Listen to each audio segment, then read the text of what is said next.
Hello everyone, believe it or not, but definitely today I'll finish this game.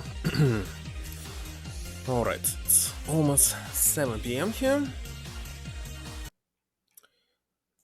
Hello Venom. Oh yeah, let me check the sound. Test.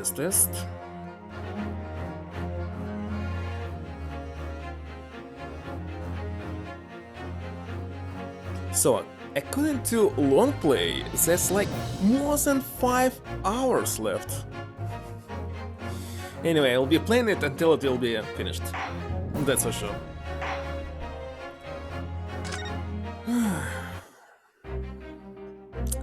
Oh yeah, investigation. Indeed.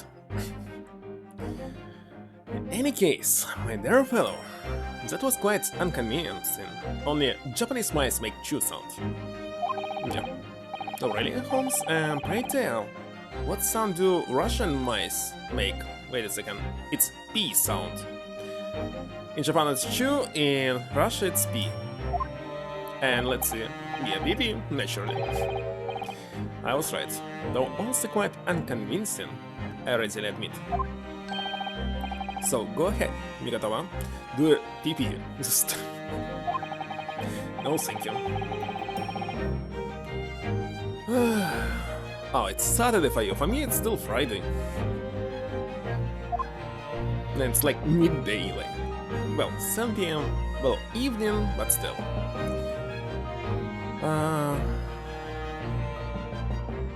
Wait a second, what about this door? That's another first-class cabin, and yet its door is completely unguarded. Empty as well. Had a quick look inside earlier. Though confess, I did investigate the wardrobe. There may very well be a young Japanese fellow inside, perspiring merely. If you're referring to Naruhodo, you know very well that he's currently perspiring merely in court. Does it not strike you though, Mikatawa? Why the man stands guard only in front of this cabin, when both apparently vacant? Okay. So this was... lights. Let's use lights.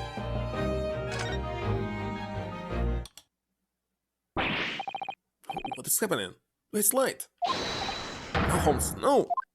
But can Holmes actually see anything in the darkness?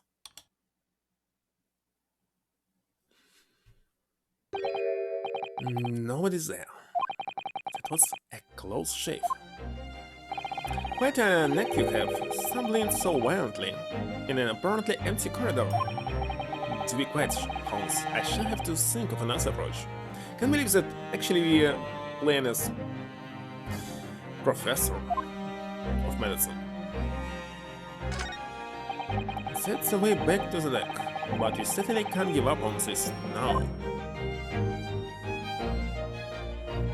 Huh?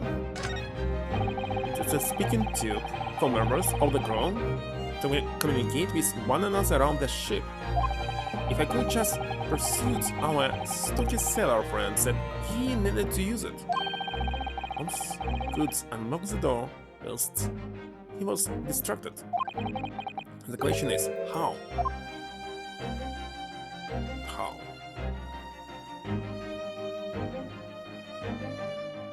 Well, looks like there's only one option left. Oh, wait a second, I didn't speak to him. He's like a new temple guardian statue. This fellow, the way he's glaring at us so fiercely. Tell me, why are you standing guard here if the cabin is unoccupied? Because this area is only for first-class passengers.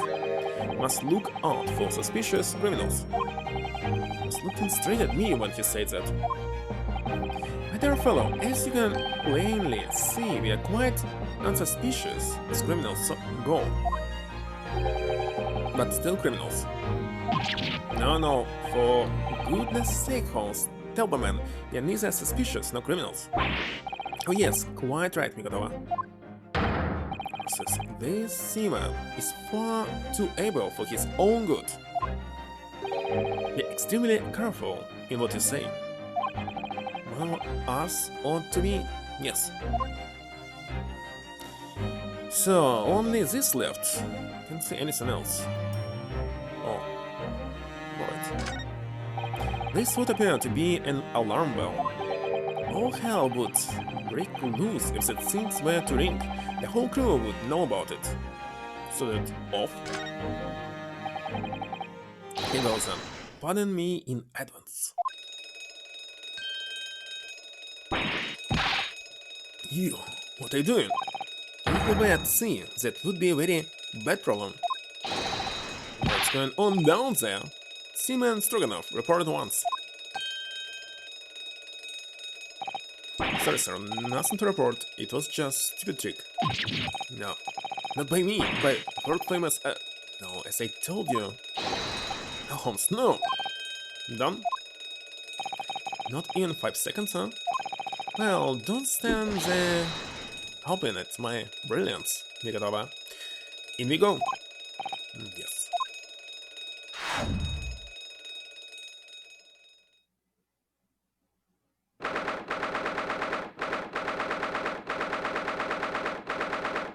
So indeed, these were pronounced like gruz.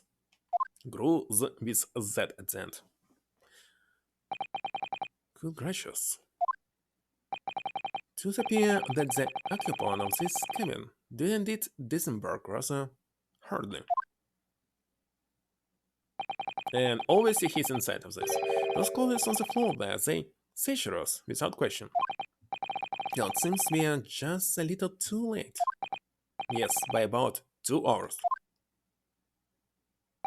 Still, whilst we are here, as I can see there's still eyes in this glass, should investigate thoroughly.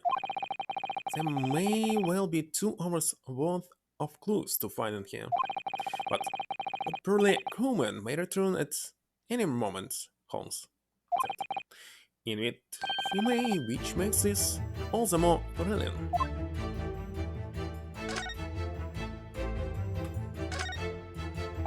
Quite the exquisite glass, I must say. See here how it... Is something wrong, Holmes? You suddenly trailed off. Ice, Nikodova, ice. What opulence? The first-class passenger enjoy chilled drinks. Pardon? Could it be that this steamship is equipped with an electrically refrigerated cold room? Do you think? Well, it's luxury liner after all. They have enormous refrigerators for storing all sorts of lavish produce as well as ice. In this case, well, Gregson was inside the refrigerator on the ship. On our voyage from Japan, we enjoyed culinary delights from all over the world. Suddenly, Mikadava, the sight of you is making my mouth water. I haven't taken all the flavor of the food I ate, you know?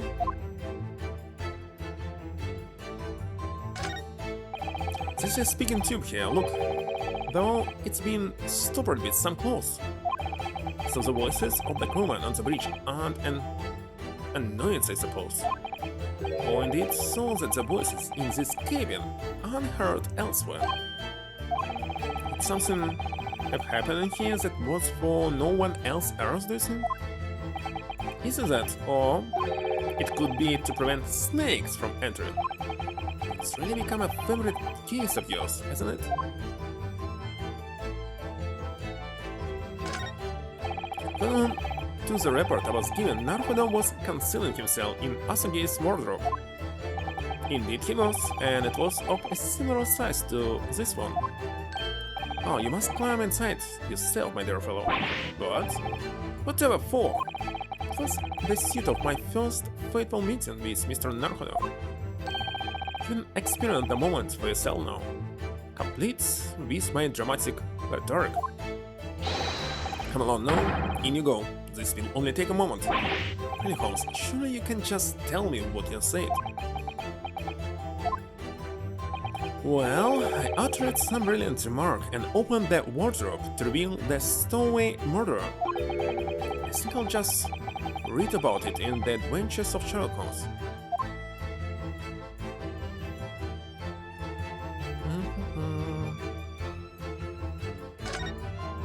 This is a waste paper basket, look, and there's still rubbish inside. Indeed, then let us pry. I discovered recently I have a penchant for exploring the contents of others' waste paper baskets. Sincerely hope only for your work. Oh. Okay, we have a notice issued to passengers from 3 days ago. 3 days ago, the night before we arrived in London, and I was still aboard myself. Evacuate drill notice? Follow. Wait a second, I wanted to read this. There was an evacuation drill, I remember now. For our safety and security, all first-class passengers were constantly under the watchful eye of the crew. So it was a welcome relief to have some privacy for once. Oh, I can actually read it. Forgot to enable air conditioner, by the way. Where is it? Where's my air conditioner? Okay, notice about a practice evacuation to be carried out by the crew of the SS Greuze the night before the ship arrived in Dover. Let's set it to this.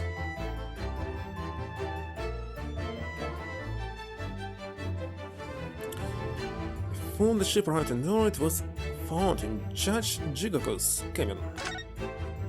Can I read it now? Wait a second, I can't read anything! Definitely it's in my evidence. Well, next time. Alright. Now this is opened, this is working. Let's continue.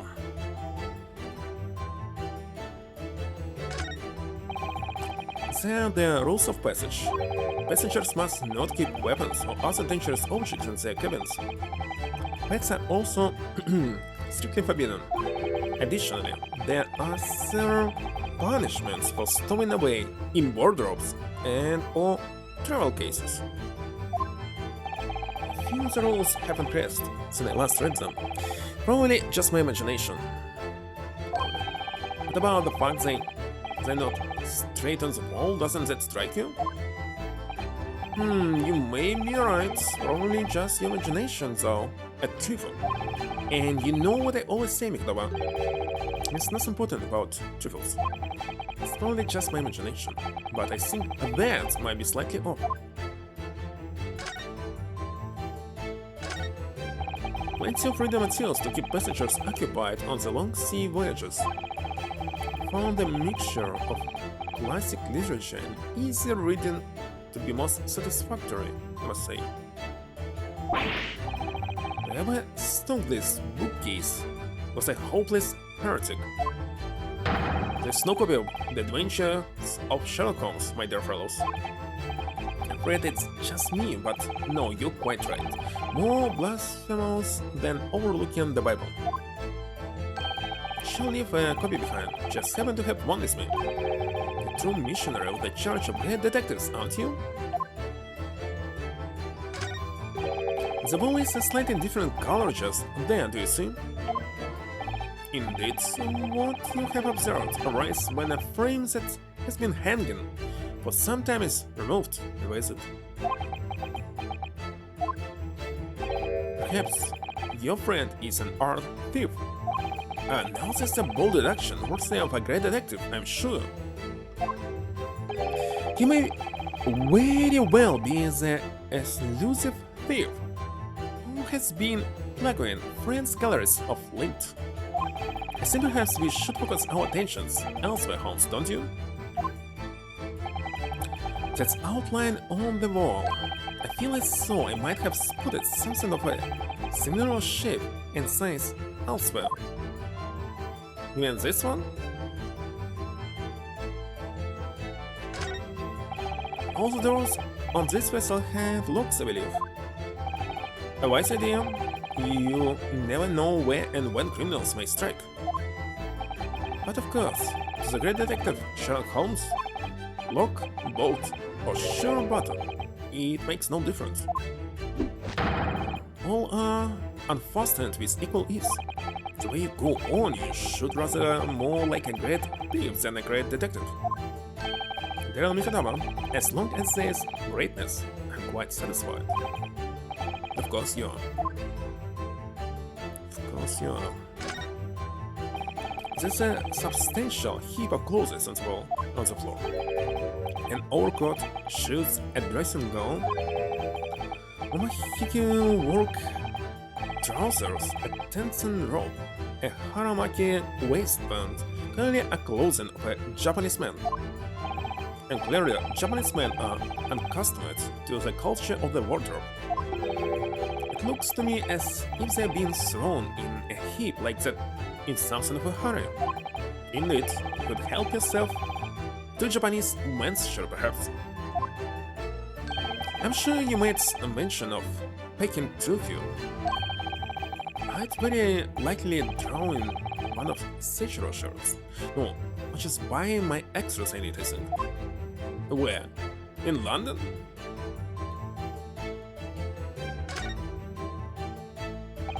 That's a very sizable trunk indeed. Seichiro is partial to all things large. And a rather clumsy fellow if he failed to notice he'd left that behind. Perhaps he left it on purpose. It's lighter than you might think, but still a hindrance to a speedy escape. Pity it's locked, so we can't look inside. Surely 5 seconds from now the situation will be quite different though. Sadly not. Has a 7-digit combination lock. Can I pick it up? Shouldn't be hard. And I'm not morose enough mood to work through all the combination present. Wait a second, there was another lock, but there were just 6 digits, and as I remember it was 5, 4, 3, 5, 7, 2, something, don't remember. Hello, Simon Stroganoff. Hello again. I was beginning to think you'd never materialize. You're waiting for me? Of course. I was expecting you to burst in with a hearty Russian profanity far sooner. I was in trouble with Captain because of trick you played before. Poor innocent chicken. It is all your fault. Ship is leaving port soon. Get off, now. Of course, we shall disembark presently, my dear fellow, but first, there's something that must be done. What are you talking about? Why, naturally. The debunking of your deceit and the burying of the truth. Какой? Why you said which? Which? I'm afraid I see through your lies. For one thing, Mr. Jigoku has not yet left this vessel at all. And for another, my dear Simon Stroganoff. You know exactly where the man is, even as we speak, don't you? How can you? Good precious, Holmes. You mean you've worked it out? All of it? It's really been too long, hasn't it, old friend? 10 years, no less. So, would you care to join me for the dance of my inimitable logic and reasoning? Nothing will please me more. What is this? We have but minutes until the vessel puts to sea. No games now. This is for the essence. Mr. Stroganoff, allow me to remind you of your early claim. You told us that Juko left the ship some 2 hours ago. Favorite deduction? Maybe it's the last deduction in this game. Now, that is what I said. Sadly, that was a rather clumsy line. You see, There's something in this room that quite clearly contradicts it. What? Yes, of course. I see you've noted it too, Mikanova. Then please, do take the lead. What in this cabin show the impossibility of Jigoku having disembarked two hours ago. Let's see what the last 3 years have done to your observation skills then, Mikanova. There will be no, mistakes by Holmes? It's been 10 years since we last did this, Holmes, not 3. White, of course it has. White. Now, all the clues are here in this cabin for your eyes to see. But as I always say, you must not merely look, but observe. Observe and the answer become clearer. So, press me. I think I can manage that. Well, I know now that when you use mistakes, it's much more interesting. So, but sadly I have only 5 mistakes I can make. Well, I can simply save and reload.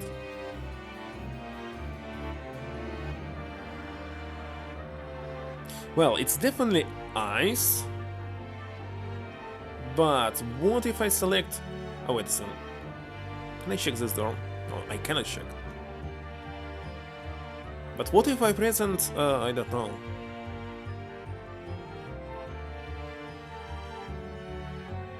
The door, for example?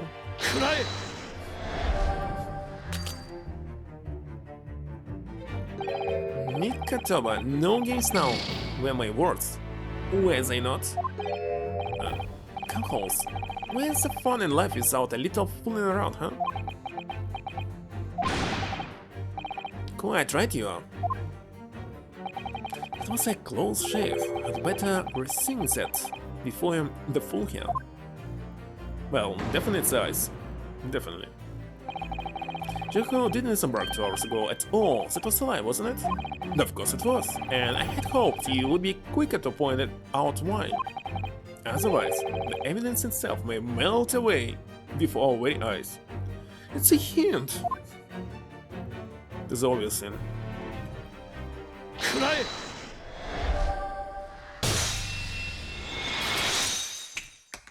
What? What was this? What was this step dance? Perhaps you should have cleared away in the glass? How curious that the ice shouldn't have melted despite it being abandoned 2 hours ago. It would appear that the man was here in this very cabin until moments before our arrival. With this well-chilled glass in hand, get your mind off the refreshments, Holmes. One might even conclude that somebody informed him of our burden. Wouldn't you agree, Mr. Stroganov? But why would Seishiro run from us? Before we consider that question, allow me to confirm one small matter. Would I be correct in saying that these first-class cabins of the SS Bruce dance of deduction was done even before with Naruhodo, but he never did something like this, isn't it? Are the same ones in which you, Mr. Jigoku, were accommodated on your voyage from Japan? Oh, that's right, they are. I was in the cabin next door and Seishiro was, yes. 50 days in this very cabin during our voyage. As I suspected, for you see. There are traces in this cabin of a dark secret that Mr. Jigoku had to hide. What traces? I know nothing about this. Oh, this is news to you, is it, Mr. Stroganov? Holmes, what exactly are you getting at? As I said, there are traces in this cabin of some nefarious activity. Something that appears out of place, which I'm quite sure won't have escaped your notice. Something out of place in here? That's the key to this, Mikanova. The remnants of the dark deeds that took place in here are being masked by something. with history by something quite incongruous. Incongruous? Oh my god. I must say, I didn't foresee ever doing this dance of deduction with you again, Mikadawa. Not quite, but life is full of unexpected twists and turns, as you'll know. Now then, let's see if I can't uncover the truth here. Yes, you have the floor, my dear fellow. Dark deed that took place. You mean this was masked by rules of passage?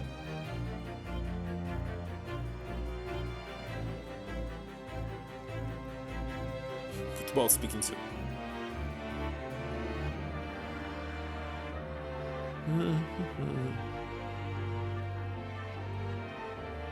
Well,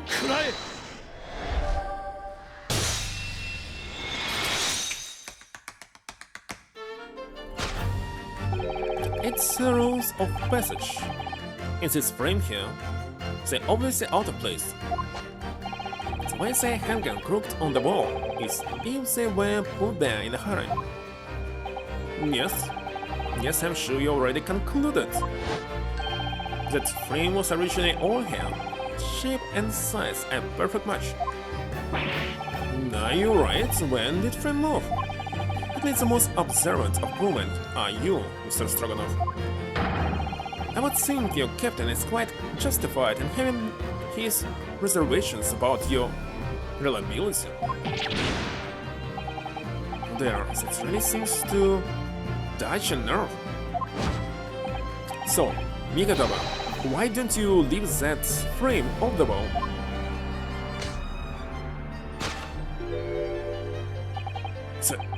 That looks like a bullet hole. What? Who has been shooting walls?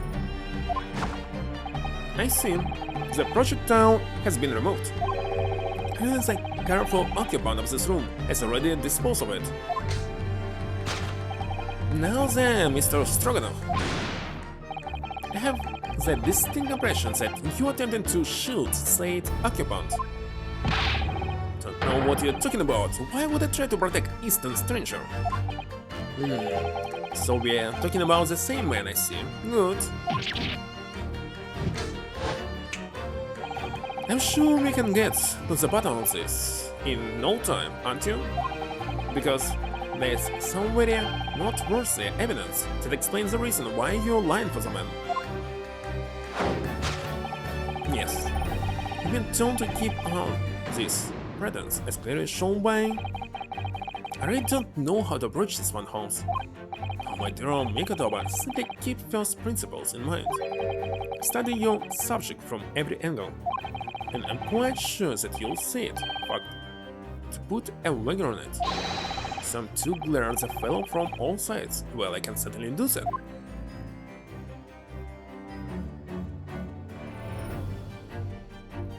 What, money? Okay. What else do I have? I can present scarf. Sadly, that we cannot speak about chunky arms. Tattoo? What about arms?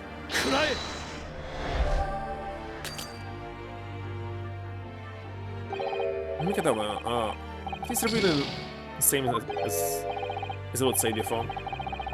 Well, in this case, no more mistakes. Because there's no other variants. So money, of course. They speaking there's something new. So Russian crewman is aiding a Japanese man who await capture by an English detective. Nationality needed comment to it. In this respect at least, all humans are the same. Ask yourself, what can spur a man to do the biting of another about whom he knows precious little? Definitely not money for me. Well, for the rest, there's only one thing in the whole world with such repugnant, bottomless power. Let's not get carried away now, Holmes. Actually, money... it's not something the first category thing that you're gonna use. Bribe somebody with money and say, I think it might seem the easiest way, but it has a very low chance that it will happen, but it's much more easier, more reliable ways. Indeed. Indeed. Well, the second place is blackmailing. Yes, works quite very good, much better than money. And the first place is actually friendship. Indeed.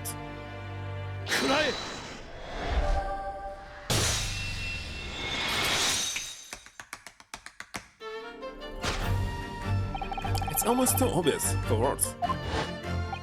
Quite the universal language of the world. Money. Because many people have their own moral, and usually money is something that goes against it. Indeed, blackmailing, they protecting just themselves, working good with the moral, and in the first place, friendship. No matter how bad your friends, you always count them. Alright, and it's I'd wager. That's the instant following question.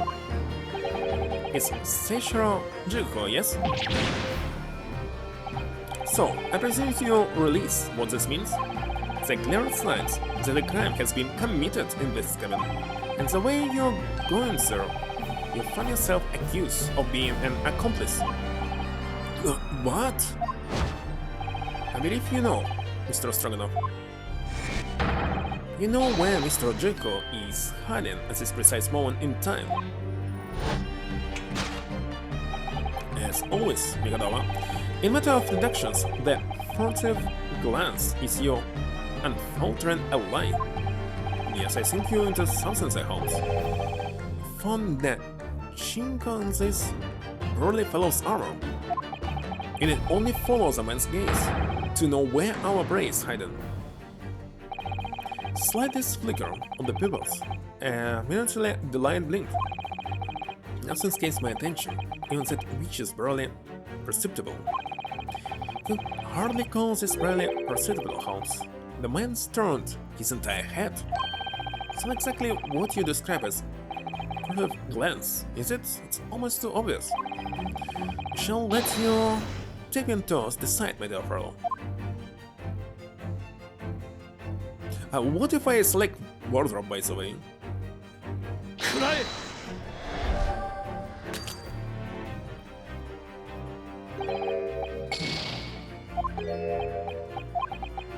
This is Samius, but next.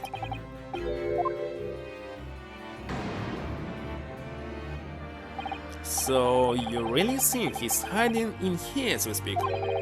Curled up in a ball at this very moment. But as I said earlier, we have no time for games today.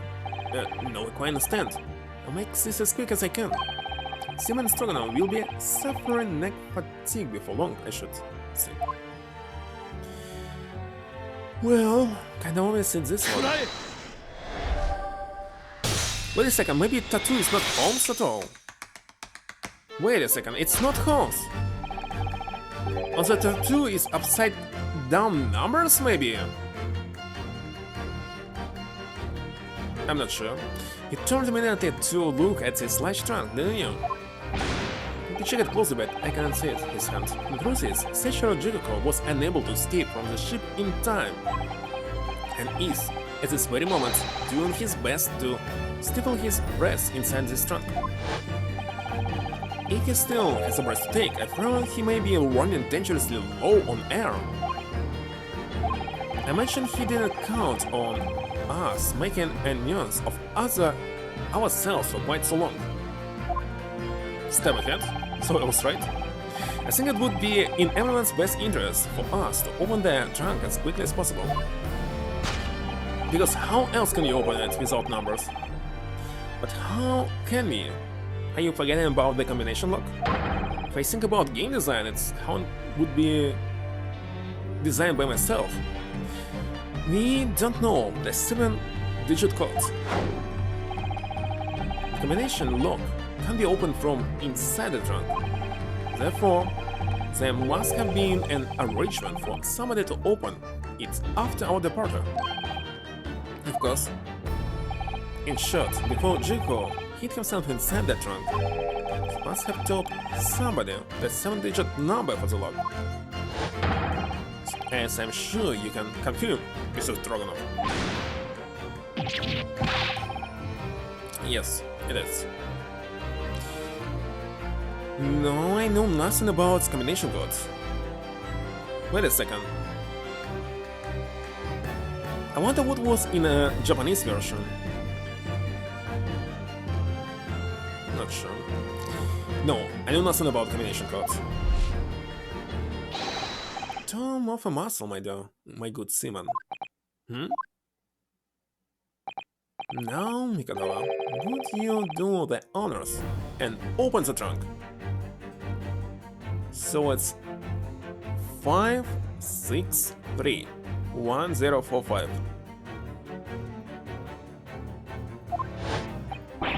On earth do you expect me? 5631045? It's a 7-digit number, remember? Quickly now, we have little time.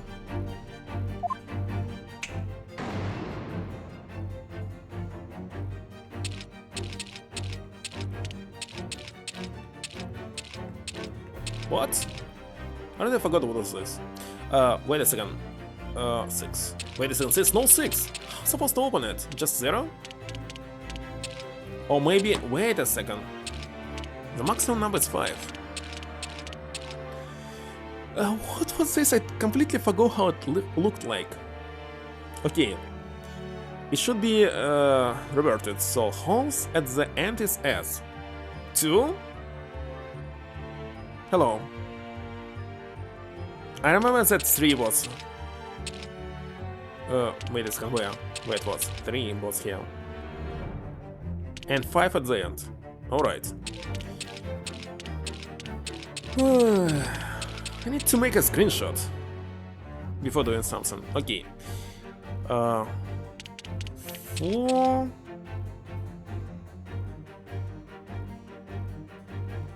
Oh, no. 0. L. 3.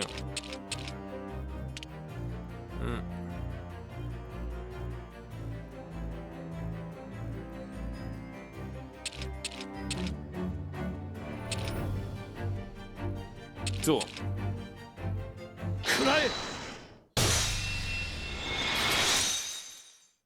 Right? Done. That... Did it's open? You had to medal, didn't you? Summoned you earlier today, Kuluk.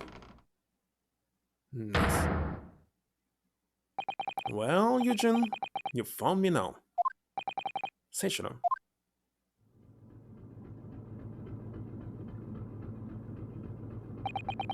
I was really hoping, yet hope, not to find you here, you know?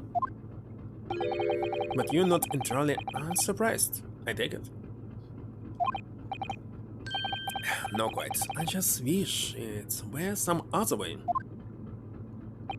Well, are you ever going to introduce me? Oh, your reputation precedes you, Mr. Holmes. I have read stories of many of your exploits. Excuse my manners, Holmes. This is Mr. Jigoko, my old friend and traveling companion. The devil is in the details, Mikadawa. I believe you meant to say your old friend and traveling companion. What did he say? Old friends. Traveling companion. So what?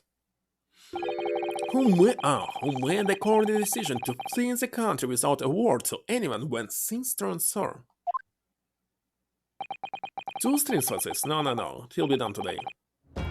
Similar reputation precedes me as well. What an honor. Well, Seichiro, are you going to explain all this? You know it all by now, I imagine.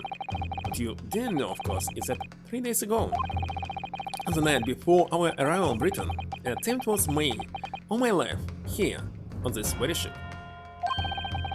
Well, it's just 7 PM right now, so if 6 hours, it will be 8, 9, 10, 11, midnight.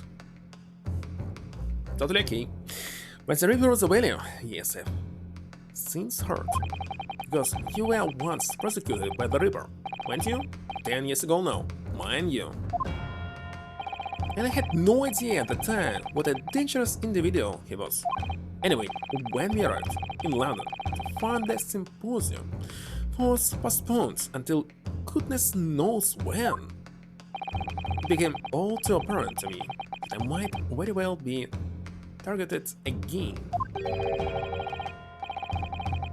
Sick digit code. But of course, Holmes. Could they use just Sherlock? H.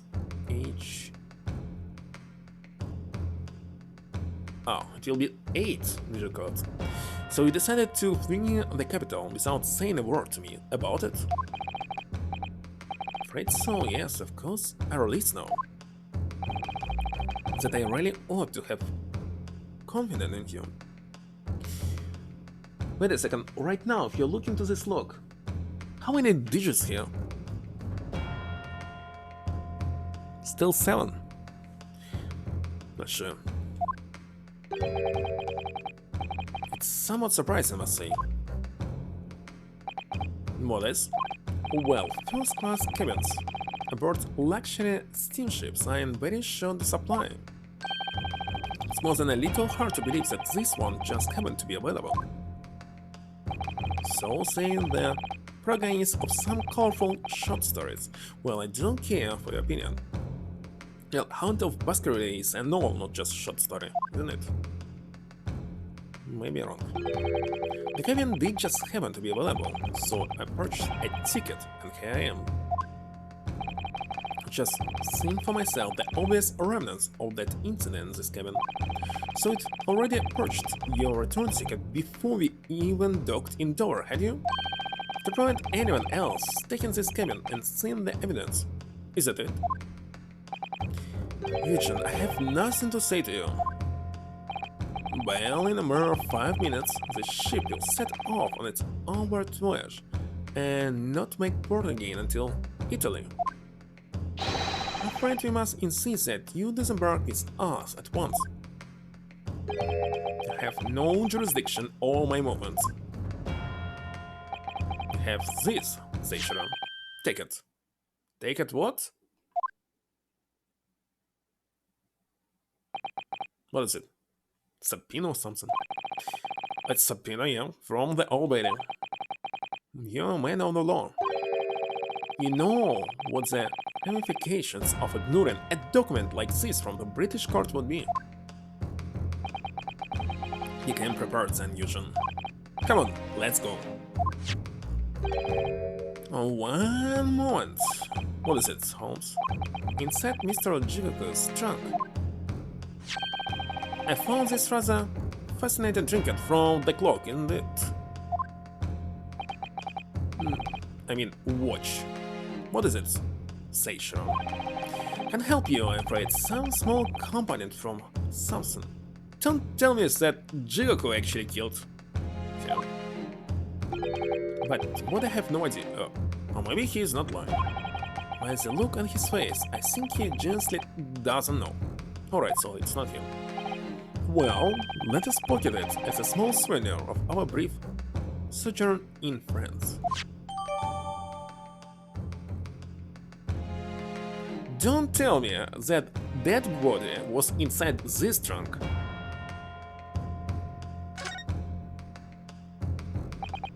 Well, yeah, Naruhodo, I think we've done as much as we can, I'm afraid.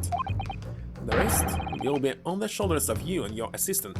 And what, they simply teleported this part to the court?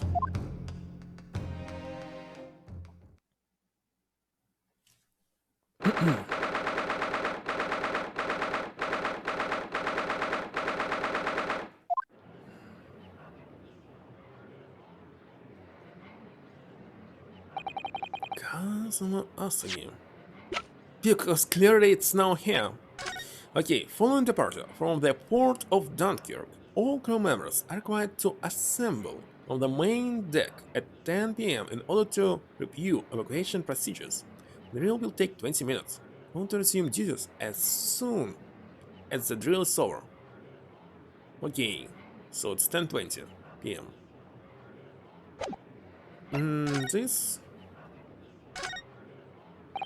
You see these little things all over the place, don't you? How can they see it? It's a part on the top of pocket watch that you twist to set the time, isn't it? It's called the crown, I believe. A watch would be quite useless without one. The crown? Like what sits on top of monarch hat? It's a very grand name for such a tiny part. But actually... Yes, Mr. Maruhano? If this is a crown, I have a feeling I might have been seen a monarch around here. So it's a very rare hat. Didn't you notice this? By monarch, if by monarch you mean pocket watch, then I'm quite sure you have.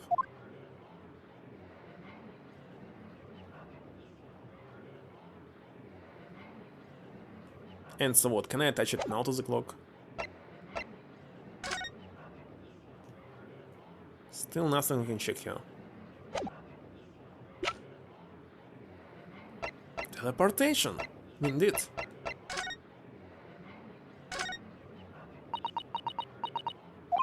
What do you think, Miss Susato?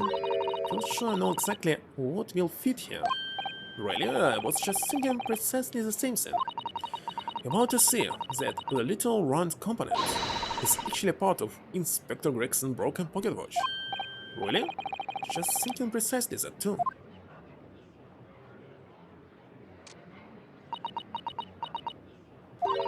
A perfect fit? I knew it! Alright, perhaps you knew it. I'll make a note of this new information at once.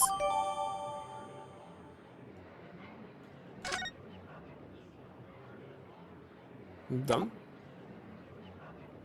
Okay, and that's all what I have. It's nothing new. I know you, and I know you wouldn't lie, but still there's no doubt that you holding something back. You know more than you're saying.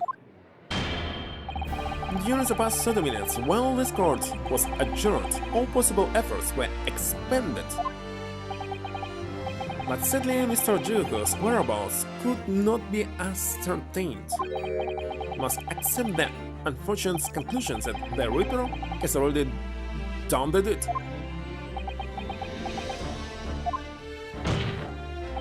There's no sense in wasting any more of the court's time. The prosecution calls for an immediate verdict. No, the trial cannot end now. Your Japanese man, Ronsky, should know when to lay down your sword. And you should know never to presume when the battle is won. The court has already been presented with all the evidence and heard all relevant testimony.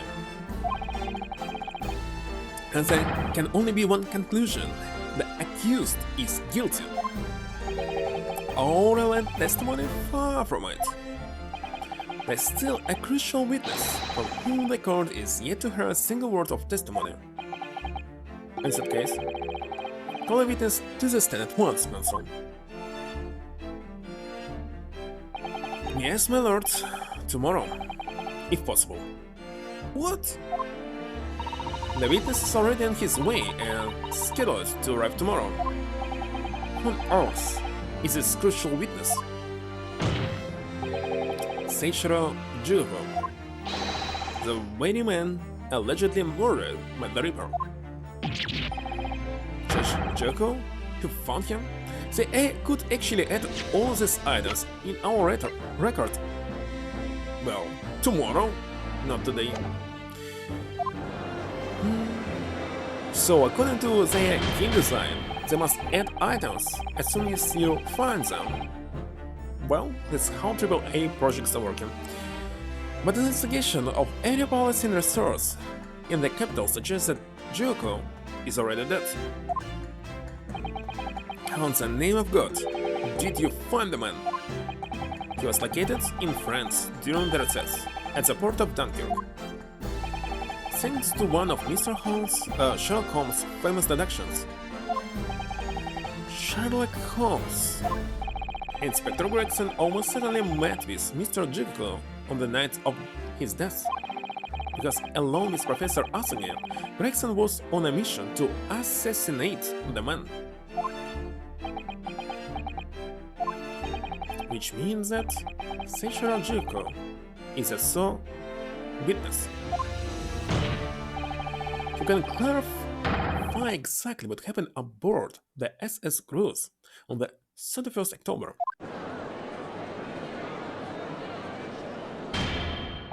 Well, it appears that it's too soon to move to adjudication at this point. Prosecution concurs. The court must hear Mr. Jigoku's testimony. No judgment should be passed until all testimony has been considered. In that case, I hereby call the end of today's proceedings. Court will reconvene at the same hour tomorrow. No objections from either side? No, my lord. No objections, my lord.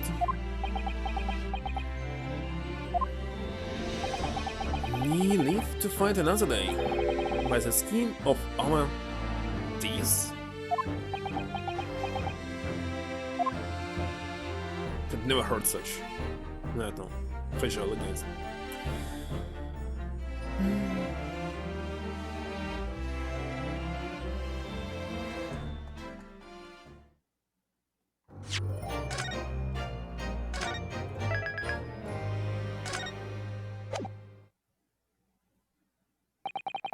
The unexpected halt of proceedings sent a clamor around the courtroom. But outside the valley, where Londoners knew nothing of the secret trial within, it was a typical still night. Then, at a little past 8 o'clock that evening, Mr. Holmes and his partner returned to Baker Street. What is this first?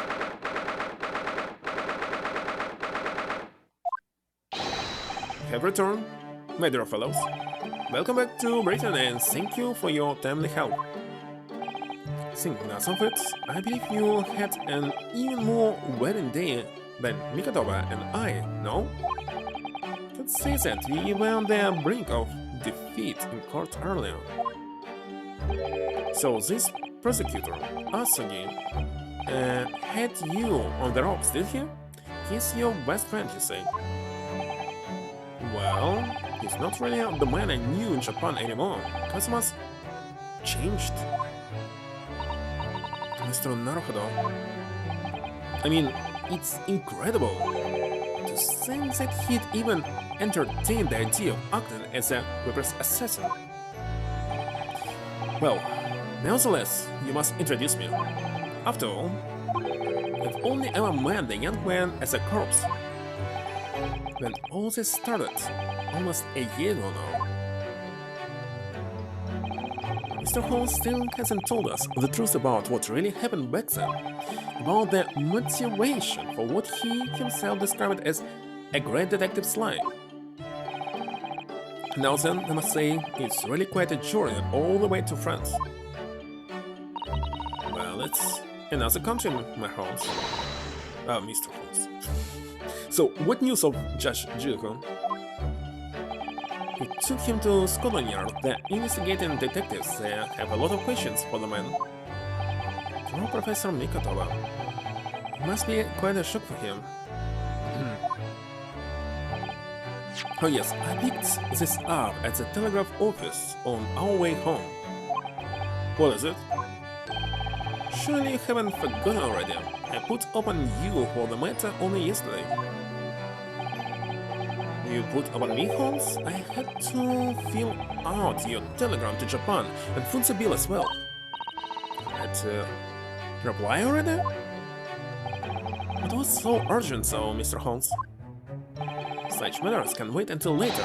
I'm far too hungry for an involved conversation at present. Well, that's good news because supper is ready, everyone. And what a feast it is. If I were none the wiser, it seems that we were one already. roast beef, capers, stew, steak, and kidney pie. Yorkshire pudding. Tomorrow could be a very long day, so eat up. Now I want to buy a kidney pie, actually. Can you buy it here? I'll check a little quick. If yes, tomorrow I'll order it, but something tells me that such thing does not exist here. Let's see. Kidney pie. And...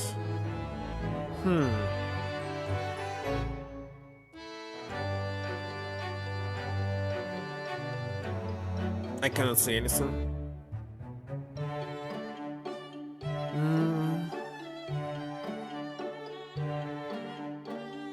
Strange. Okay, let's just use kidney. Nothing. Alright, let's check some other application like DoorDash. Can I buy kidney pie around?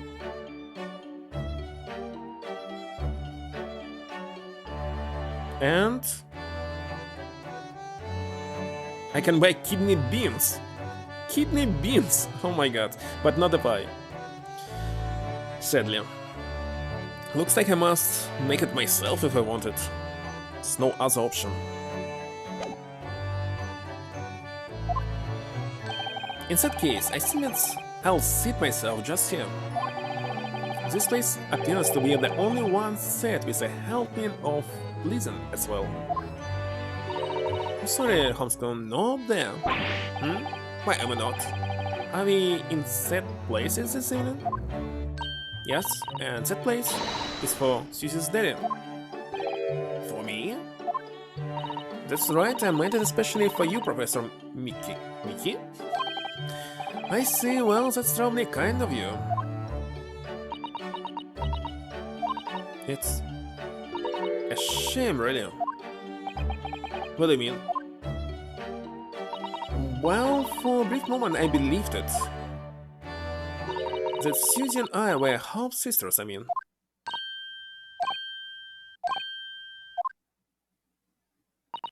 Iris, do you mean? Yes, I know now. Right yesterday. I secretly listened in to the conversation you had after I tricked you all into thinking I left. What?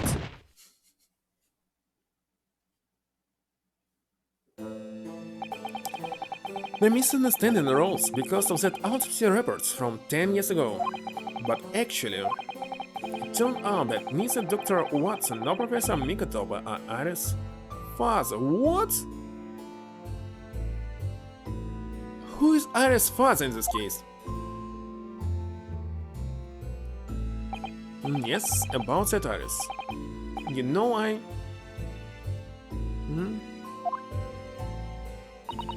know.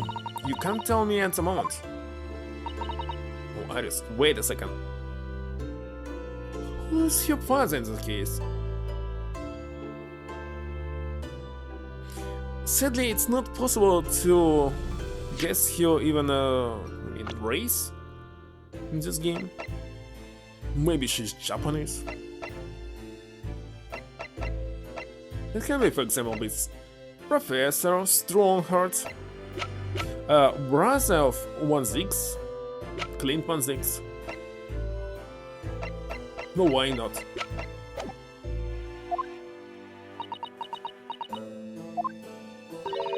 The present is by way of an apology. I'm sure for eavesdropping. No, that's quite alright. And why don't I get any apologetic present? So just who is Iris' father? I suppose it's not something we'll be finding out today. So then, let us dine. While our largely peasant-less plates are still piping hot. Final day, Holmes. It all looks absolutely delicious. Eat as much as you like, there are always seconds. Well, if she's alone, your father must be dead already. Isn't it? Judge? I don't know. This could be our last chance to ask questions before tomorrow's trial. About that telegram from Japan and about Kazuma. Can't let this opportunity slip away.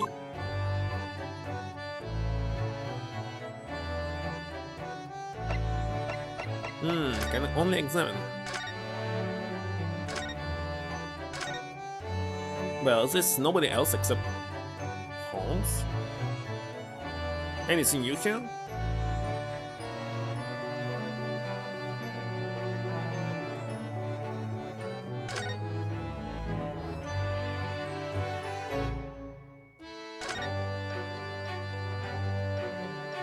Okay, let's speak to him. Mr. Holmes, what are you doing? Surely it's abundantly clear that I wasn't brooding on Mikotoba's refusal to share his present with me.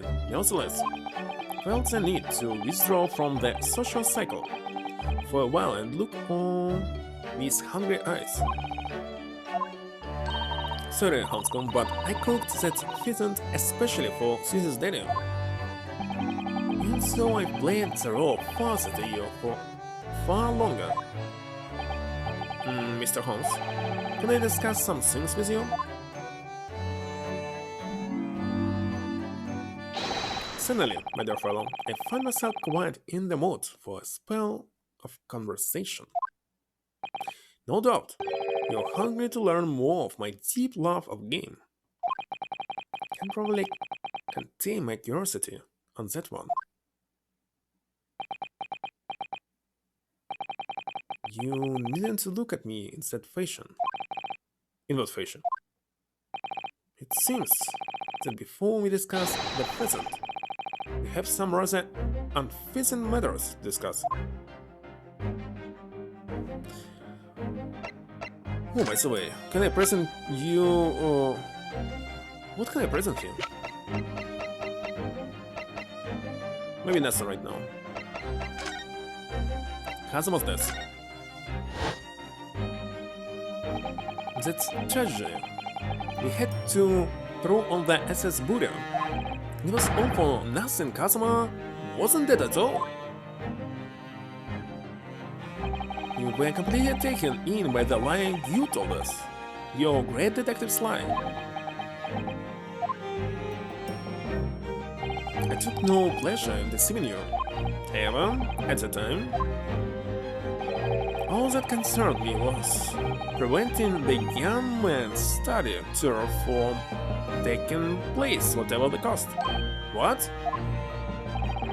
I capitalized on the events that transpired to see that he was sent back to Japan. Wait a second, you expected that when Kazuma arrived, he would be killed by Reaper?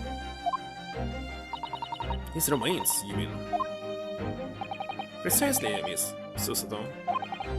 And then I made sure that somebody else was sent to Britain in his stead. Oh my, you mean? The arrangement between our two countries was already in place. One university student lawyer and one judicial assistant to be accommodated on a study tour.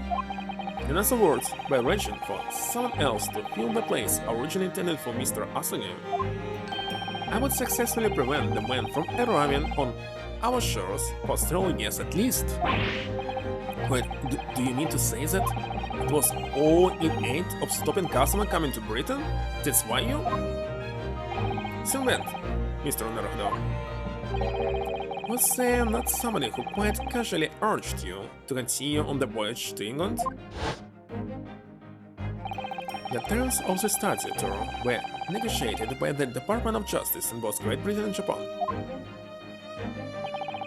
In the light of Mr. Asagi's unfortunate death, I'm afraid the study tour can no longer go ahead.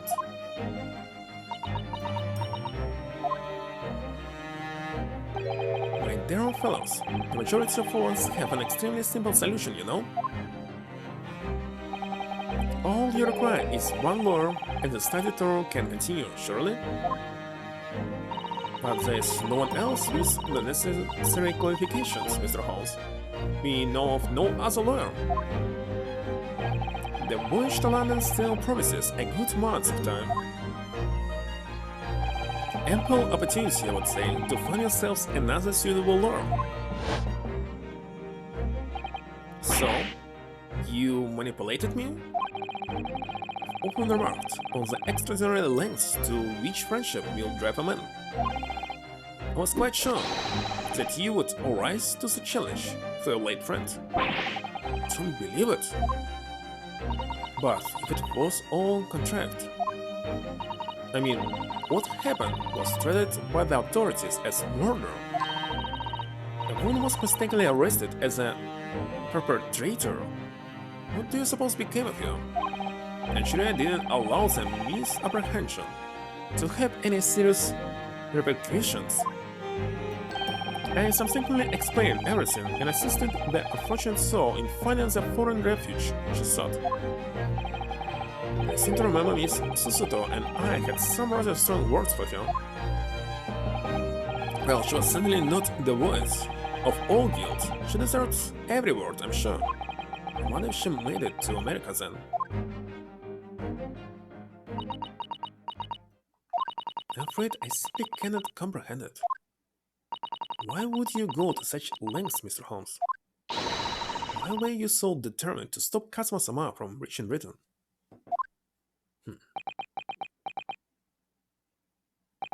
The truth is, 12 months ago, there was already a very tangible omen of the impending tragedy, you see?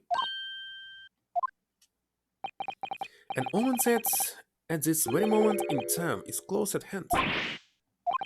An omen of all these tragic events that already existed a year ago is close at hand. You need to find out exactly what Mr. Holmes knows. So, what was in the telegram you received back from Japan then? This? So my lucky stars had arrived in time. It records formed as indicated. Duplicate follows. Hey Asagi.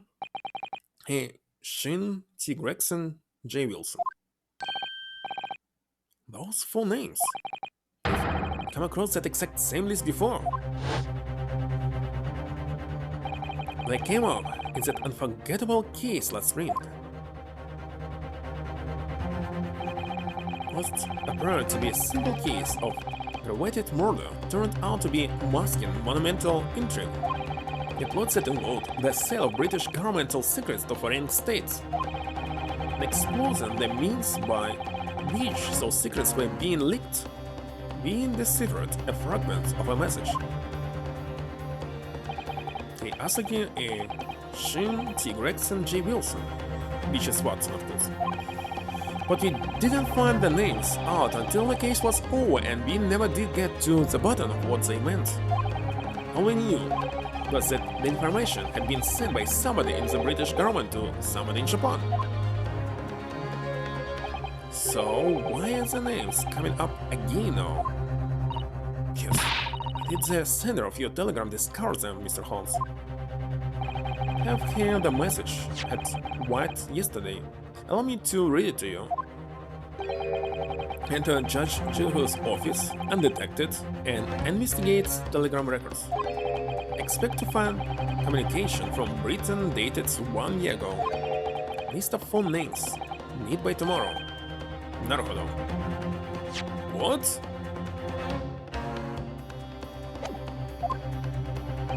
I sent it to detective. I know who specializes in clandestine missions of this nature. You asked Inspector Hosonaga to undertake such an onerous task for you? And in my name? I wonder what else he opted for this time.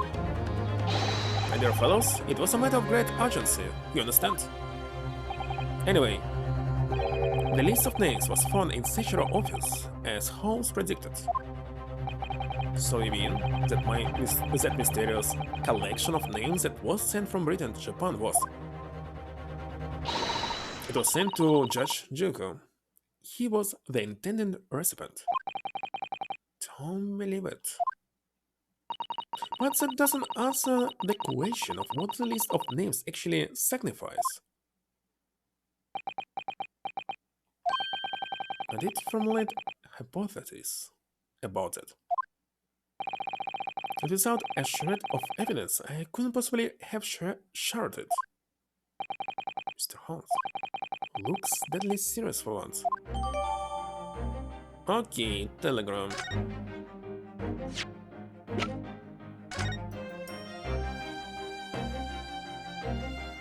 But why only names?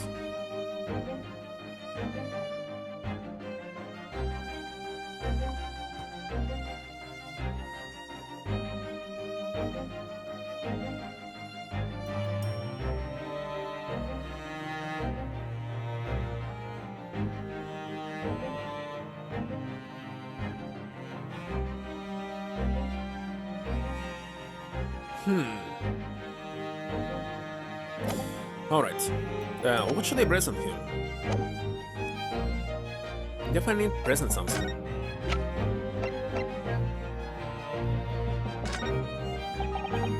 Not this.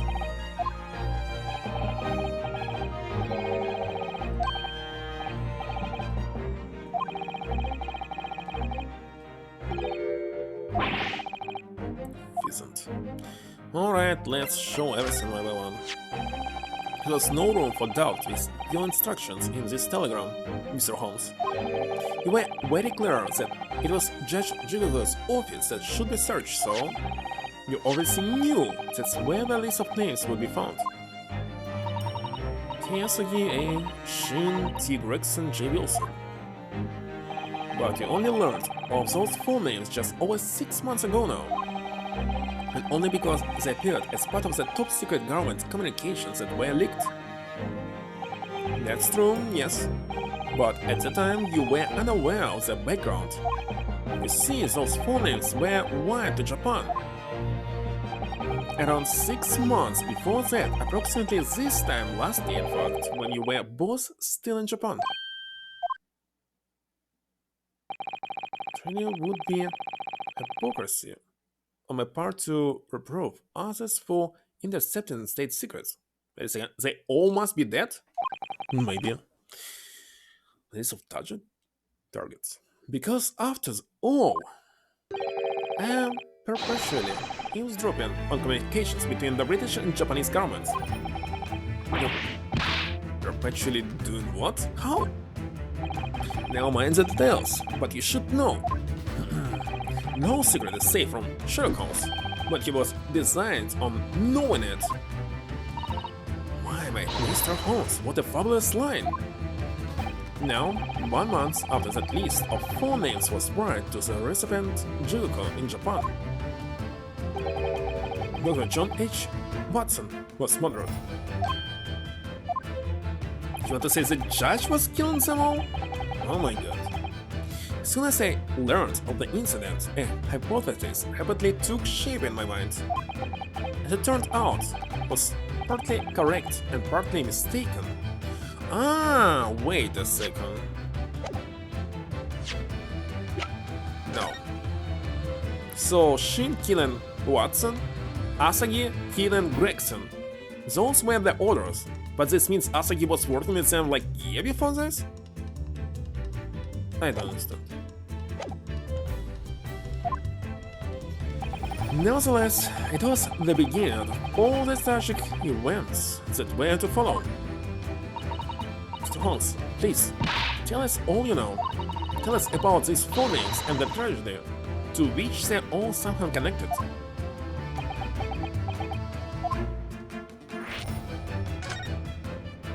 As I said, when I learned of Dr. Watson murder in Japan, I might immediately turn to those 4 names because, you see, there was someone else on the list who believed to be recently deceased. What? Who? A Shin, as it was transcribed in Japanese script. In actual fact means Asa Shin. It was a familiar name to me. She was a professional killer, well known among Londoners and several classes. I see. But she had completely vanished from existence several months before Watson's murder. So I came to the logical conclusion that she had herself been killed, and accordingly became fearful for the lives of the remaining 2 persons on the list. I asked again T. Gregson. Moving to our proximity, I decided to take measures to protect Gregson myself, but I determined it would be safest if young Asagi were to stay away from Britain. So that's why you went to such lengths to prevent his study tour from going ahead. Exactly. Despite that both of these were killed in Japan. Okay, so you already knew who Kazuma-sama was, Mr. Holmes. Oh yes, Holmes and I have exchanged correspondence for years. I recorded many tales about Asagi to him in my letters, and the news of Dr. Watson's death, of course. So, Dr. Watson is dead then? I didn't know. Oh, Iris. I know he wasn't my daddy, but still. That's very sad. So sorry, Iris. We knew the significance of the name, obviously, but we just couldn't bring ourselves to tell you. No. But what you just told us, Mr. Holmes, doesn't completely tie in with the fact the one big home your hypothesis. A big home? A big home, Mr. Narco? Oh yes. You mean about Asa Shin, I presume? Of course. Exactly, she wasn't killed, was she? She was in Japan, posing as a resident student under the assumed name of Giselle Brett. What you keeping up, my dear fellow? But I only became aware of that fact 2 days ago in the foyer of the Great Waterloo Hotel. An upper hand, that startling revelation. The hypothesis that I formed surrounding those 4 names is completely turned topsy. What? Topsy? What do you mean when you say your hypothesis was turned topsy, Mr. Holmes? I believed all 4 names on the list to be the names of victims. However, I was mistaken. Very much so. Assassin was a killer. Same for Watson? So this telegram is a list of both victims and killers, is it? Indeed, and it would seem that Miss Shin was dispatched from Britain with the sole intention of dispatching Dr. Watson. Her resident student status being merely a front. Which would of course explain why no motives could be deterrent for her actions. So the real reason Dr. Watson was killed by Assassin is because he was the target of an assassination. And forearmed with that knowledge, fresh consideration of this telegram puts the list in a very different perspective. And I mean, well, does it not strike you? There is another man before who subsequently became a resident student. Wait, you mean? But of course, a name you know only too well. You mean Kazuma? He did say in cards earlier today.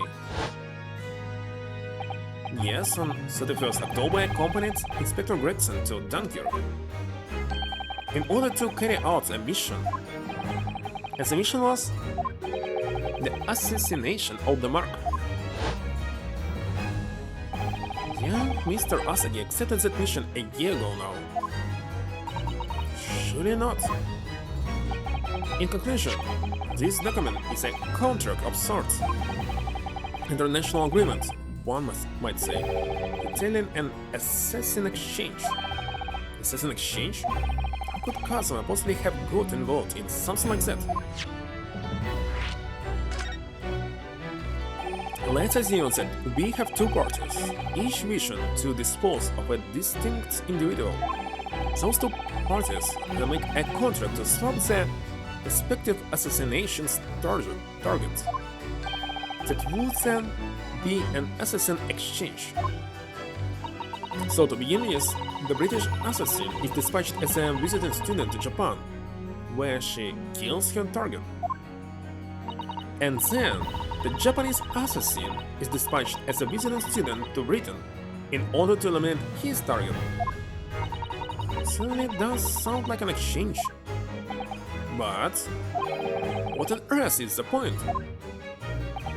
Don't forget, Naruhodo, that the British assassin at least escaped conviction. Thanks to diplomatic immunity afforded by a consular jurisdiction. Oh yes, such jurisdiction should be null and void under the terms of the new treaty between our two countries. So the fact that it was brought into play suggests intervention at the very highest levels. The highest levels? Smugglers were two sides of the same coin, linked not by common motive, but by contractual agreements. As such, they appeared utterly unrelated, yet in truth, the assassins were complicit in one singular, devilish scheme. That's disassociation, and the safeguard of diplomatic immunity were, I believe, the motivation behind this plot. But wait a minute, Holmes. If this diagram really is describing the exchange of assassins, as you suggested, it means that the Japanese killer's target was never Seiichiro Juko at all. It means Asahi's target was actually Inspector Gregson. What? Someone was here for Gregson? Or Judge Juko wasn't actually the mark? That's exactly what I would mean.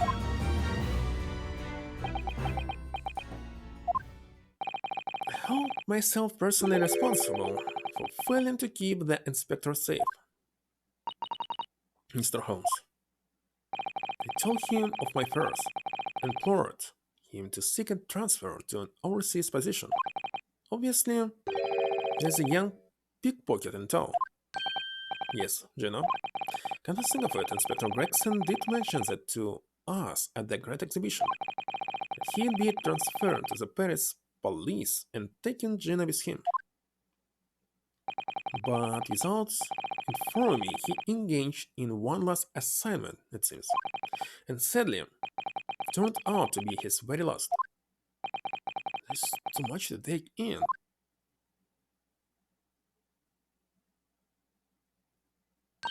Alright everyone, that's quite enough of all that serious talk for one day.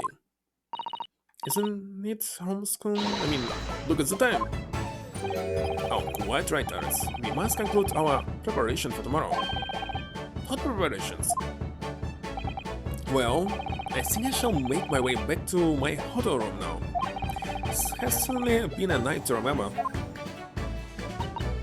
It is a little bit sad though.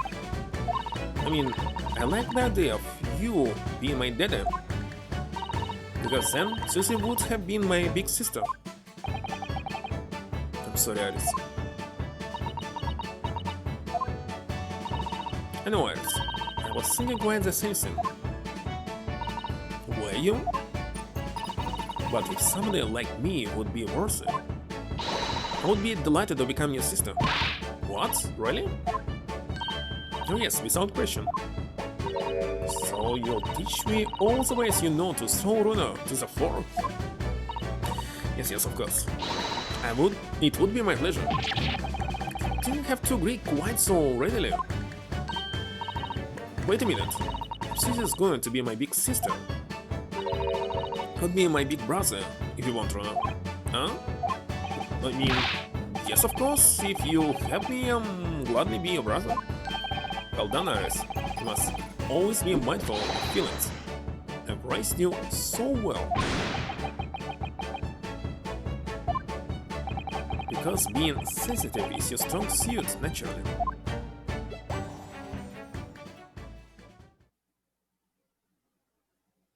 Right, I'm going to work extra hard for tomorrow now, because it's for my big brother and sister. What is all this talk about preparing for tomorrow? Preparing what? You'll just have to wait and see. Good luck in court tomorrow. I'm expecting a sterling performance. Do my very best, of course. Not a game to be continued? So the overnight break in the trial's proceedings became a crucial turning point, exposing new truths and exposing new conundrums. The list of phone names on the telegram in Judge Jiku's office, and the extraordinary assassination plot in which my best friend had somehow become involved. And so I had been plunged into an even greater darkness all of a sudden. But at the same time, not sure we'd see the light again soon. Because I was lucky enough to have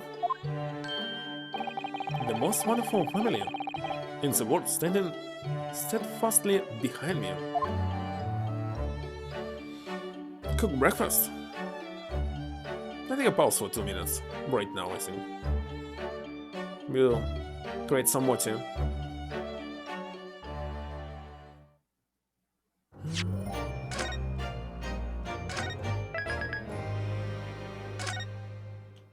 How many trials there will be? 2 parts maybe? Should be long.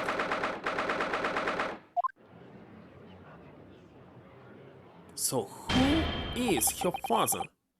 Before we begin today, I have a brief announcement. As with the closer trial 10 years ago, some astonishing facts have come to light in these proceedings. The revelation that the well-known Reaper is actually an organization legally executing its own brand of justice, and the discovery that respected yard inspector was at its heart until he himself perished in a assassination plot. Well, I say to all members of the judiciary here present on this occasion that we will stop at nothing to uncover the whole truth behind these disturbing findings. Consuls, you will undertake this trial with the resolve to pursue the truth to the bitter end. So, yes, that's my intention. My lord, if I may inquire, defendant may speak. On what grounds is Asugi Kazama permitted to continue in his role as prosecutor? He has admitted to colluding with the victim and plot to assassinate an innocent man. He shall be enjoying the privilege of freedom, let alone be leading the prosecution. Submitted to write a petition to Lord Strongheart, requesting that judgments of my transgressions be delayed by 1 day. You did what? In today's proceedings, I intend to expose everything. My whole life for the last 10 years has all been leading up to this 1 day. Kazuma, whatever the outcome of this trial, I give my words that I will accept whatever punishment I deem appropriate. Ever so. I suggest you prepare yourself for the same rigor. Kazuma is bristling with hostility today. I get this distinct impression we are heading into very dangerous territory.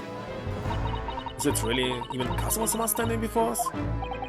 As an extreme exception to normal practice, I've granted this prosecutor's request. The defense finds this acceptable, I presume. Yes, my lord. In that case, in the name of Your Majesty the Queen, promptly declare this court to be in session again. Resume the closed hearing of Kuluk01's. Defense ready, my lord. Okay, I'll take a pause. Be right back in 1-2 minutes. Syncto. Be right back.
Alright, I'm back.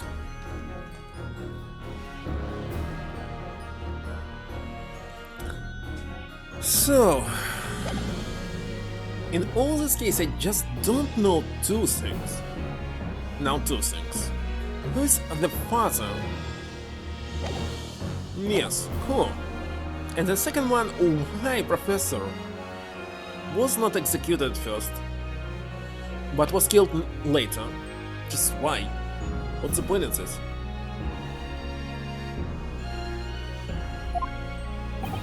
Prosecution is more than ready.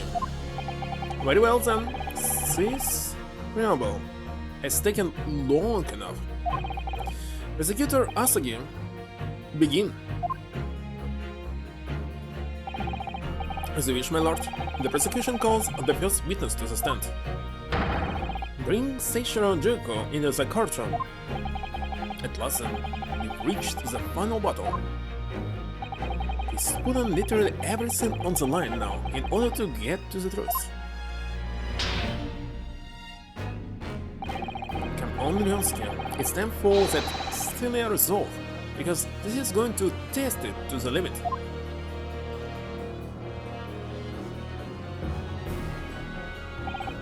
Witness, state your name and occupation. Press the card. So it was you who issued this, was it? Your subpoena? I did that what was necessary. Wait a second, he created this subpoena. Yeah, day before this. Because how else could they get it to the ship? But did I read this? Look what the young man has become. This thing I see the day when you take that tour with me, I must say. Witness will ensure his responses are pertinent to the questions asked.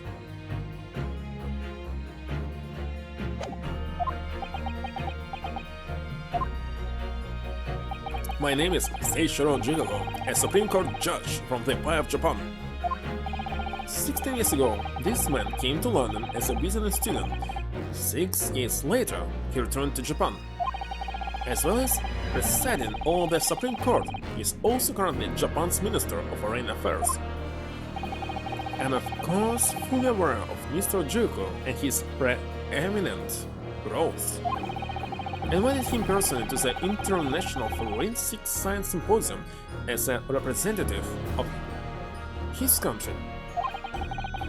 Here he also played a key role in the conclusion of the Anglo-Japanese Treaty of Friendship and Navigation.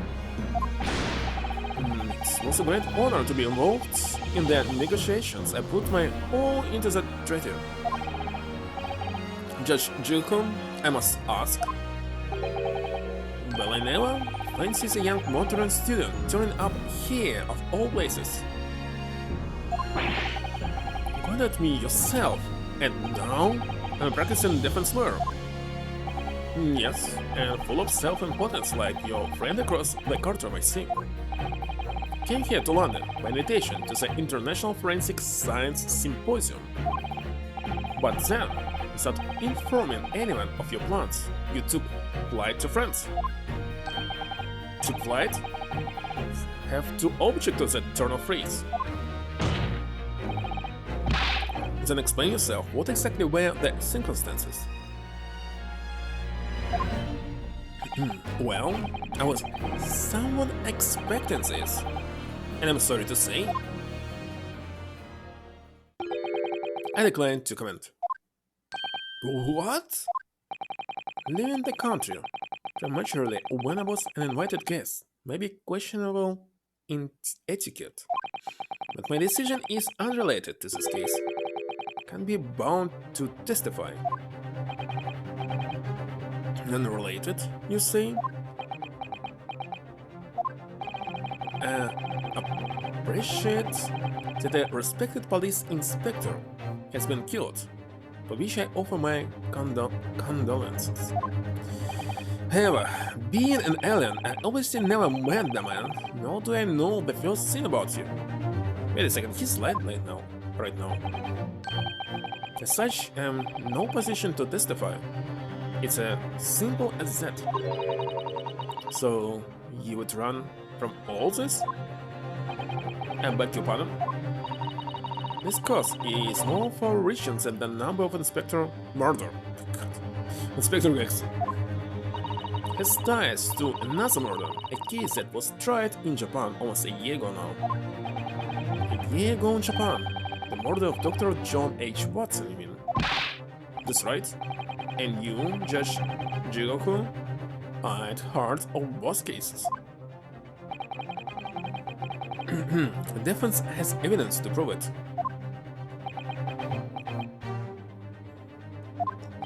Well, Skin, I see from the look in your eyes that you resolved to carry this through to the very end too.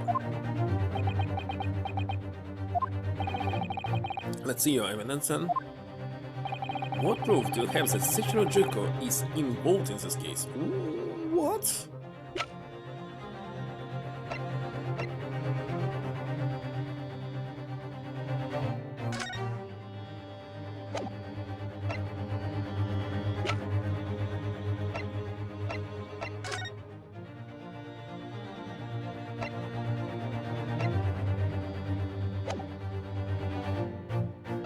Wait a second, what should I show? I don't know.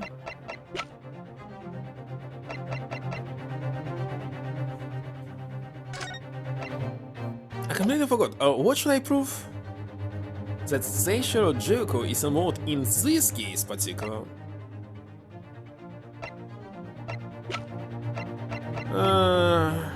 I don't remember what should I show. Yeah, let's check everything. Telegram from Japan. Some evidence should actually show him. This? Wait a second, this?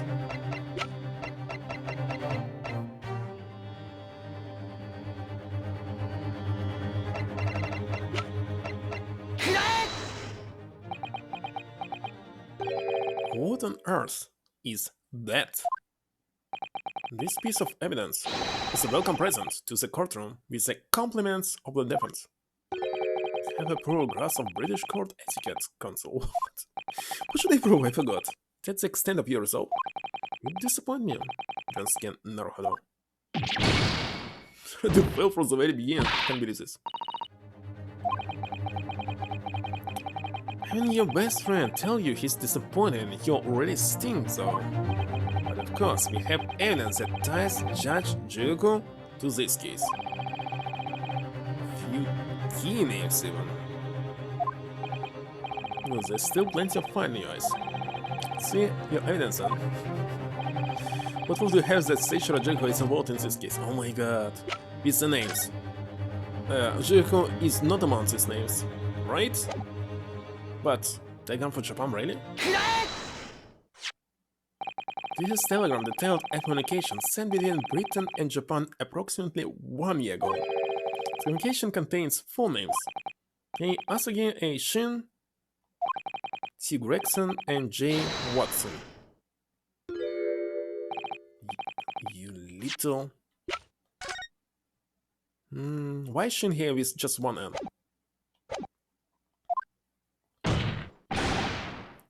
Where did you get that? In Tokyo? From your office, Judge Juko. What? How on earth did you... What's this all about? Why is my name on that list? This list of 4 names follows a certain pattern. T. Gregson and J. Watson are the names of victims. K. Asagi and A. Shin are the names of assassins. No. A year ago in Tokyo, Dr. John H. Watson's life was taken in a Western-style restaurant in the capital. Culprit was found to be a visiting student who went by the name of Giselle Brett. Its real name was Asa Shin, a professional killer sent on a mission to kill from Great Britain. A. Shin and her victim J. Watson and the murder that just took place here in London was the counterpart to that crime. An assassin sent from Japan also visited student Asagi Kazuma. His victim was a British police inspector Tobias Gregson. K. Asagi and T. Gregson. One assassin from each country to kill a target, residing in the other. Exactly the difference suggestion. These two cases of murder, one that took place in Britain and one in Japan, were masterminded by a pair of individuals from each country as a form of assassin exchange. And the telegram, the defense has acquired as proof of this international contract to kill. What?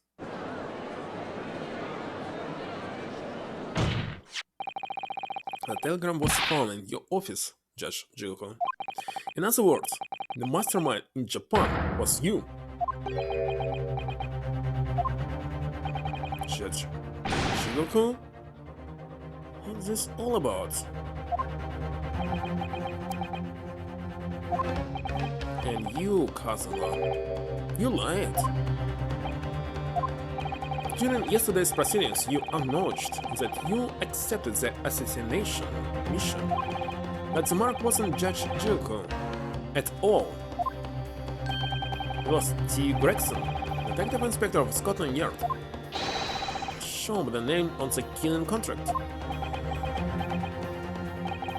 Very impressive, Kuluk01's. But actually, I didn't lie. The name of the targets I was ordered to kill never passed my lips yesterday. The idea that Seichiro Jigoku was a mark came entirely from you. Really? You deliberately avoided saying the name? The defense claims these four names indicate some sort of international assassin exchange. I'm sure I speak for all present when I say that the very idea seems utterly absurd. Well, Mr. Jigoku, what do you have to say for yourself? He's silent and he goes to prove his guilt. It's another very important point that this new development brings to light. There's now distinct possibilities that the scene of Inspector Gregson's actual murder was in the witness cabin aboard the SS Gruz. Judge Jigoku, have to testify now. The refuse would put you in contempt of court.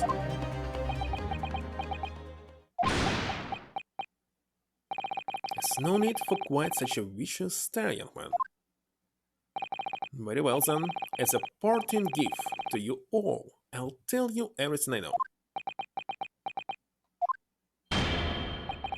Since this Japanese gentleman has information that the court must hear about the alleged assassin exchange and the events of the night of the 31st October. Present your formal testimony now. As you wish, my lord.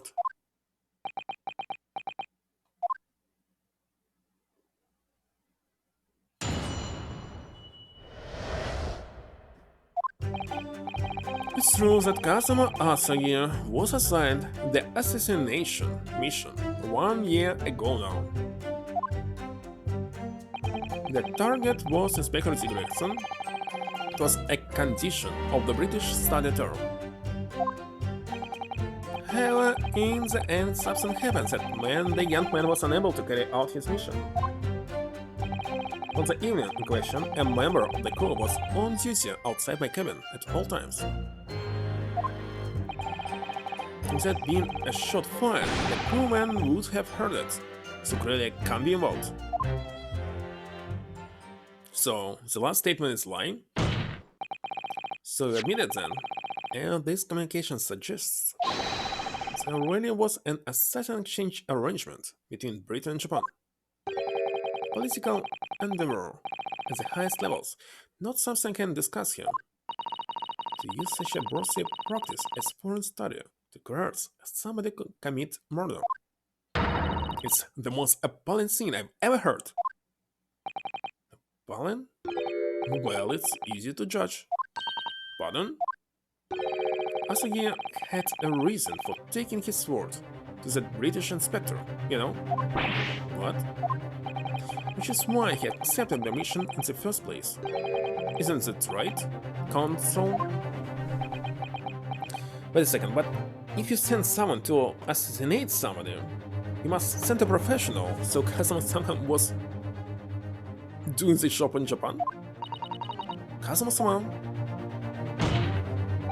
Judge Juko, if you are the mastermind behind this operation in Japan, then tell the court the identity of your counterpart in Britain.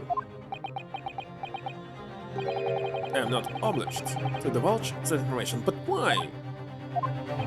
As I said yesterday, I've killed nobody. Freely admit that I accepted the mission, but on the night the plan was to be executed, I backed out. In short, this assassin exchange that the defense has identified is unrelated to the events of this case. Crucial point at this. Your police inspector can't have perished aboard that steamship in Darker, because if he'd been shot in the cabin, it's inconceivable that a member of the crew wouldn't have heard it. That's right.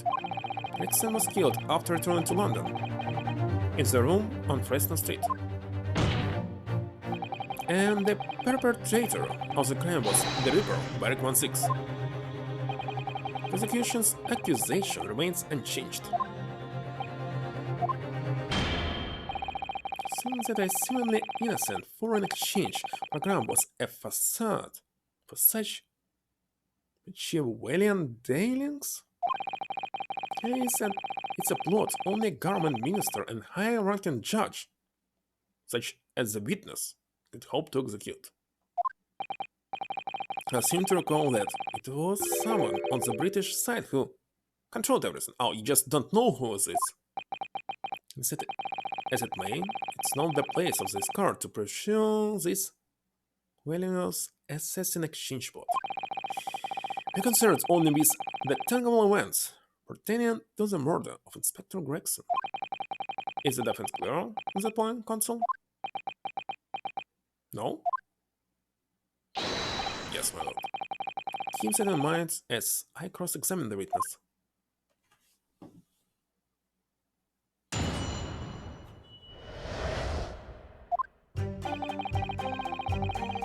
Okay, this is truth.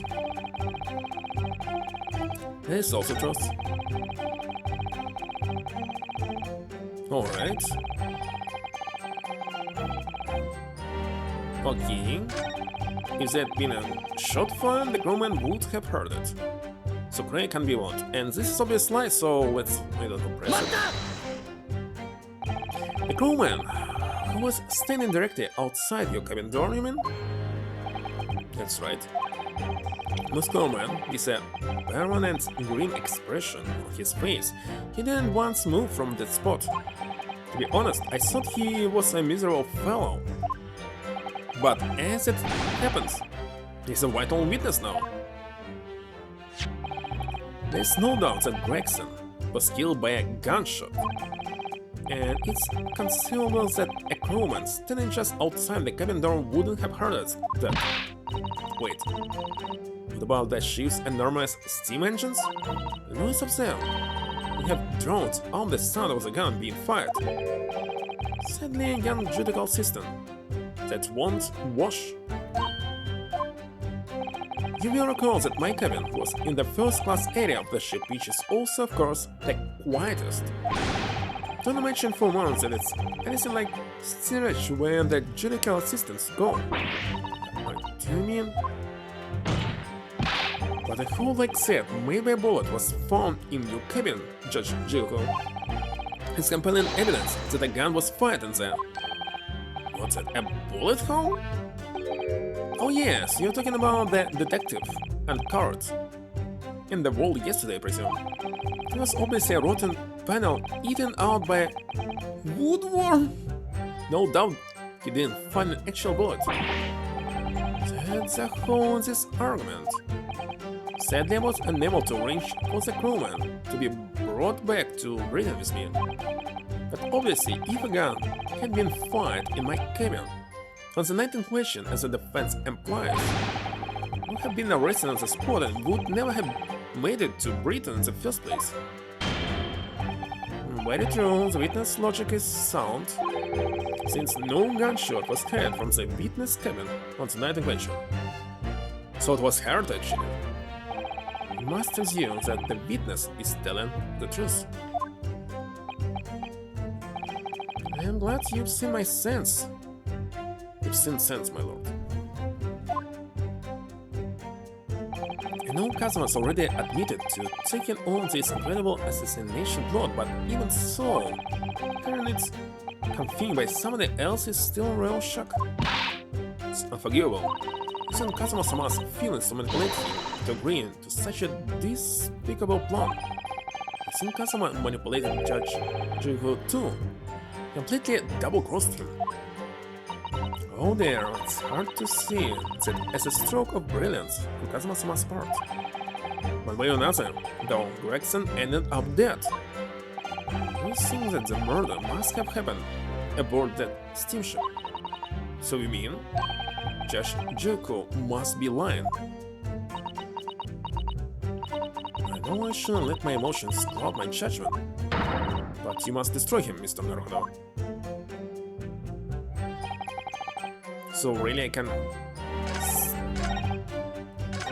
actually provide something.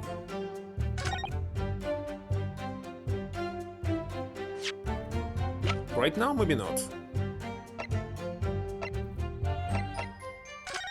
Ah, this. Can I show it right now here? Yes, and the court has heard there was a crewman posted outside Judge Jugo's cabin.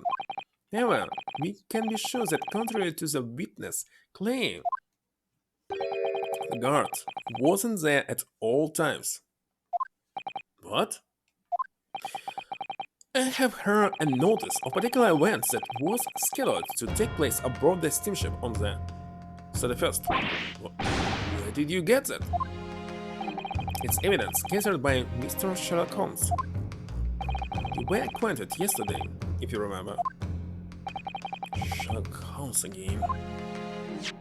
According to this itinerary, to leave the port of Dunkirk at exact 10 p.m. and for a period of 20 minutes, all crewmen of the SS Gruz were together on deck for an evacuation drill. All crewmen were away from their posts? And during that 20-minute interval, of course, by the way, Gruz means cargo. Any gunshots emanating from your cabin would have been heard by no one. In summary, Judge Juho, you had ample opportunity to commit the crime. He really is a killer, I can't believe this. 20-minute window of opportunity, that's an excellent fine-tune skill. But it amounts to nothing. Why? Because the witness clearly stated his testimony that no incident occurred in his cabin. Unless you have some decisive evidence that can show his testimony to be false. I think I already have it, this clock.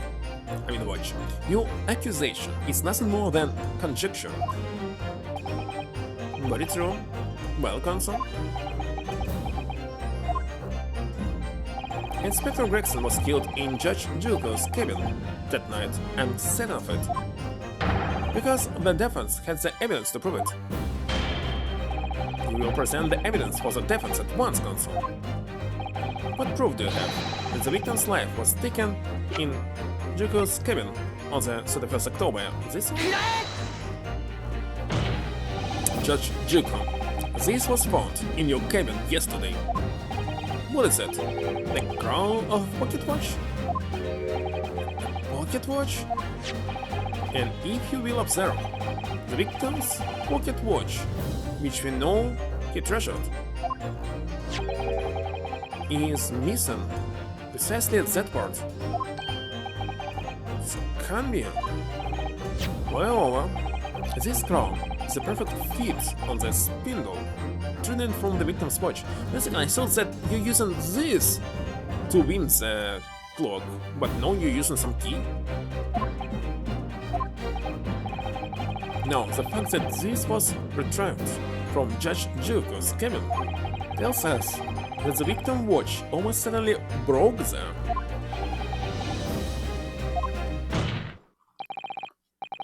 In other words, the victim was killed on the 31st during the 20 minute evacuation drill. In the cabin occupied by you, Judge Juko. Well, you're rather sharp, aren't you, you young murderer?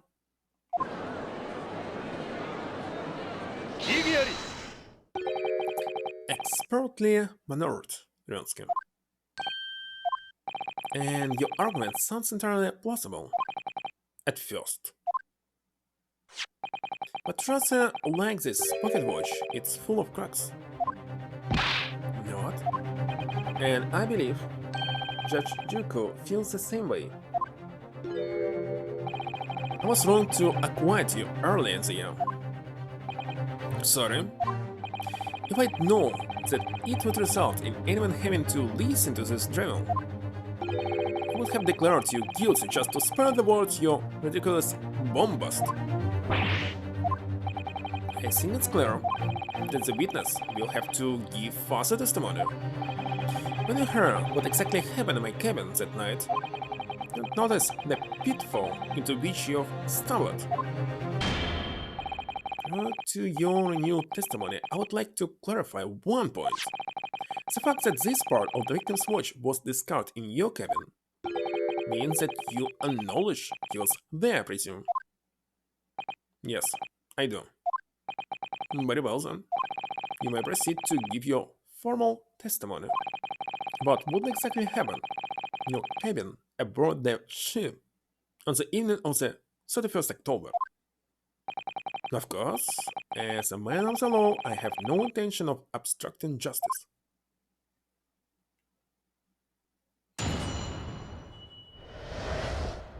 The events in the cabin. Had a guest waiting for me when I returned to my cabin after finishing my evening meal in the dinner room. When I walked through the door, a mustachioed Englishman was there, foolishly waving a gun at me. Soon took care of him with an open... What? Wait a second. Ippon? Silly throw, though. Wouldn't wait to run away after that. Oh, I never heard about this word. Imagine his watch was broken when I threw him over my shoulder. It has nothing to do with his murder. The inspector was clearly killed, having returned to Britain because his body was found in London. Ippon Seoi. Common jujutsu martial arts technique in my country. I was careful not to use it too much force, but the man obviously landed too heavily for his watch to take. So, Ryotsuke Naruhodo. Imagine you can see the flaw in your logic now, can't you? What? Fact that the pocket watch was broken in the witness cabin, but why it's inside the trunk? In no way proves that the victim's murder took place there. I have no doubt the inspector intended to kill me, but he didn't manage to pull the trigger. Yes, because he was merely the tactician, not the Reaper's hand of death. Well, the testimony appears to make perfect sense, as far as I can tell. Let me express my deep gratitude for your understanding, my lord. If this testimony holds, Judge Juko will be deemed to have had no involvement in the case. Well, counsel, I really see no reason for wasting precious court time here on cross-examination.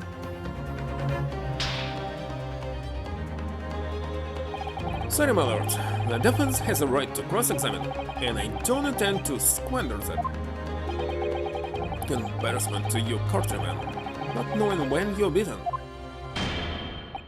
In that case, proceed, Mr. Naruhodo.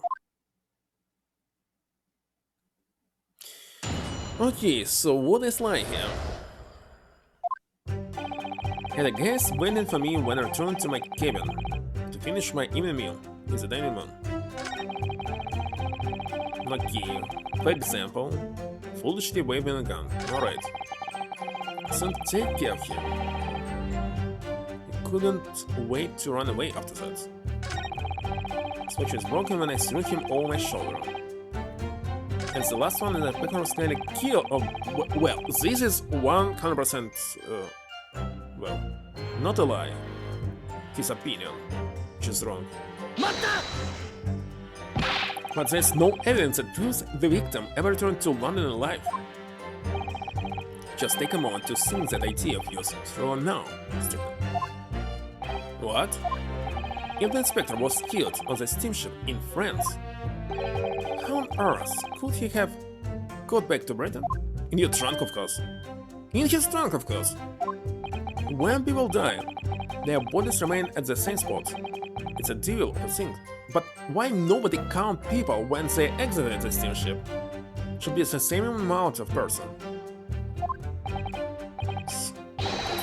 Well, then obviously the culprits must have moved the body. How exactly? Carrying a corpse of a sheep in your arms would rise a few hours at least, don't you think? Well, yes, that's true, but how passenger luggage is inspected when it's unloaded from arriving vessels? I would like to think the border police would quarry the corpse of an English gentleman as hand luggage. If the murder had taken place aboard the ship, you would imagine the body would have been disposed of at sea. There would be no sense in risking being caught by attempting to transport the body back to Britain. That's not that idea then. But perhaps not. Is Susato? You heard that the first-class passengers were under constant scrutiny by the crewmen posted to guard them. It should mean that the culprit had no opportunity to dispose of the body in the sea. Yes, that's true. So transporting the body to Britain may have been the only viable alternative. Jeremy, you really are new to this, aren't you? I saw it being perfectly clear, but it seems I'm going to have to explain it in words you can understand. I think I ought to alter my testimony. With your consent, of course, my lord. Now you make a mistake, isn't it? With no objection, state your amended testimony now. So there's no possible way I could have transported the victim's corpse back to Britain. But they didn't check his trunk or what? Oh my god, let's see. Telegram.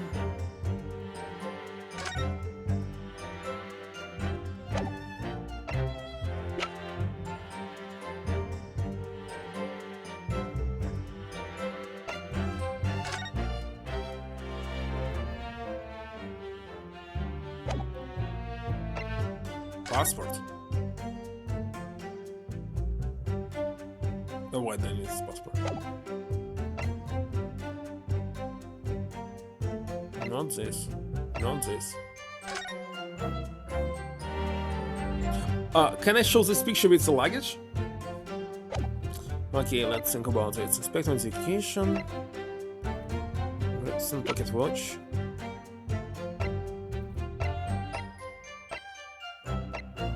Well, I see only this picture so far.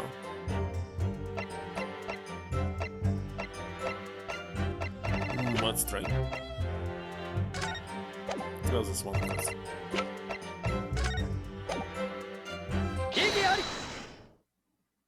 There's no possible way you could have moved Inspector Gregson's body, you say? I would say the opposite is true. And what's that supposed to mean? Far from being impossible for you to do. The transporting of Inspector Gregson's body back to Britain is something only you could do. Talking about Dronsky. As well as being a judge, Mr. Juko is also Japan's Minister of Foreign Affairs, which means he's exempt from having his luggage searched when he enters the country.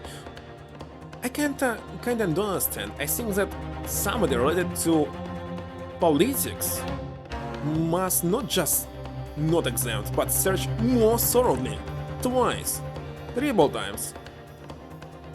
Not regular people. Learned that when I first met you up and you arrived in London, and everything should be declared, every single thing. Well, all those passports, checks and luggage searches at the border took us a lot of time.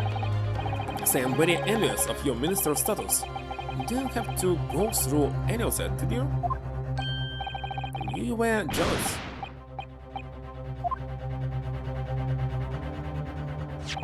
I presume you recall this, Judge Juko. It's a photograph we took in the foyer of the hotel to mark the occasion. As the court will note, you have with you your large travel trunk. Large enough, in fact, to have a corpse inside. Mr. Narcodo, surely you're not suggesting? I'm afraid I am, yes. 3 days ago, when we were chatting innocently with the new arrivals from Japan at the hotel, the body of Inspector Gregson was just meters away from us, said Judge Junko's trunk.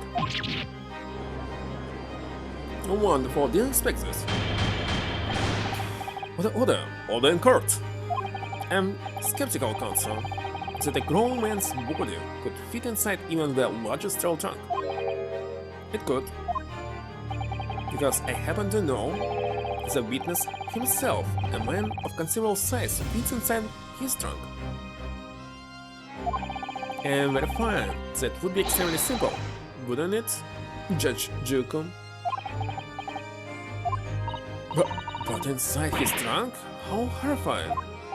And after I spoke with you at the Great Waterloo Hotel, you had the opportunity to visit the apparent scene of the Fresno on Fresno Street, taking your trunk with you and cab to deposit the inspector's body.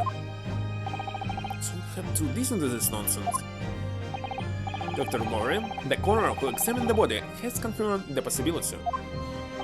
She has acknowledged that there are signs that steps may have been taken to disguise the true time of death. The onset of the body's decomposition could have been delayed by storing it in a refrigerator.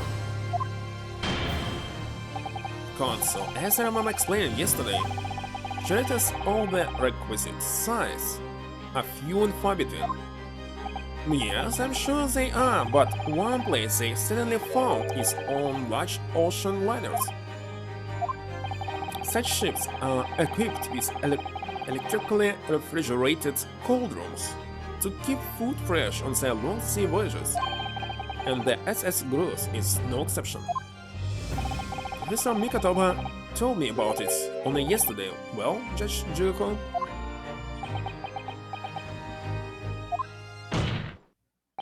However much you prolong this debate, you can't eliminate the truth. All the evidence points to you being the killer.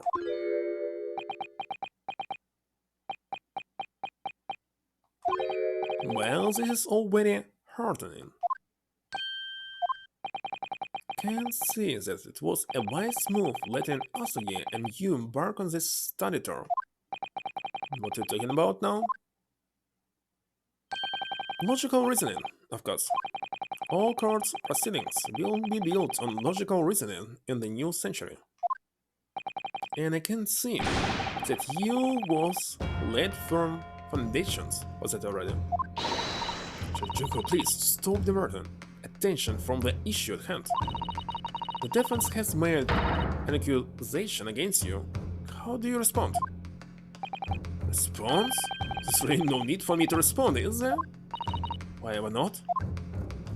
Because before you can even begin to answer the question of when the victim was killed, you must first establish one key fact. Where was the victim killed? It's quite logical. The actual scene of the crime? The execution stance is unaltered. The killing took place on Fresno Street when the gunshot was heard. As accused, Kuluk01's shot the victim at point-blank range. Since non-tangible evidence exists to disprove the prosecution's claim at this time, defense deductions amount to little more than an elaborate fairy tale.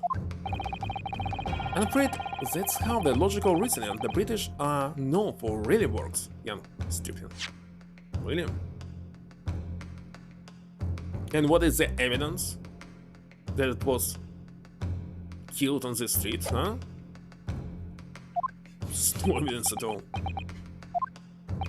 Victim was shot in that little room on Fresno Street and died instantly? And friends, it's the prosecution's claim that's the only fairy tale here. How can you say that? Quite simply. Because that claim directly contradicts a certain piece of evidence in our possession. What? What is this evidence? Very tantalizing, Cons. I think you had better explain yourself to the court, don't you? Prosecution claims that Inspector Gregson died instantly when he was shot at the scene on Fresno Street. But this evidence clearly contradicts that claim. That he was not instantly died. Not instantly died. Oh my god, what do you have? Oh, it's another autopsy report. Passport, no need. Drunk, no, not sure. This already shot. Indication, okay. Pocket watch. Photo.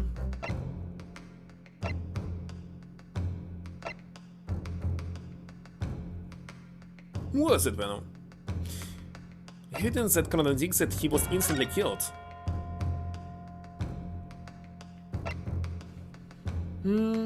Photo of the victim. Victim. 1 second. Was shot in the claw, in the chest of close range. The front is an instant death.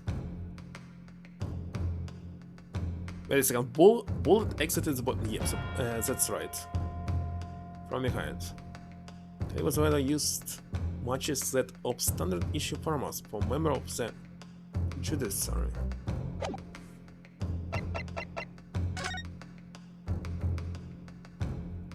And why it contradicts that it was instantly killed?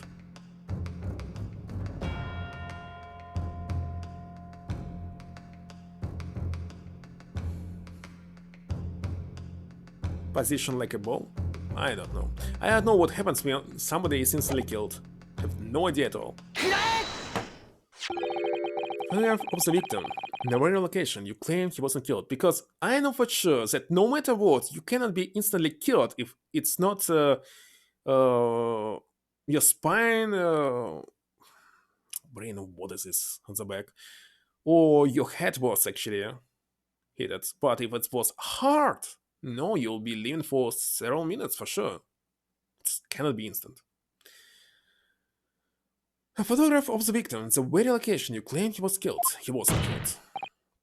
Yes, but the point is the posture of the body itself. Inspector Gregson had been shot in that room. It's only question that his body would have been curled up in a ball like that.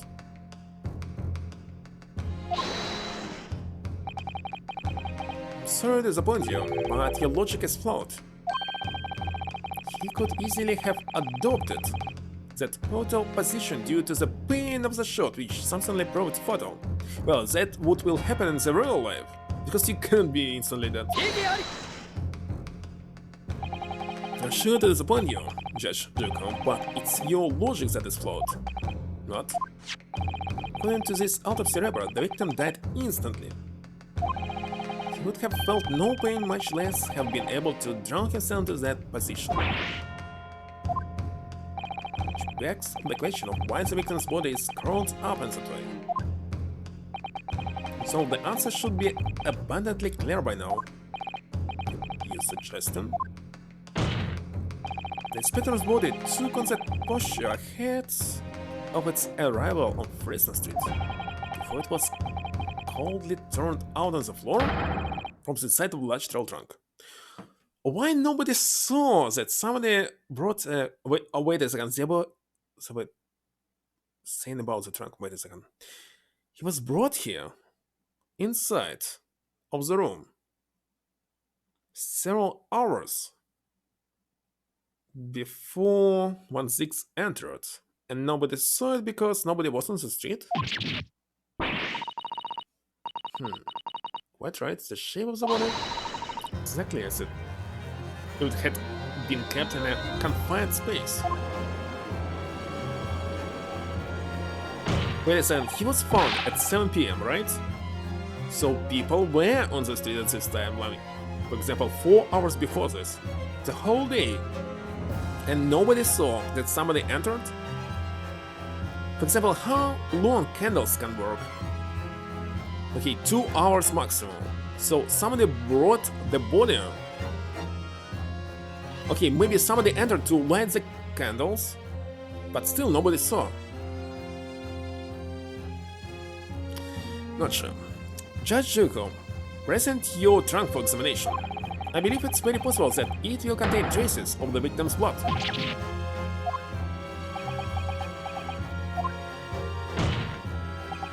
Present my trunk? I refuse. What? What grounds?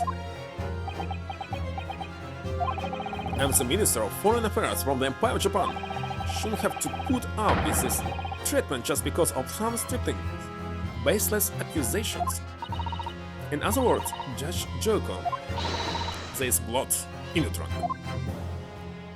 I decline to answer that. As a Minister of Foreign Affairs, I have privileges. Which privileges? That allow me to kill people and drag them around? At this moment, you're not a government minister. You're a witness in a trial in Britain's highest court. I don't care who you are, what your status outside this courtroom might be. You will not withhold information. Nothing is more important than the truth.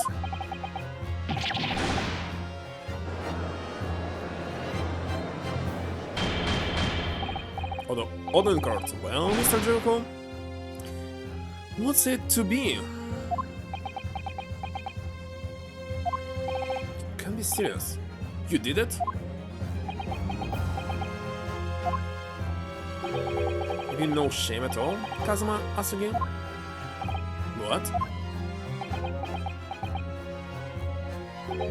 Very well, I admit it.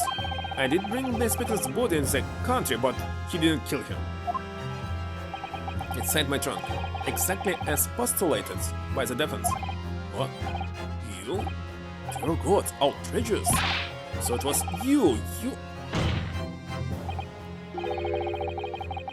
You admit to Inspector Gregson... No, admit to nothing more than what I've said. Okay, what if he's saying truth right now and he didn't kill Gregson?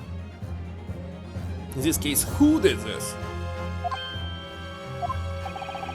Of killing the man, I certainly have no recollection. What on earth is that cryptic statement supposed to mean?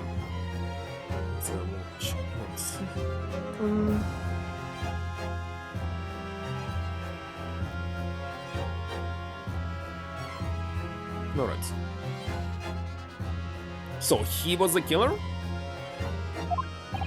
Amara disposed of the inspector's body, which was left in my cabin. And what was the motive? In order to avoid unwanted attention. Okay, the motive was that Asagi failed to kill Inspector, that's why he killed him. As a judicial assistant over there pointed out, I had no chance to throw it into the ocean. So I decided my only option was to bring it into Britain with me and dispose of it somewhere else. You can't still deny it. If you didn't do it, then who on earth did kill the man? As you know, there was one other person in my cabin that night. He had the opportunity. Who was here if Asagi stayed in this hotel in where? Wait a second.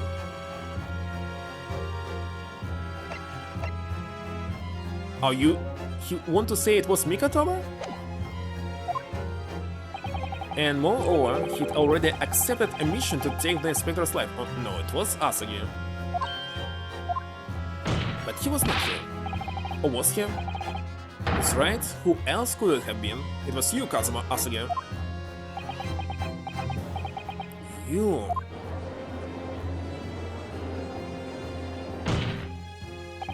I never thought you stooped to this, Seichiro Jigo. Taking the words straight out of my mouth. Prosecutor, Kazuma Asagi. Thought by leaving the body in my cabin, you could pin the crime on me, did you? So was he here not? Well, the prosecution counsel has already admitted to visiting the witness's cabin on the night in question. Yes, on an assassination mission, no less. Wouldn't. So, what do you make of that, young stripling? You heard my testimony now, and that's all I have to say on the matter. I'll admit to nothing more. Do you believe this? Counsel for the defense? What is your position now? The court awaits your response to the witness' assertion. My response? Why should I care? Was and still defending only 1-6? Not Asagi. The assertion that on the night in question the victim's assailant was in fact Mr. Kazuma Asagi. This isn't the dead end, it seems to me. The answer's right in front of me. It comes down to Juko or Kazuma. Both of them had the opportunity to kill Gregson, but only one of them did it. And I'm just a step away from proving who. Very well, the defense is ready to respond to the assertion put forward by Judge Juko. The idea is that the victim's murder could have been committed by Prosecutor Asagi is impossible. Judge Juko, let me remind you of something you said only a few minutes ago. You claim that logical reasoning is the future of the judicial process. It is, no question. Well, logical reasoning can prove something here. Namely, that it would have been impossible for Prosecutor Asagi to commit the crime. What?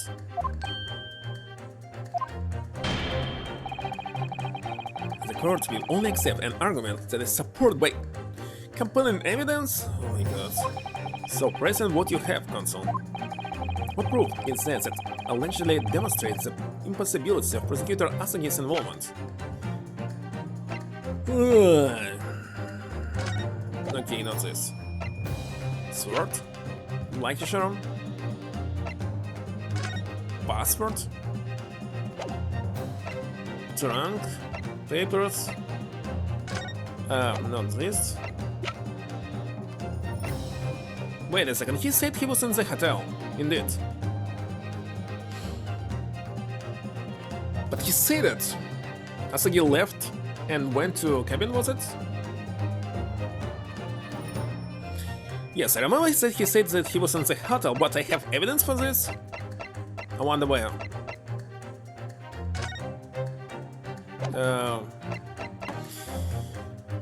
Article, monograph, letter of introduction, dismissal notice, candelabra, logo.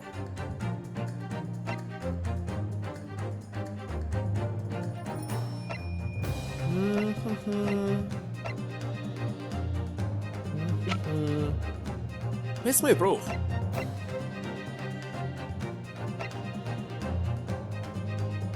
I don't have any proof.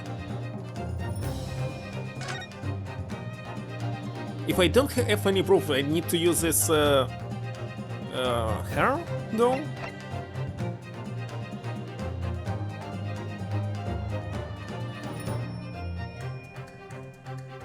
I don't know. Not yet.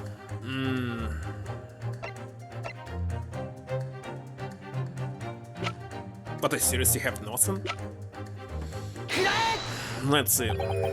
You're making the evidence live here, John Skinner. Sorry?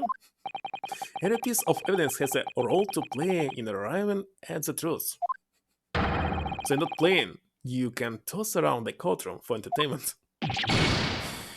Yeah, indeed. I can't upset Sasada-san. I'm being upset too.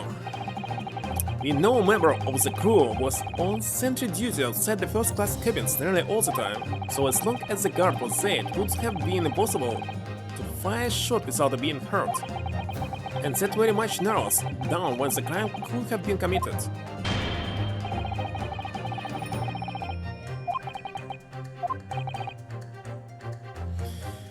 I'm just not sure. Wait a second.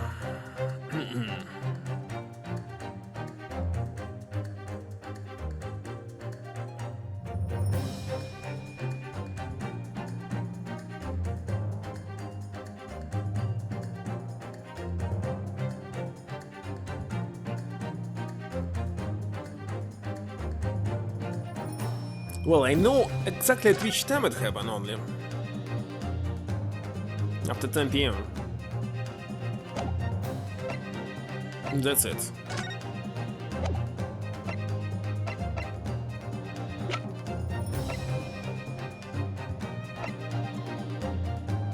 So, knowing this.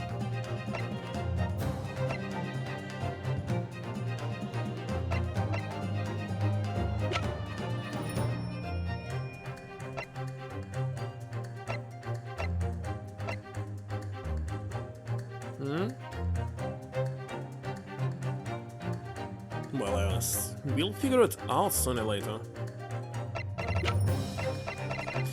Well, I just cannot see any evidence that's saying where Asagi was at this time. I know exactly when it was. At 22:20.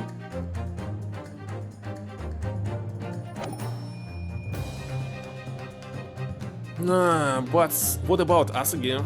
Okay, if I press on this, it will be the same. This eternity for crew member of the SS Cruise, my lord, this is conclusive proof. And eternity? How does it prove anything? Chachiku, the moment you acknowledge that you found the victim body in your cabin, this eternity suddenly became much more significant, so it's this one! What? Why? And the night in question, as always, a crewman sentry was on guard outside your cabin door. As long as he was there, nobody could have fired a shot inside the cabin. Absolutely, because it's inconceivable that the guards wouldn't have heard it and come to investigate. So that tells us that the crime must have taken place when the guard was elsewhere. And that narrows it down to the 20 minutes just after 10 o'clock, as indicated on the itinerary. Yes, I see no flaw in your reasoning so far. But the crucial point is this: when the evacuation drill took place, the steamship had already put to sea from the port of Dunkirk. Now, clearly, the murder could only have been committed by somebody who was aboard the vessel at the time. But Prosecutor Asagi stated in yesterday's proceedings, but we have no evidence that his words are true. I didn't come to Great Britain to take anyone's life, so I left Gregson and disembarked the ship. Spent the night at a boarding house in the town and returned to England the following morning. Which I'm sure the court will agree is conclusive proof that Kasama Asagi couldn't possibly have carried out the killing. Done? No, absolutely not. I don't accept it. Oh! What do you mean? The Boy's just saying that to exonerate himself. We can't trust that he really disembarked the vessel. Obviously, after he left my cabin, he hid himself somewhere nearby on the ship. Just waiting for his chance. What, again you need to provide some proof? Chance to come back and finish them? No, that's only the question. Isn't it, Kazuma? As the defense rightly calls, I disembarked the vessel and spent the night in a boarding house in Dunkirk. And as I said yesterday, I signed my name in the accommodations register book. All extremely easy to verify and undeniable proof.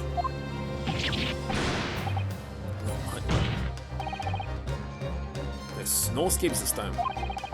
You can forget that you're a judge or governor minister. It's time you gave the court an honest answer as a common man. You killed Inspector Tobias Gregson and transported his corpse back to Britain. Then you dumped the body in the room on Preston Street and made it look as if the murder had happened there. That's what really happened, isn't it? Seishiro Juho. It was that dark 10 years ago. That's when all this began. Looking back now, my fate was decided that day. I was doomed already. That's cool. He broke it again? Where's the plan? It's over. My life is over. This was unexpected.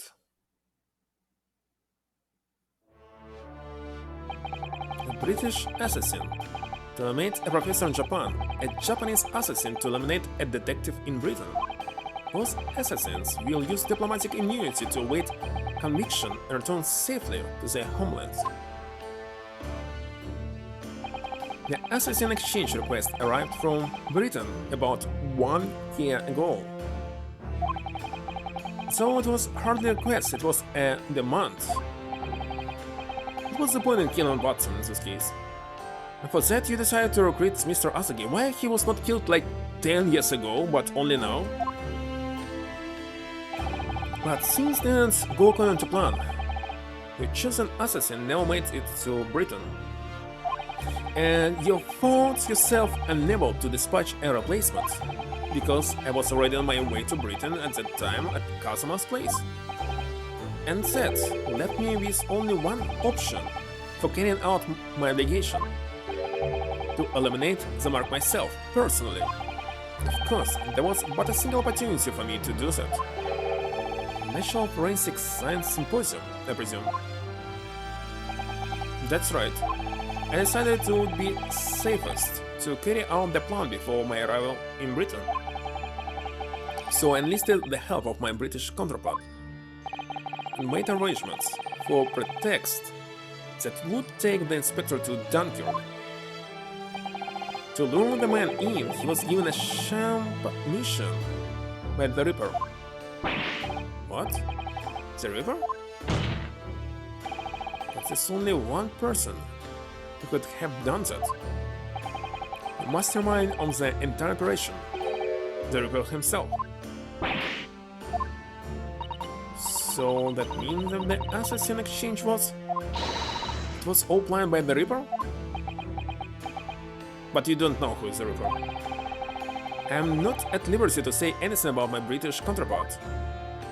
Anyway, the inspector accepted the Reaper's mission and deceitfully infiltrated my cabin on the steamship. It was all a trap designed to lead him to France and his own death. How awful. It was past 9 o'clock when I returned to my cabin from the dining hall that evening. I didn't give him time to attack me. I choked him until he'd lost consciousness.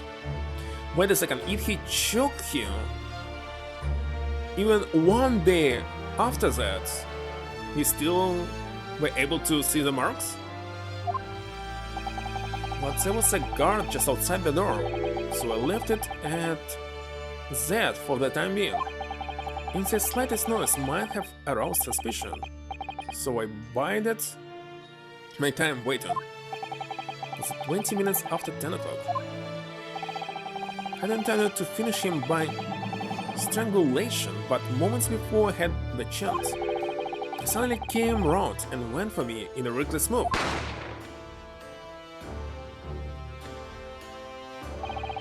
And received the British issue gun 16 years earlier, being a member of the judiciary as a business student. Wait a second. But when you left Britain, you must return it. Never mention I have to use it for something like that. So the revolver belongs to you, does it? And who stole prosecutor's gun? 1-6. Then the victim was killed inside your cabin on the SS Gross. Which begs the question of why you arranged for his body to be discarded in the room on Fresno Street. Young judicial assistant over there has already answered the question. There was no way I could take the body up on deck to throw it on the side. That's precisely where all the crewmen were gathered for the vacation drill. So before the first-class cabin sentries returned, I took the corpse to the refrigeration room. And then on arriving to Dover, you concealed the body in your trunk in order to smuggle it past the border police. I knew I needed to take steps if the police were to be convinced when the body was found in London. In that case, you must have known. You must have had ultimate details of Inspector Gregson's intended schedule. Yes, my British counterpart sent me everything I needed to know. The inspector was due at Fresno Street at 5 o'clock that afternoon, in order to meet a man by the name of Hugh Boone, from whom he would take back his police identification. I decided that man would be the perfect person to set up as a culprit, so I took a hackney carriage over there with the body still in my trunk. It must have been just after we took this photograph with you at the hotel then. Yes, I wasn't expecting a welcoming committee. I was more than a little nervous. On Fresno Street, I spotted a young girl selling little firecrackers.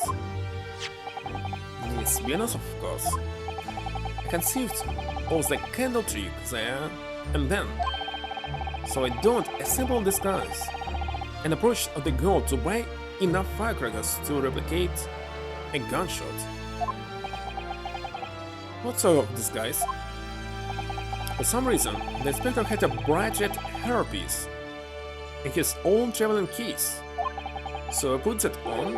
Also, I suspect I drew more attention to myself in that than I would have otherwise. Hairpiece we found, as I said, the inspector had it ready for the red-headed leak investigation. Only arrived at the room at around 4:45. So quickly placed the body on the floor, moved the notice board and set up my little candle trick. Arranged it so the firecrackers would go off with a bang around 15 minutes later. So that Mr. Boone, who was due to arrive at 5, would walk straight in the trap. Except at the last moment, I made a careless blunder. What was that? Imagine it was the bag of fish and chips. I didn't notice that it had fallen out of his overcoat pockets when I moved the body to the refrigeration room. I put it back into his pocket the following morning, but... well, it seemed the warmth of the heated cabin had accelerated the decay of the fish. I don't know, it was a fried fish, right? So usually it should not be decayed, it just should be like dehydrated and become solid.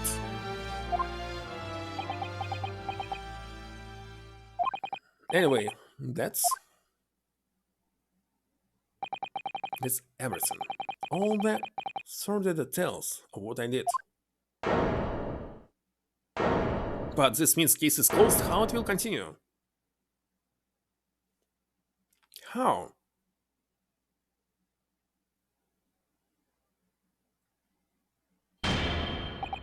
I've heard enough. You write at the truth about the murder of one of the country's most capable and respected police inspectors. Witness will be tried in the coming days. For a crime of such a vile nature, you can expect the most thorough penalty. Repatriated back to Japan.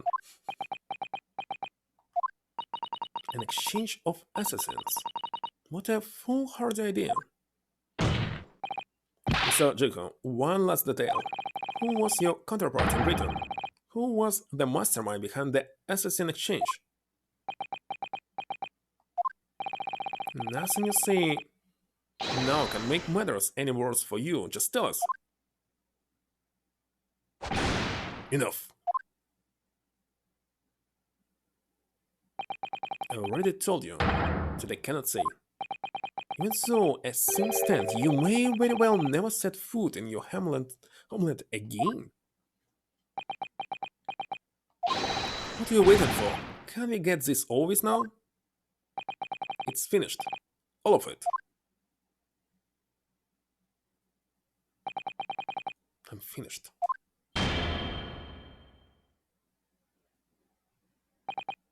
Then, in the name of Your Majesty the Queen, I now pronounce the finding of this court.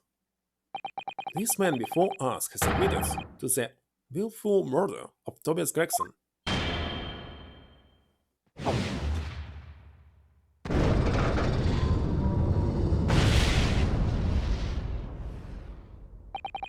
Seishiro Juko, it is the opinion of this court that you should be found guilty.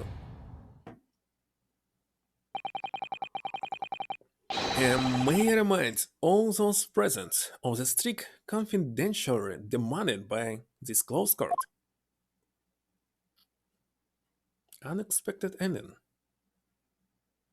But is it hold on or something? No? Nothing?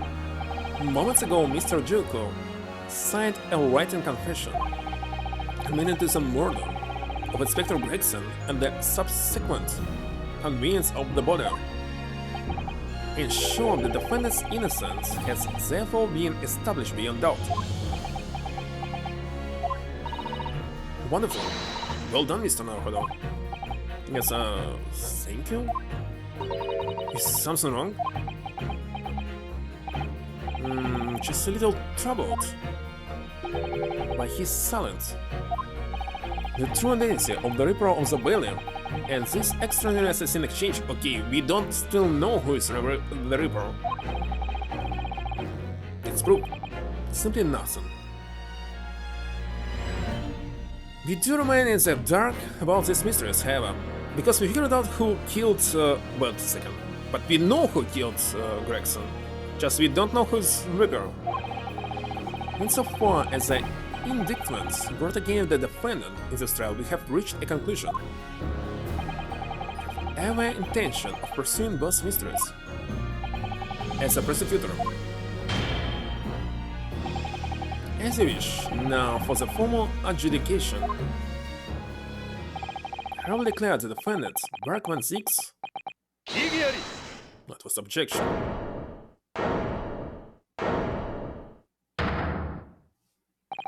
Prosecution calls for adjudication to be deferred. Counsel. The accused's innocence hasn't been fully established at all, and therefore it would be wrong to deliver a verdict at this time. That is the prosecution's unwavering position. What? But Chichuko has already confessed. Nevertheless, Barak 16 has committed crimes for which he must be punished. Well, it would appear you have information that the court needs to hear Prosecutor Asagi. Certainly, the murder of Inspector Gregson was actually carried out by Seishiro Junko. But it's clear from the witness testimony that he was coerced into complying with the plot, into this quick, sick, merciless assassin exchange. That may be true, but...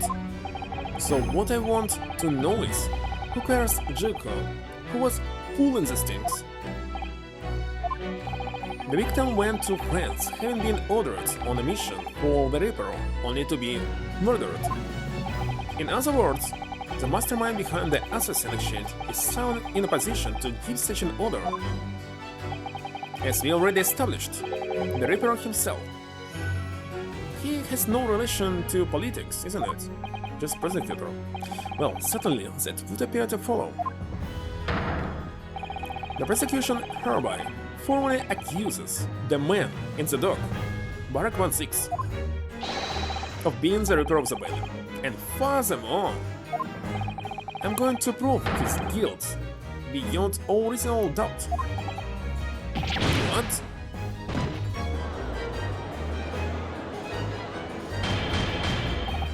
Order! The Reaper of the Valley is a long-standing mystery, Counsel. I suggest you have some new information with which to build a case. Scotland Yard has already instigated Kuluk01's very strongly in that regard, and they found no evidence whatsoever to substantiate the claims that he is the Reaper. Perhaps, but circumstances have now changed. Okay, as I understand, it's what about Kazuma and Strongheart, what was his name, we're talking about previously. To use these accusations? What do you mean?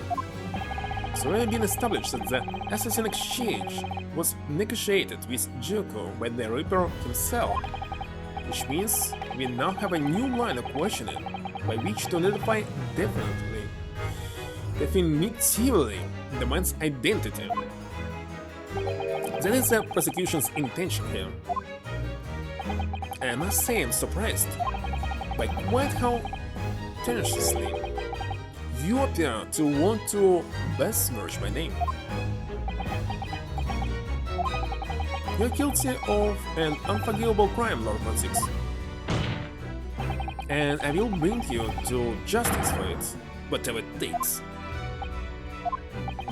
That explains Kazuma's silence before. He stopped at nothing to finish what Kuluk01's unwillingly started 10 years ago. Very well, it's extremely irregular. I will, on this occasion, grant the prosecution further opportunity for witness testimony. The defendant will disclose any and all involvements he has had with the Reaper and the assassin exchange.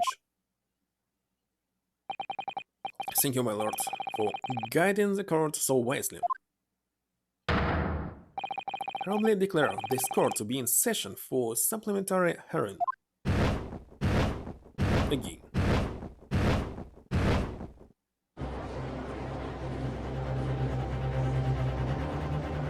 The third one.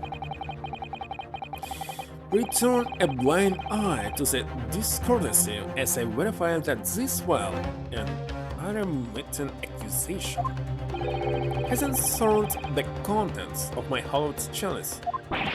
Kuluk01's? I first had to suffer the pseudonym of the Reaper 10 years ago now, and ever since that time I've endured the weight of implied guilt. It's gone with it. So I welcome the chance to testify now and crush those allegations once and for all. Good. Then let justice decide, Kuluk01's. Prosecution seeks to begin building this case by calling the accused to the stand as a primary witness, in order that he may answer the accusation brought by the prosecution that he is the Reaper of the Valley. What says the defense? Putting the defendant in the witness stand can be extremely dangerous. And Kazuma-sama is so emotional at the moment, he's not thinking logically. You're right that he's not himself, but I knew it would be like this. And I came here today determined to face him through whatever might arise. As a lawyer, and as his friend. And that's what we must do. Defendant has no objection, my lord. Very well. Defendant, you will take the witness stand and give formal testimony on the subject of your involvement with the Reaper and the Assassin Exchange. As you wish, my lord. Let's see.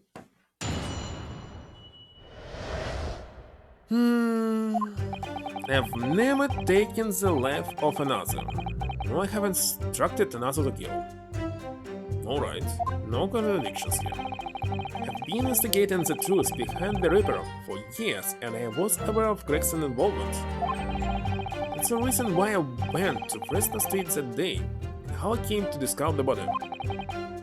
The point is, no common threat exists between myself, Gregson and Dr. Wilson? Watson, of course. No, threat exists, of course. Clearly, therefore, there's no reason to suspect me of being behind the Assassin Exchange. Well, it's kinda obvious where he's lying. So, you denied all accusations by the prosecution, but that you are the Reaper of the Bay and that you masterminded the Assassin Exchange. The knowledge that the public at large believed me to be the Reaper. However, that's a fallacy, which I alone am in a position to forswear. Naturally, the prosecution believes the testimony just given by the accused to be untrue. Kransky Naruhodo. Of course, I can present. Wait a second. For Gregson, it's this photo, of course. Maybe. And for actually, that's all. I don't have anything else. Yes. Let me ask you, why are you here? What really brings you to this courtroom? I desire to uncover the truth. Even if the truth proves your client to be guilty. From all my experiences in this courtroom, I've come to realize something. Truth can't be hidden. Sooner or later it will come out. It would work in real life like this. So it's always my intention to work with my client in pursuit of the truth. I want you to remember what you just said. Enough dilatory chatter. Counsel for the defense, proceed to cross-examine the witness. Yes, my lord. I know exactly what you're thinking, customer. No, you're just waiting to point it out. The contradiction you've convinced lies somewhere within this man's testimony.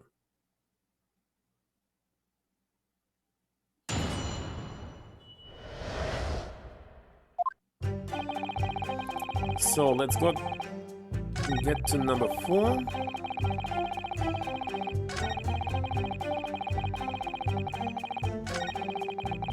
No common threat. There's a link between you and Gregson, though. Of course, you were close acquaintances. Link between you and Gregson. Okay. We'd worked on numerous cases together. I consider the man to be a mentor of sorts. He taught me a number of important lessons. He did? Such as what? Where to buy good fish and chips? And such like. Well, that was convincing. Dr. Watson was a coroner, of course, but that was some time in the past. Okay, for Watson, we have autopsy report.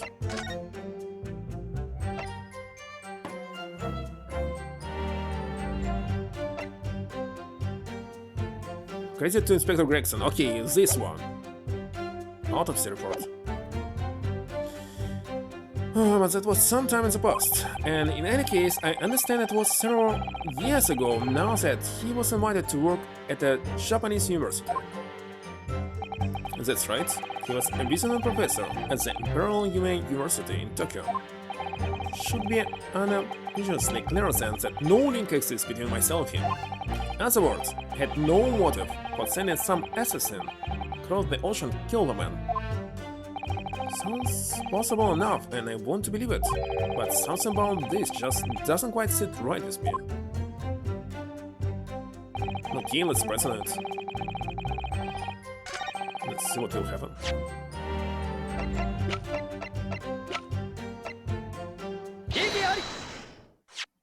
What is this? An autopsy report?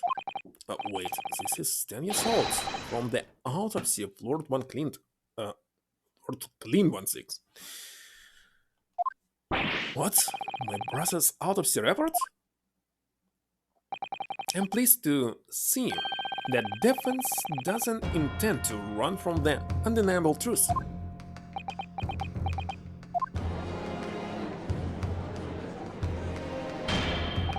Odenkart, what reason do you have for presenting a 10-year-old autopsy report here, Consul?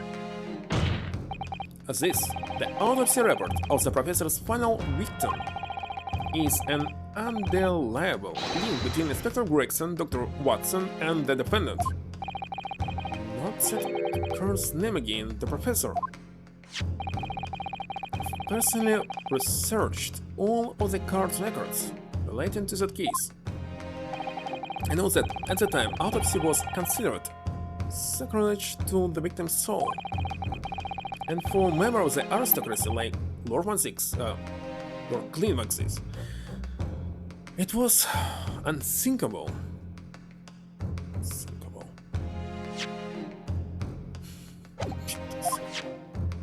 But someone implored the powers that be to allow the autopsy to go ahead, Inspector Gregson. He declared that he was certain he would obtain conclusive proof from the procedure. So he knew about something. It was Dr. Wilson who conducted the autopsy. Watson. His signature is clearly visible on the document. As promised by Gregson, the autopsy did indeed produce evidence. Evidence that conclusively proved Asagi Genshin was guilty of the murders. My brother's dying moments, he mustered all his remaining strength to leave that vital clue behind.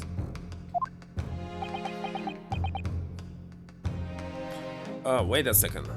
So, mustered all his remaining strength. So he actually ate something?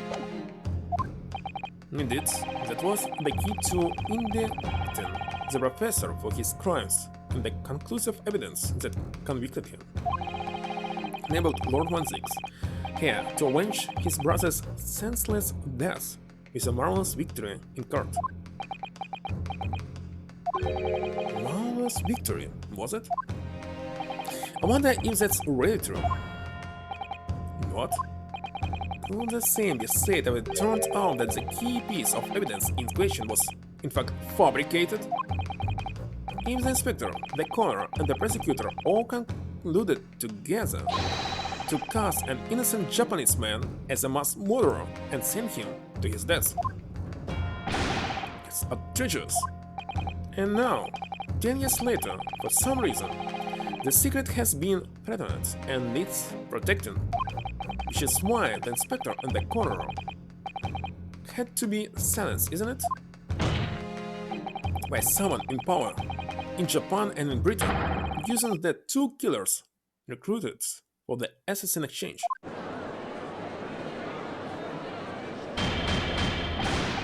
All at once. 10 years ago, my father was convicted in this very courtroom as a mass murderer, to be sentenced to death, but it was all a sham, and I swore to myself that I'd prove it, which is why I had to come to Britain. Whatever the cost. It's number 4, by the way. Or 5? I forgot. You have to forgive me if I feel compelled to toss this vengeful Nipponese tenacity of purpose here. However, he who fails to quench his emotions in the courtroom has failed as a lawyer. Count Kazuma, you know this won't wash. claiming your father was misrepresented in a trial that took place a whole decade ago. You must see that without evidence, it's nothing more than a wild accusation. As it happens, I have evidence. What? And the court has heard. Across the channel to France with Gregson the 31st. I went with him on the pretext of being the assassin recruited to kill Seishiro Jugo. And my true intentions were to make the inspector tell me the truth. What truth? The truth about the evidence, and he acknowledged what I already deduced. There's a closely guarded secret about what went on it that autopsy 10 years ago. What? A secret? No, nothing of any secret. While we waited for my supposed mark in Jikoko's cabin, I drew my clan's illustrious sword karma before the inspector's eyes. He very quickly understood what my true motive was. Right, I see. You said Asagi's young lad, are you? And what? You're gonna cut me down with the scene, is that it? It will very much depend on the answers you give to my questions. I want to know what really happened 10 years ago. The truth, that's all. Before we get into it, let me make one thing clear. I still believe your father was the professor. There's no doubt in my mind. But unfortunately back then, we didn't have the evidence we needed to make the crime stick. So, you admitted then? The evidence used in my father's trial was fabricated? It was for the good of the country. Anyway, you're just following orders. Orders? What exactly did you do? Speak! I'm not saying another word. And if your life depends on it? That's right. Even then.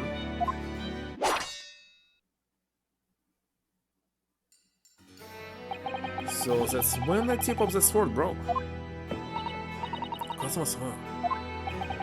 If the results of Kuluk01's autopsy were fabricated, then the investigating officer, Gregson, and the lead coroner, Watson, must have known about it. They can only have been ordered to pervert the course of justice in that way by one man. The man leading the case for the prosecution, Kuluk01's. In other words, the defendant did have cause to organize this exchange of assassins. Exactly as was established earlier, as to have been the Reaper himself who lost this Joko in Japan to arrange the exchange. Lee-iced? What is this sport? So, it follows that the Reaper's true identity can only be that of the man who stands accused in this courtroom today, Kuluk01's. How so? What is the evidence? Where's the evidence? Kazuma Asagi. But what you've just told the court, are you absolutely certain of your facts? Did Gregson really fabricate evidence for the trial 10 years ago? I heard it with my own ears. It's a shameful admission.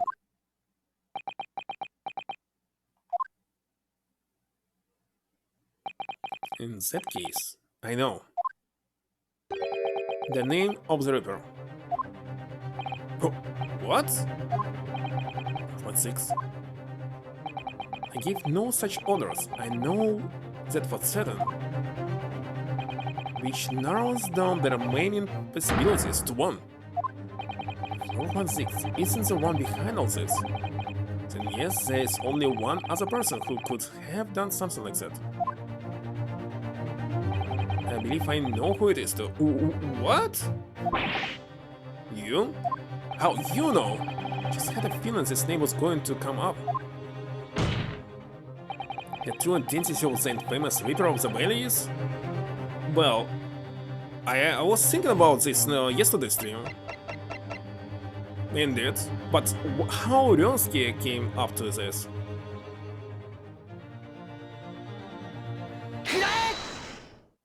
The only person who can have arranged the assassin exchange and manipulate the autopsy results with this, no other person who can do this. Simply. It's the Lord One Chief Justice himself, Lord Manuel Strongheart.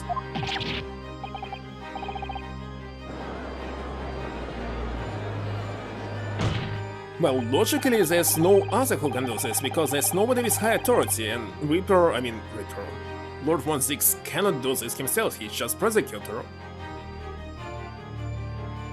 Yes, it's true that 10 years ago the defendant handled the prosecutions of the professor and court. He only took all the case after his brother Lord Clean 1-6 had been killed.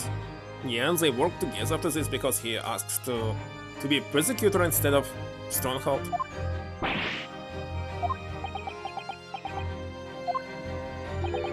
Can only assume that this is the most inappropriate joke in British judicial history. Well, Lord 1-6. 10 years ago, I was very new to my profession, but I had a burning desire to avenge my brother's death, so I pleaded for control of the case. The investigation to that point, the supplication of the lords to allow my brother's corpse to be examined. In this case, who is the father of Iris? Don't tell me that it's Strongheart as well. Well, your eyes, I must say, more looks like Japanese. So, she might be a daughter of professor? I don't know. Alright. Investigation to the point, the supplication of the lords to allow my brother's corpse to be examined. All the evidence I was given, the autopsy reports, it all came from you. I've spent my lives since then believing I was in your debt for the way you stood aside and let me handle the trial. As you know, I was very much mistaken. It's hugely unconventional force that called the inspector and the coroner to break the law 10 years ago, and yet again I don't know why Professor was not executed. Also don't know. And that same force was still felt a decade later, on the other side of the world by Seishiro Jinko. Lord Strongheart, everything falls into place when we recognize that you are the Reaper of the Valley.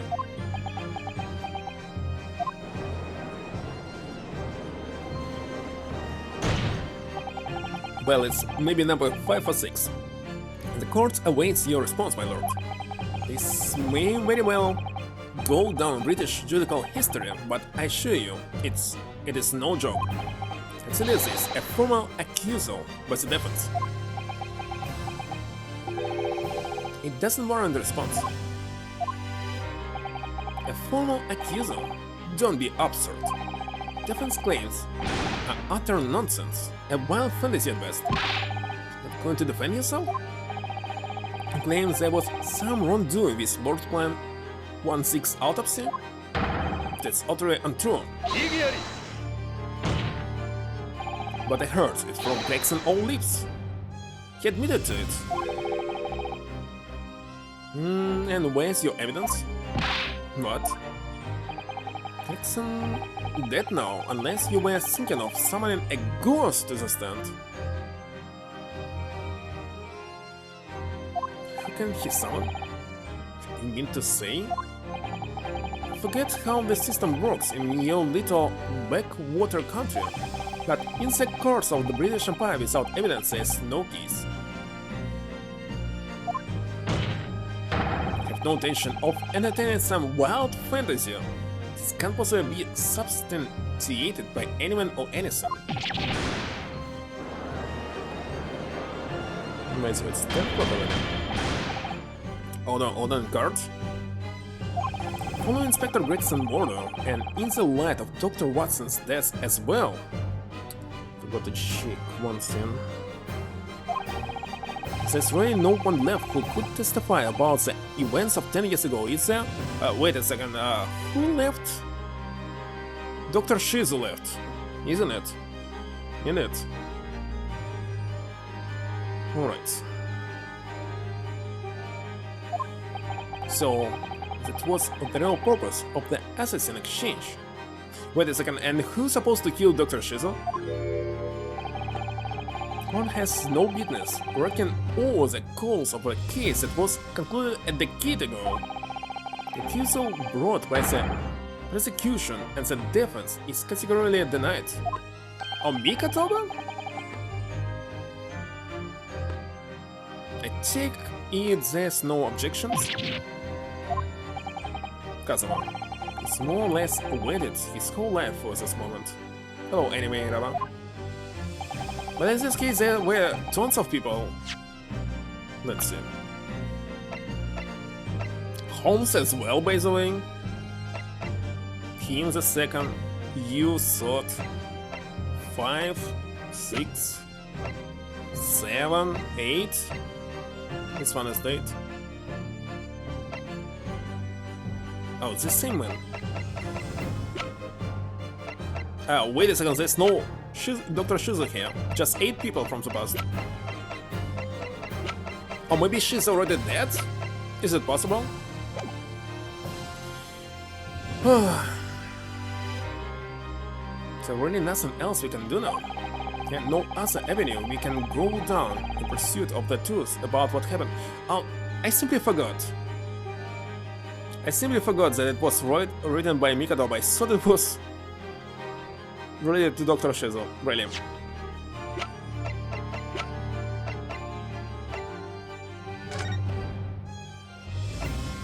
Is her name even here?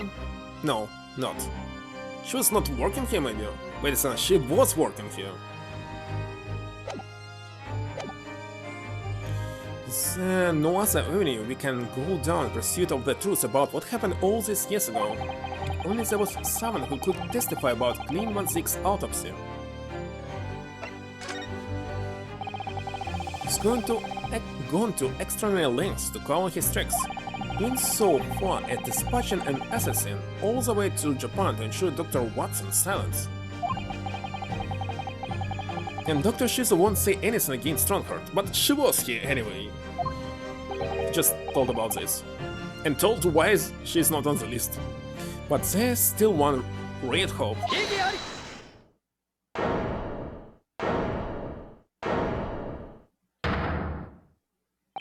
Actually, there's one person. One person who could still testify about that autopsy.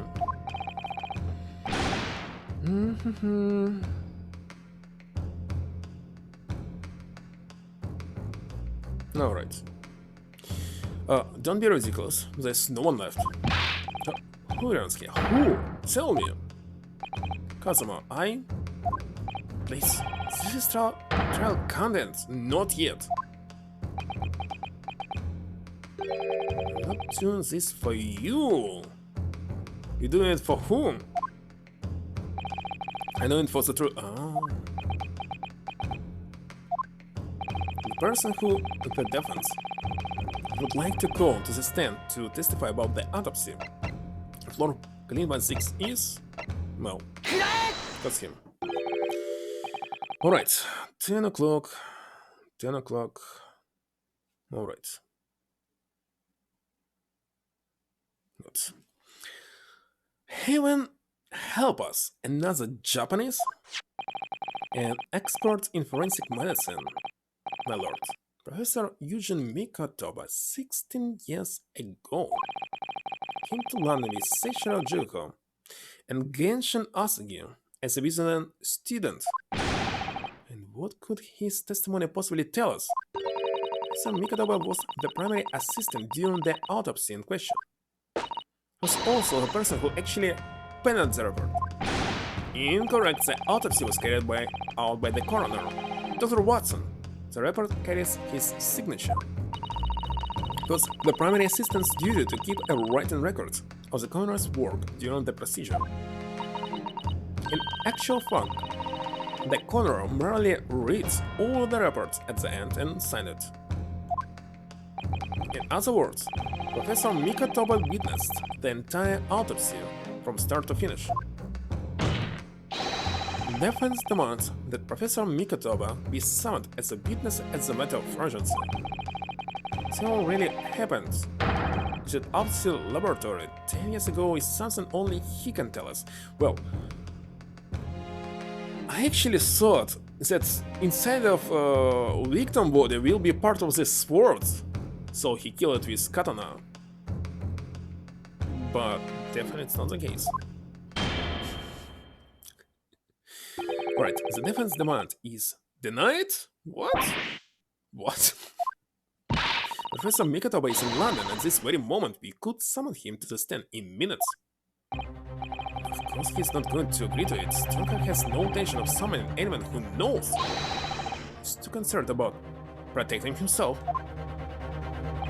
Prosecutor Asagi, let me refresh your memories. You seem to have forgotten the prosecution stance.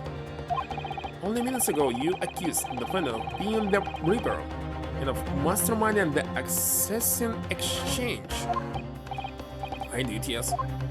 So present your evidence for those claims and make your case complete. At this time, I don't have the requisite evidence, but that's exactly why we need witness testimony. So Stronghead gave him some evidence? That he is not showing now? The professor case is closed.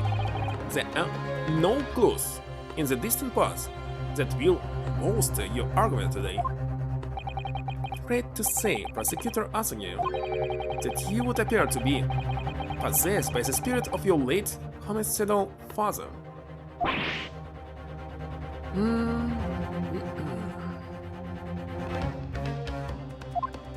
What to do in the morning? It's Saturday morning, it's time to, like, do nothing and relax. Now, as I stated earlier, this card has already reached a conclusion with respect to the matter at hand. Inspector Gregson was murdered by Japanese Supreme Court Judge Seishiro Juko. What never think that was Judge himself.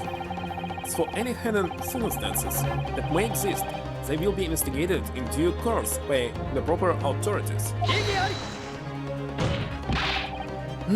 But we all know what will happen. To just give the mastermind of the whole venture time to cover his tracks again.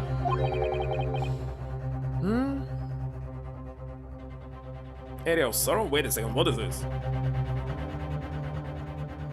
Area of Sorrow?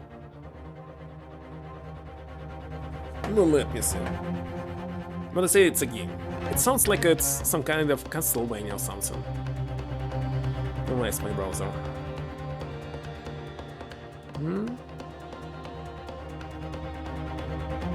It's Castlevania indeed. For Game Boy Advance? So far I didn't stream any Castlevania games, but if I start streaming them, of course I will start from the NES one. No matter how hard it will be. I simply need to finish it. Maybe I'll use some save states or something, I'm not sure. There's several endings? I've never heard about this. Well, I know that in the third game it depends on which route you will take, but different endings? Definitely I will play all of them someday. Maybe very soon. I need to finish Resident Evil games. All, and after this I will switch back to Famicom and... well, Castlevania it's not the earlier games that was released. Alright. Where am I? Here it is. That's my stream. It's my stream. Alright. Let's continue. By which you mean me? You beat the last boss, but never fought the other bosses. This... wait a second. I'll check it later, how to get all Zelda. Your punishment for this contemptible behavior will be decided at a later date. As for you, Prosecutor Asagi, so this game is much easier than NS games, isn't it? Because of the grinding? In the first games you only can grind the special weapons that they can use, but nothing like levels, etc. What, you have played every single game? I actually want to buy Castlevania for PlayStation 1, like Chronicle X or something, but the problem is, I was trying to find it in the different shows, but failed. I had only a book that described secrets about it, about how you can change time in it, etc., but I was not able to find the game to buy it, and the only games that I played was some remake on PlayStation Portable. But I had like Chinese replica of memory card, so game was constantly crashing, so because of this I simply was not able to finish it.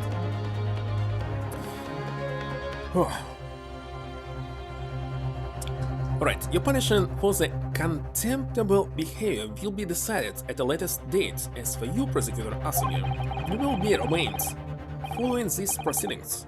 Willingly, I trust, since you gave your word. Very good. This fatal game of revenge is over, young Master Asagi.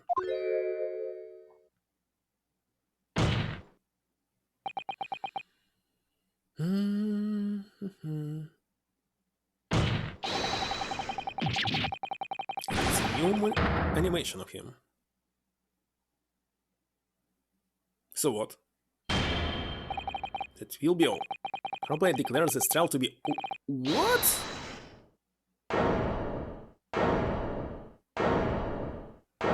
Who said it? Sherlock Holmes. Mr. Holmes! There's no place for matter detection, Mr. Holmes. May I remind you that these proceedings are closed to the general public. You will leave the courtroom at once. Mr. Holmes was instrumental in the apprehension of Seishiro Juho before he fled from Europe. The court should hear what he has to say.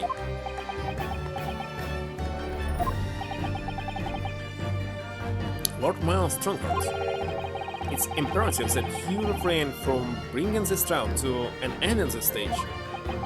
Is it really? And why could that be? Need only recall your own words from the opening of the trial to answer that question, if I may. We'll stop at nothing to uncover the whole truth behind these disturbing findings. Sure, it can be that the shock of being accused of being the Reaper yourself has erased that from your memory, can it? The whole truth has already been uncovered. It would seem that we have a great many important members of the judiciary present here today. I put it to you, my dear fellows, should the trial end at this juncture? After all, why have you been invited to attend? To not alone to the prevarications of your superiors?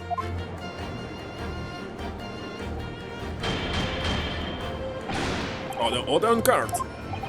It seems to me that we stand before a door that leads to a new era of legal practices. A door that is ajar. Let us emerge from the shadows of Reaper's decade-long ascendancy. For you and you alone, my dear fellows, has the power to push this door open now. The auditors of the gallery have no rights to express an opinion in court proceedings. Silence. By the way, they shadows just today. Oh, wait a second, what was I saying? Is it trying to end? Must end, but will it really go? I sense darkness, insecure behind the scenes. Dark scenes indeed. Is there a single person here present who can honestly say, come on, it was so fast. Honestly say, he doesn't sense the same? That's right, the judge has absolutely authority here. So, calls the trial to an end, it must end. What? The trial should go on, summon the witness. That's right, we need to clear this up before that young Japanese fell. Oh my god, why it's so fast? fellow is remains in custody.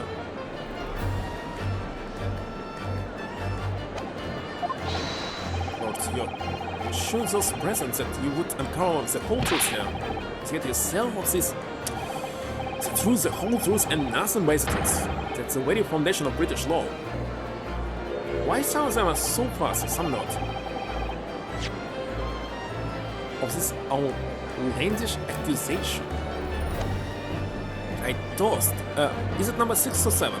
To my dependable colleagues in this gallery.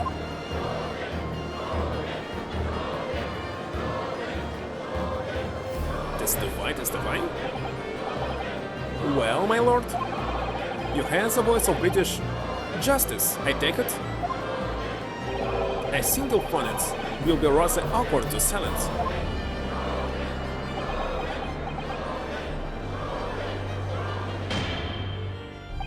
The court will recess briefly. I have no intention of shrinking from these allegations. Bailiff, arrange for the subpoena of the witness at once.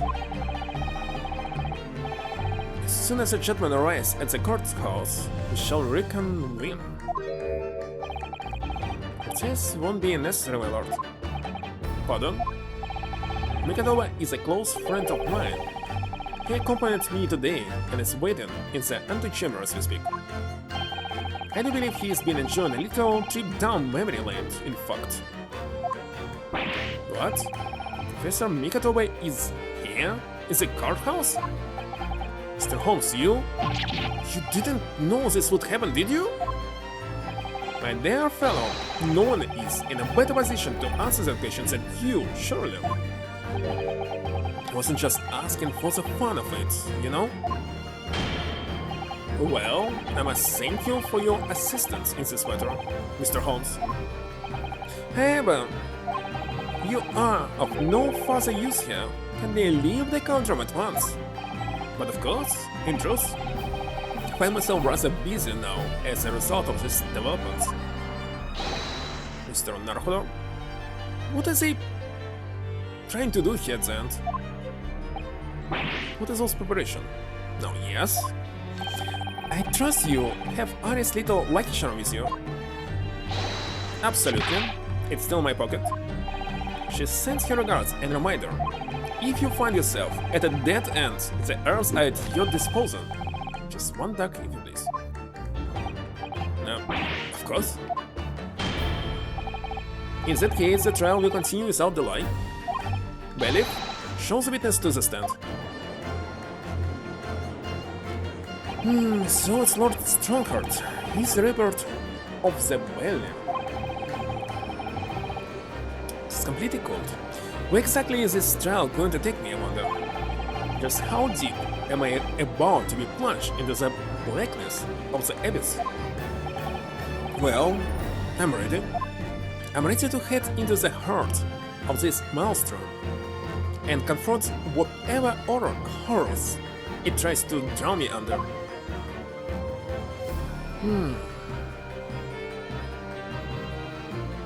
So puzzle me, why sometimes you should pronounce H, sometimes you should not, like honor, horror. No logic in English language.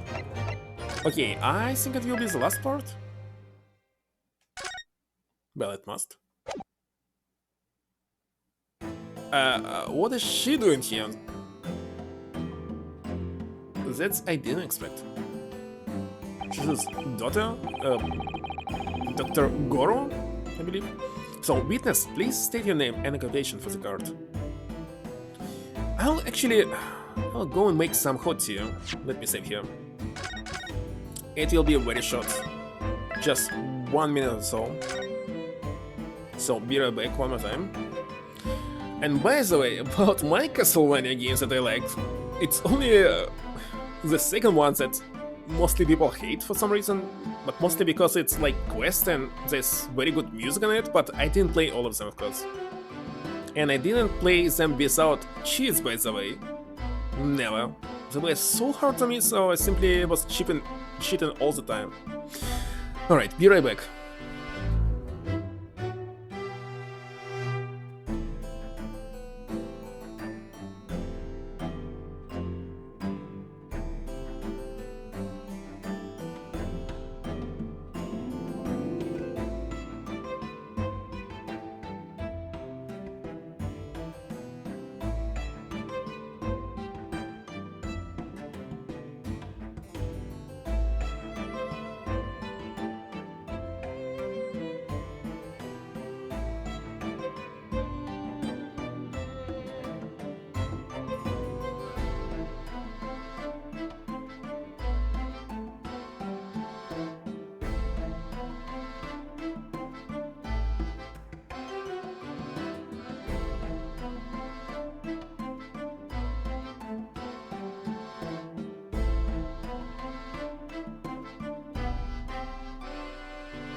Well, if in-game you can grind something, of course this makes the game is very easy.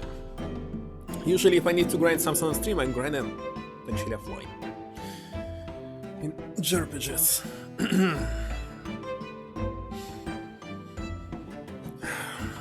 And checking, of course, YouTube video to find some good strategy against bosses. You like them all? And Symphony of the Night? And Area of Sorrow? And Dawn of Sorrow? Castlevania 1 to 3? And what about Nintendo 64 Castlevania? There was one, but I didn't even check it out. But people usually say that it's something like bad or something? I'm not sure. Alright, testimony. Okay, alright. So, witness, please state your name and occupation for the card. Eugene Mikatoba. How to pronounce his last name without putting the stress on it? Wait a second. Mikatoba. It's very hard. Lecturer in forensic medicine at the Imperial Yumei University in Tokyo, Japan. But what is she doing here? Professor Mikatoba, the young lady beside you, is... Oh, this is Dr. Maria Gori, Scotland Yard's practicing coroner, the daughter of Dr. Shizo, I understand. Okay, why does they have different last names? Yes, Dr. Shizo. Afraid I can't tell you why she's here. She just appeared.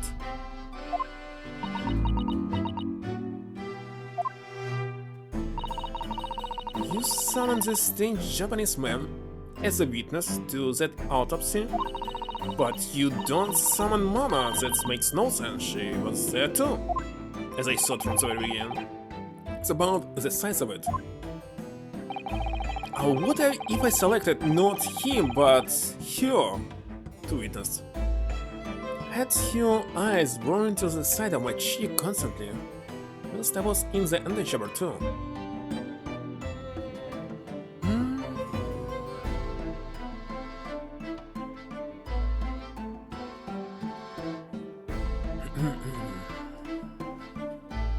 You find the way yourself? Truman, the idea of it's making me shudder. The relations between Dr. Shizu that came to light some days ago deformed the reputation of the entire judiciary. She was therefore deemed unfit to appear as witness in today's proceedings. The Ministry of Justice decision that is final. Well, we wouldn't want any more perjury to be committed, what would we?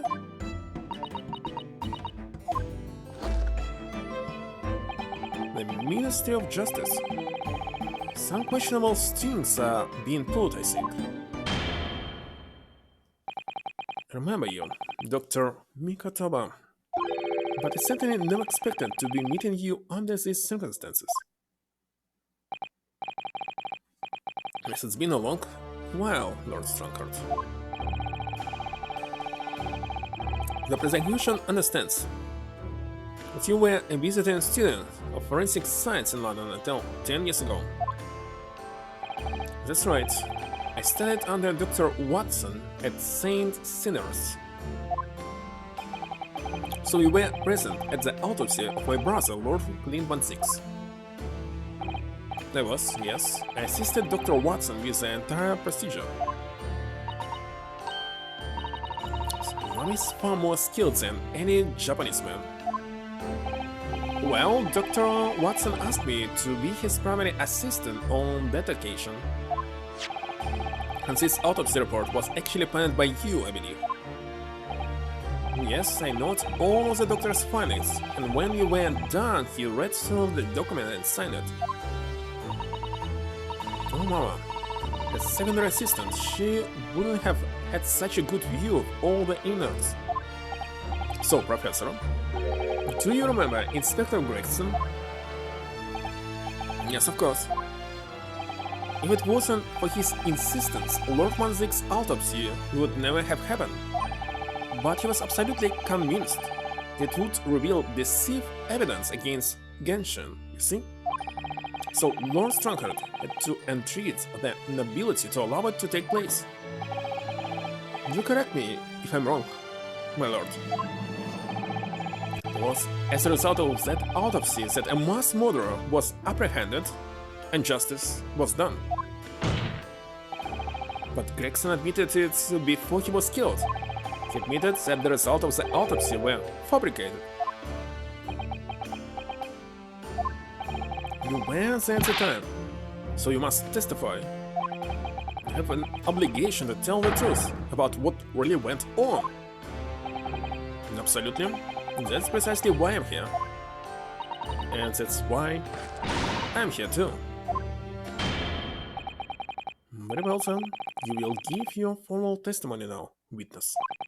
But before you begin, a word of warning.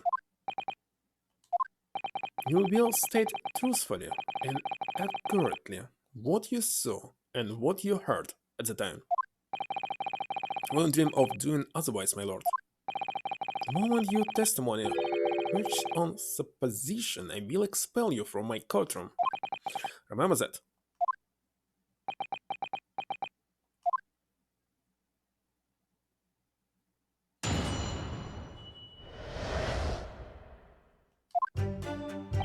From my own observations, I couldn't say there was any indication of the autopsy results had been fabricated. This resulted from a wound made by a Western-style sword, transfixing the heart, that I found a little strange. Did they... Oh, wait a second. No, they not. This... no, actually, maybe they said in previous episodes that maybe it's an autopsy. Wait a second, let me check it.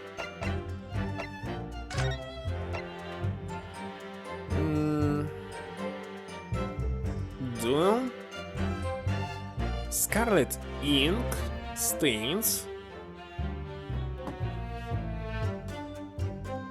Ah, wait a second, he wrote some document before his death, but next his documents disappeared, okay.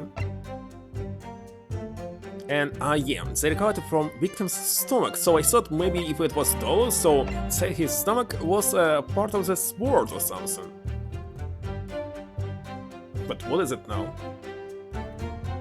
Alright.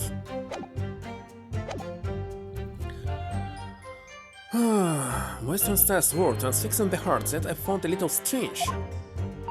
There were no other signs of internal injury, nothing questionable at all.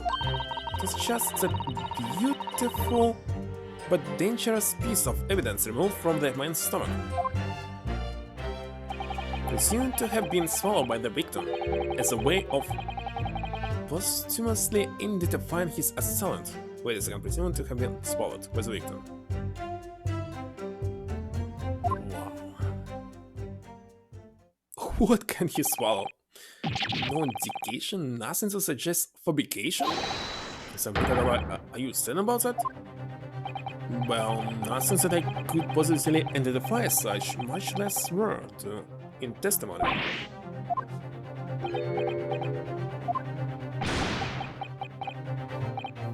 Well, that clears things up nicely. Stomach, shot. By the way, if I collect 1 million points for Starlight Pumpkin's channel, he'll be needed to run the speedrun. So that will never happen. This 1 million points is simply not possible. The only verification here, Asagi, has come from you. What? Claims the inspector confessed just before his death, but that is the fabrication. Just before this, there was 1 million points for playing Shadow the Comet, but for some reason he redeemed it for my channel, and I was playing it, and he switched Shadow the Comet to Lifeline. Wait a second, if there's Lifeline speedrun now, so I'll be doing the speedrun of this game? No way. No, he really acknowledged it. I swear he did. Really? Is the tip of a sword at his throat? The man was clearly at his wit's end. The court will give no credence to this confession. that was uttered in obvious desperation. Quite simply, there was nothing questionable about the investigation of Kuluk01's death. And with this testimony we have, without question, uncovered the whole truth of the matter. If I may, my lord, there was most certainly something questionable about it, and the whole truth does rather elude us, I feel. Beg your pardon? Well, you're obviously aware of the facts of the case. All four of the professor's previously victims died when an enormous beast was set upon them that ripped out their throats. Such horrifying crimes. Curiously, the killer's last victim, Lord Kuluk01's, suffered a different fate. Wait a second. So Doc was killing them.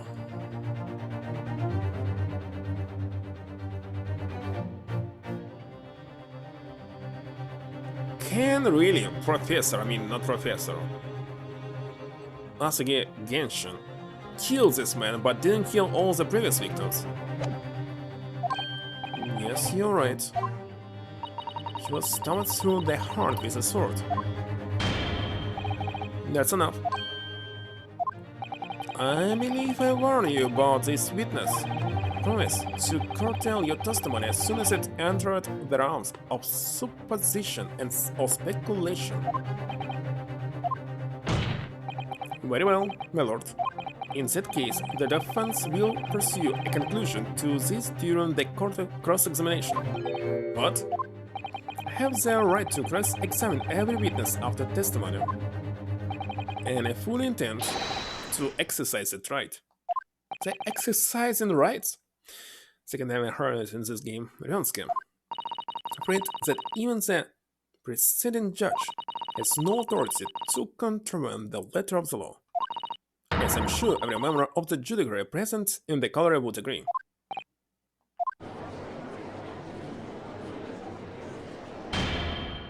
Very well. You may begin, counsel. However, the moment your arguments strays from the established facts, I will not hesitate to bring the cross-examination to an end. Proceed with caution. Yes, my lord.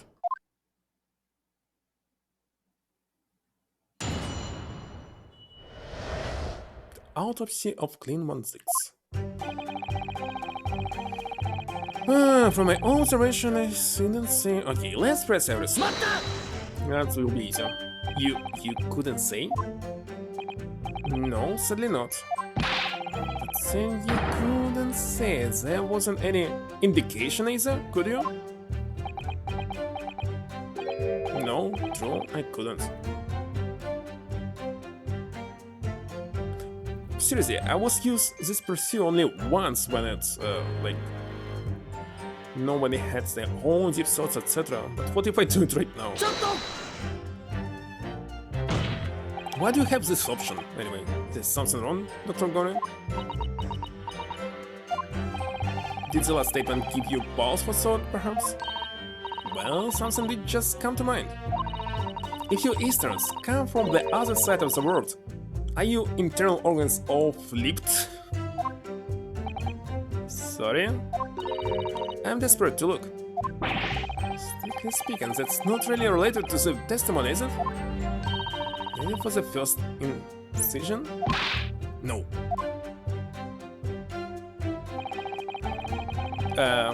What if I do the same with Lord 16?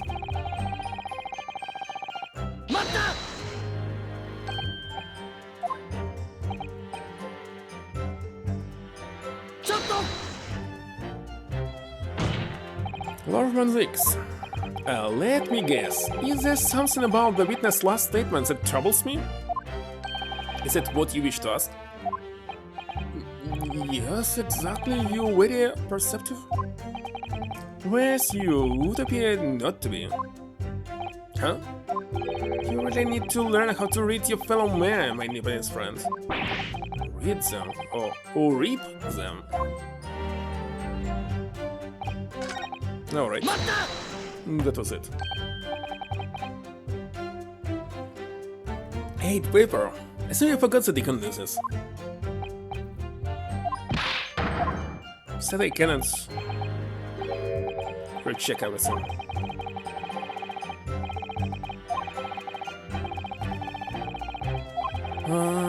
Wait a second, I skipped some parts that I already didn't read. No, true, I couldn't. I was at Dr. Watson's side as he performed the procedure, recording what he did. But at time of course, he instructed me to fetch implements and such like. Oh, wait a second, let's switch. Don't press buttons. Read first. Whilst I was away from the operating table, obviously I could have missed something. And at those times, what was the secondary assistant doing? Following these Japanese man's orders to just sell lighting or pass him implements. But it doesn't mean Mama wasn't a vital part of the team. Quite, yeah, so would you kindly refrain from staring at my cheek like that? Mr. Mikado, think. Was there nothing at all that seems out of place to you? Well, yes, there was, as a matter of fact. So this resulted from a wound made by a Western-style sword transfixing the heart, that I found a little strange. And all of the previous 4 killings attributed to the professor. The victims were killed by an enormous dog, I believe. Their throats were all mauled. Correct. And yet Kuluk01's was stopped. Do you mean to say? You think Lord Kuluk01's may not in fact have been one of the professor's victims? There's no basis on which to doubt their findings of the investigations carried out at the time. What? Asagi Genshin confessed to all his crimes upon his arrest. He admitted to having taken the lives of all 5 members of the aristocracy. And the beast that was used to carry out the killings was never identified. No evidence was found to suggest that Genshin had ever kept a dog. A true hound of hell.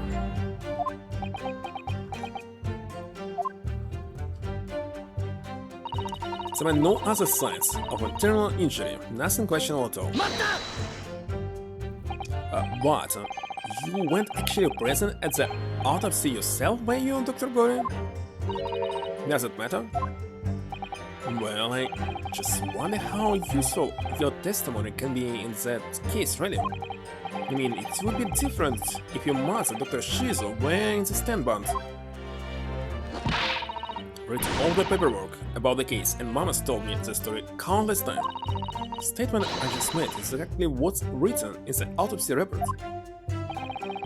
I confirmed that myself at the time, it's true. Besides the step 1, there were no other signs of internal trauma. I see. Now told me all about it. No. She said there was nothing of note internally. But they did find an amazing piece of evidence, something unbelievable. Unbelievable? What do you mean? Come on, Dr. Gore. What is it?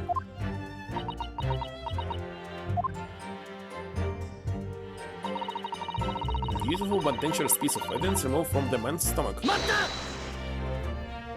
What exactly was it, so? What does it beautiful but dangerous mean? Dangerous. Well, sparkly and round with a hole, so that it might slip over a finger. Perhaps. It was a ring, belonging to Genshin Asagi. Father's ring was inside the victim's stomach? At the time, Genshin wore a large ring on the digitus quartus of his left hand, the fourth or ring finger. I understand it was some sort of keepsake. When my father left Japan for London 16 years ago, I was 8 years old. Remember that ring? Wait a second. Check what I have here.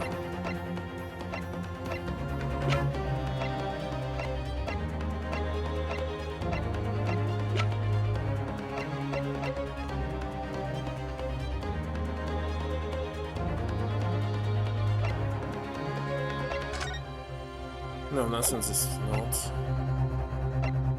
With no indications that was some ring or something. Okay. But remember that ring. You do? My father's possessions were sent to our family. Oh, wait a second. I remember that ring. Father's possessions were sent to our family home in Japan after his death, but the ring wasn't a mountain. Strange. Obviously not, it was a key piece of evidence. It remains under lock and key in the stores at Scotland Yard to this day. After the autopsy, Genshin was summoned by the police to check for the presence of his ring. It wasn't on his hand, of course. Moreover, there were deep abrasions on his finger where it had been pulled off. They arrested the man there and then, right before my eyes. How could they? I brought the ring along with me today. What? It is a bit dusty from, yes, in the stores. Brushes, yes, that's it. Haven't seen that in 10 long years. Is fun inside the victim's stomach? Yes, I'm afraid so. You hesitated, Professor Mikotoba. Should we read something into that? Well, just that, thinking back now, I didn't actually witness the moment it was extracted from the victim's body. Really?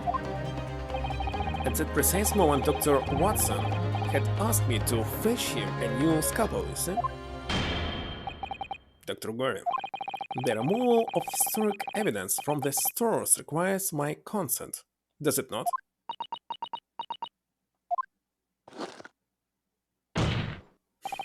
With him to be here, the court cannot deny that there is crucial evidence for today's proceedings. Very well, you may submit it. It belonged to Genshin Asagi found in Lord Kuluk01's stomach during the autopsy. The clothes clasping the gem looked sharp enough to cause a very nasty scratch. So what? It's not the sort of brick normally seen in Japan. They almost look like clothes protecting the jewel.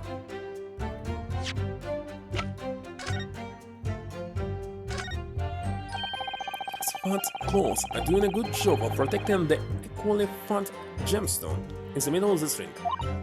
Yes, if you were clumsy, you would give yourself a rather nasty cut on them, I should think. Now my fingers bleeding, the claws really are sharp. Why is it? It's very quick clumsiness, Mr. Naohado, even for you. Who would make such a dangerous ring? Couldn't swallow it without doing yourself some very serious damage earlier. Sticky mochi bun of about that size would go down much better with some red bean pasta in the middle. I must say that I hate red bean pasta. It's too sweet. Someone as clumsy as me would probably manage to choke on it somehow. And so what? So he was not able to swallow it because of this? Cannot say anything else, but I can check. Okay. Must examine it very carefully. I already did this. Very carefully indeed. Presumed to have been swallowed by the victim as a way of posthumously identifying his assault. Wait a second.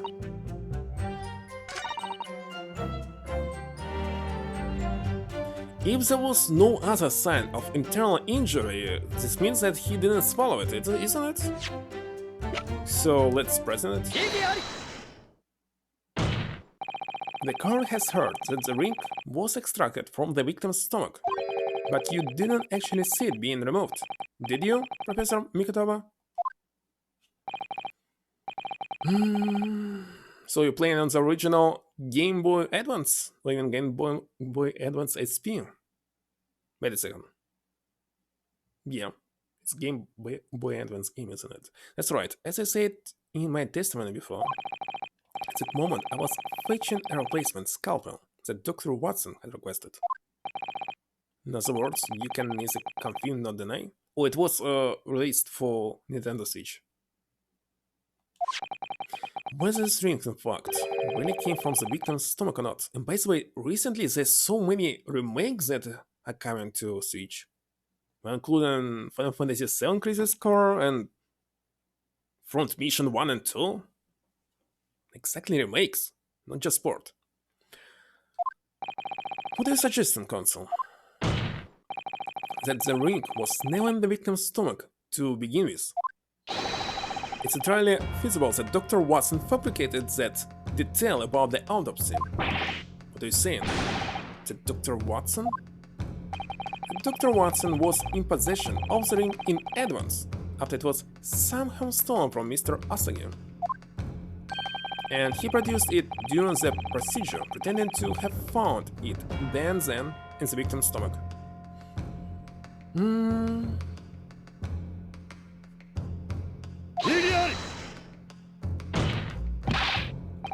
Supposition at best. Possible evidence do you have to support such a rash claim? I have another evidence here. It's the autopsy report, isn't it? 1 second, I want to check one thing.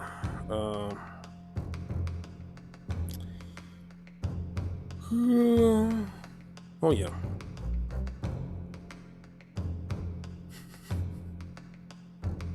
And what is MLBB? Venom. So that you like playing Castlevania. Mobile Legends? What? You playing Mobile Legends? Mobile game for mobile?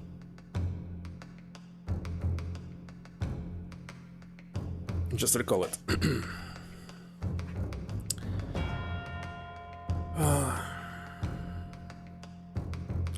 Wait a second.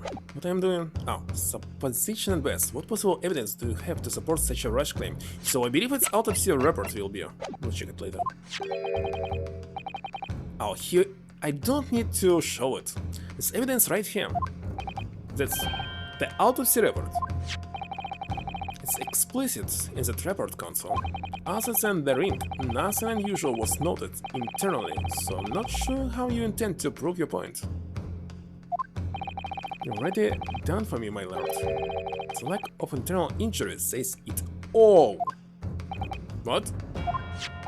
To swallow a ring of this size would require considerable effort and determination. And in addition to its size, there are the sharp claws around the gemstone to contend with. Rather was a determined man, and on the brink of death even more, so I'm sure. He would have stopped at nothing to ensure that evil killer was brought to justice. But if he really had swallowed that enormous ring, it's inconceivable that no traces of its passage down his throat would have remained as internal trauma.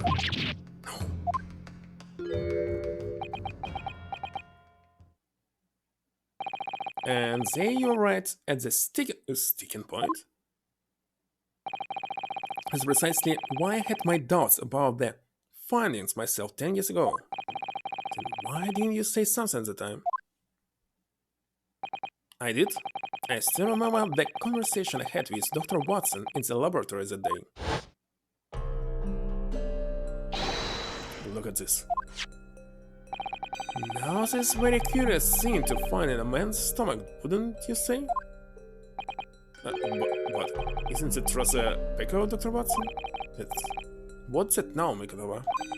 Well, if he swallowed a ring of that size, with those sharp metal claws that it has, should expect to see damage to the throat and oesophagus? What is this?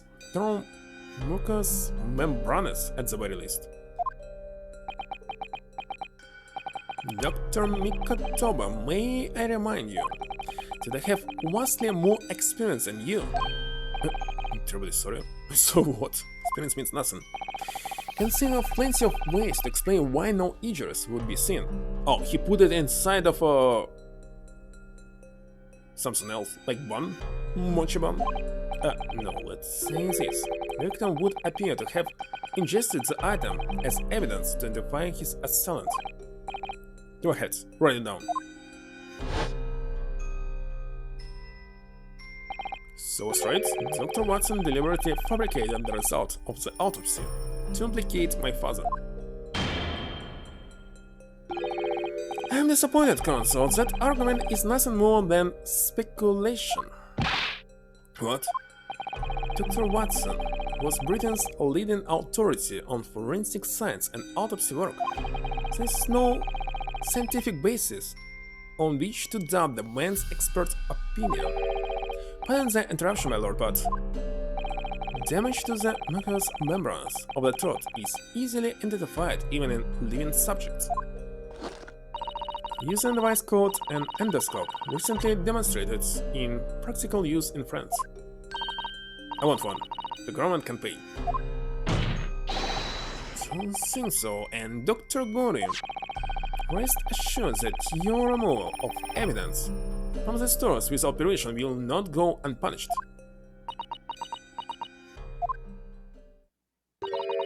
Open up the dead to find the truth. I beg your pardon? But Mama, she chose to stitch her corpses up with all her secrets inside. That's wrong. Dr. Gory, it's looking as though she's chosen to walk a different path to her mama. Okay, it's number 7 for sure. Yes, the ring. What about the ring? I have just remembered something. An early incident. What an incident? The one I recounted to you before about a memory I have. Of Genshin Asagi saving my life. What? My father saved your life? It was 10 years ago, on a foggy night. Genshin and I were walking down some back streets at a late hour. All of a sudden, and the ring still was on his finger? Don't make a peep, you're coming with us. Yes, all of our assailants were armed with pistols, their faces obscured by scars. Next thing I knew, there was silence all around. Genshin lay on the cobbled street. What was sipping from his left hand? Shielding me. It was on the ring finger of his left hand that he used to wear the drink. Are you saying? I always believed those thugs were after me, but now I'm starting to question if perhaps I wasn't the intended target after all. Wait, but Genshin was arrested 2 days after that attack, and in that short interval, decisive evidence needed to indict him was miraculously found. You mean the ring was stolen from him? You think that's what those thugs were after that night? And hello, team. Thank you for the raid.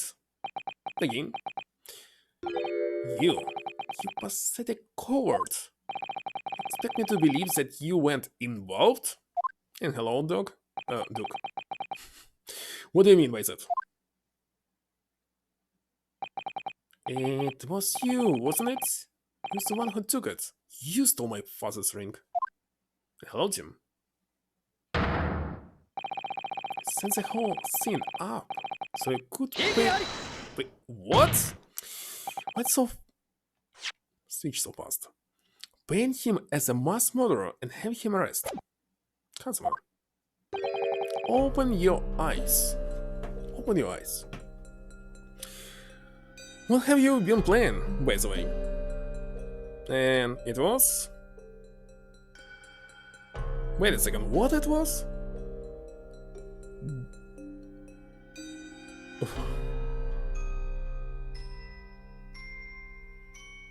Fall Guys. Yeah, Fall Guys. Open your eyes. Ronsky. You must know deep down. The truth can be completely obscured even when your judgment is only slightly clouded. But at the moment, you seem to be floundering through a dense fog. Is it why you were so insistent I should be present in this trial? To see you like this?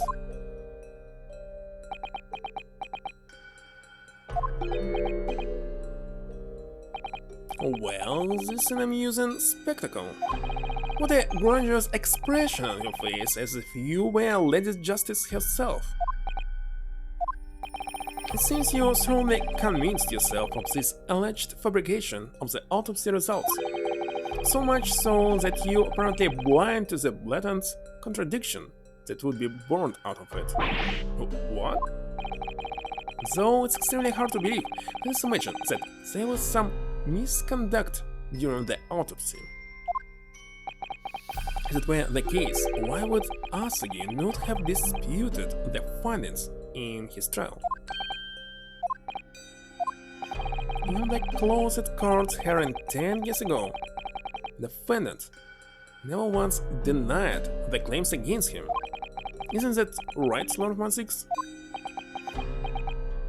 Yes, that is indeed correct. Upon hearing the verdict of guilty, he merely closed his eyes, quietly accepting the judgment.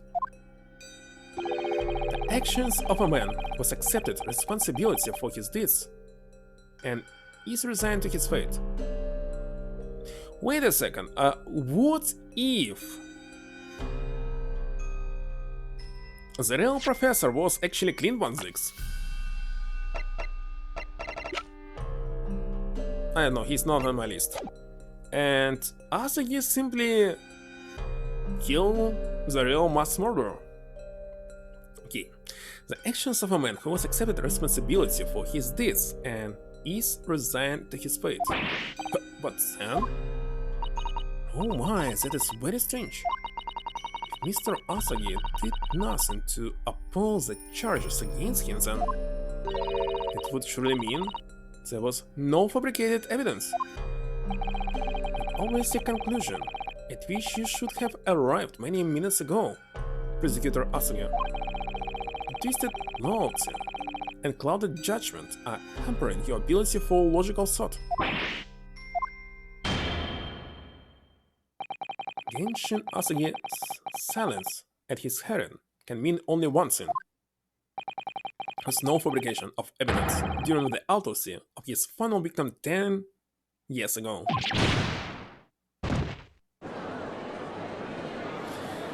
Nice. But if that autopsy was all about board, there will be nothing to stop Lord Strongheart bringing this trial to an immediate conclusion.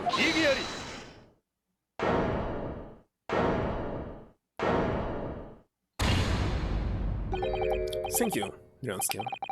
If it wasn't for your frank words just now, this trial may very well have ended prematurely.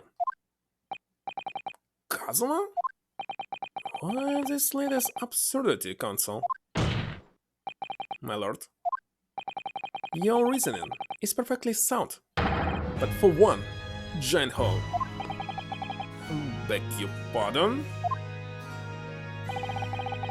You claim my father's silence was due to the fact that there was no fabricated evidence. But there's another possible explanation, indeed. I don't know what is it. You've overlooked the possibility that he had a reason for maintaining that silence. Silence that would lead to him being convicted and sent to his death? If the autopsy results were an invention, there's no conceivable reason why the man wouldn't have protested.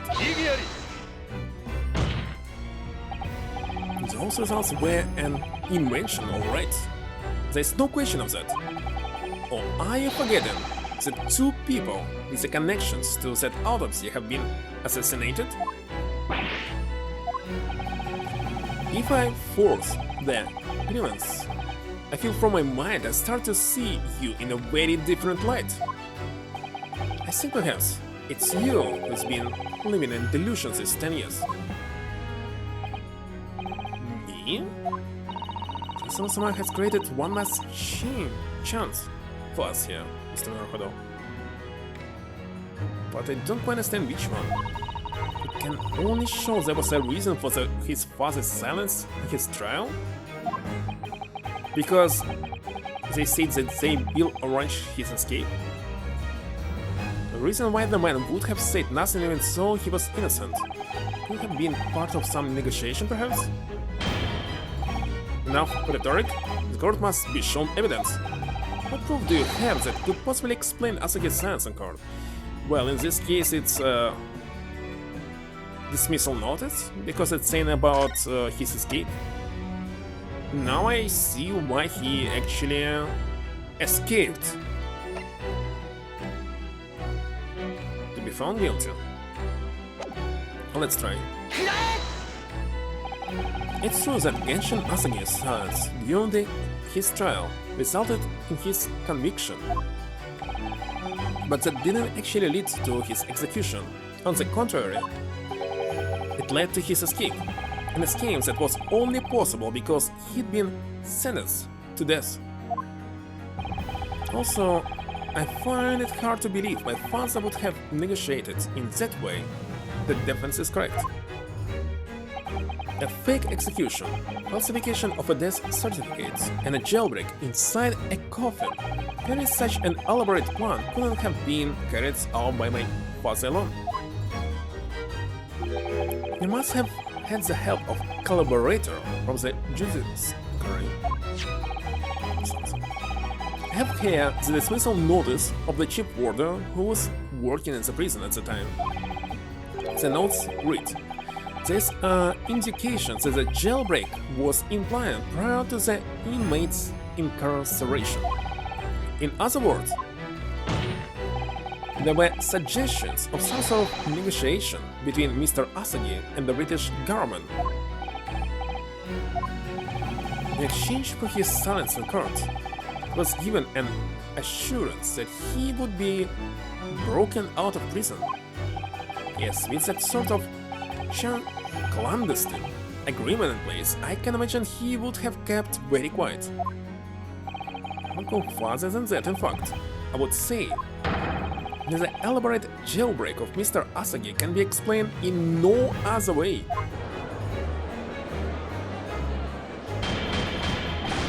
Order! Fabricated evidence and now a jailbreak conspiracy?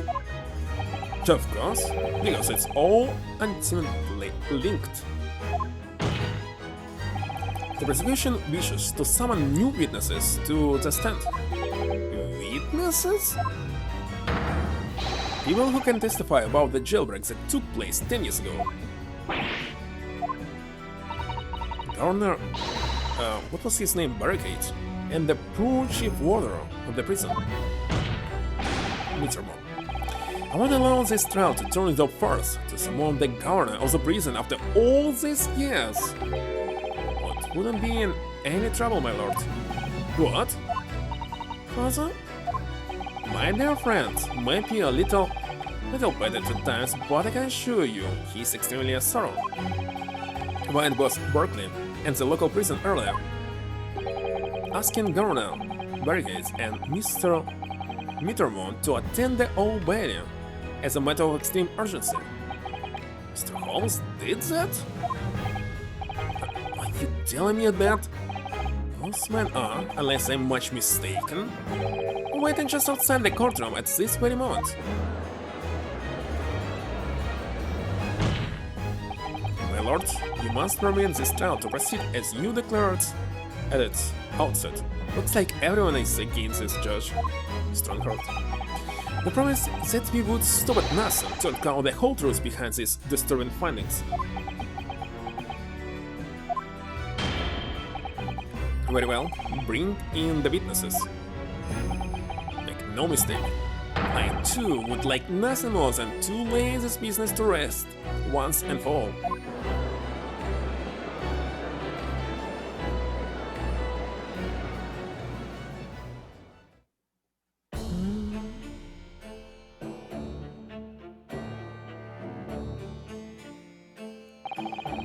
Would the new witnesses state their names and occupations for the court, please?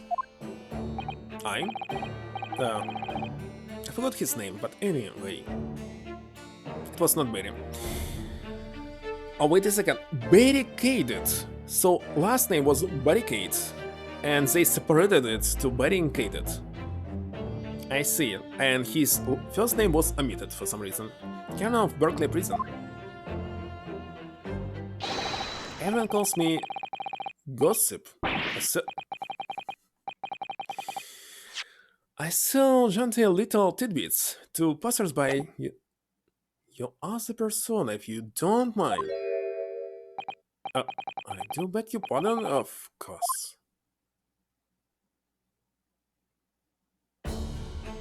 Your name is Everyday Mitterman.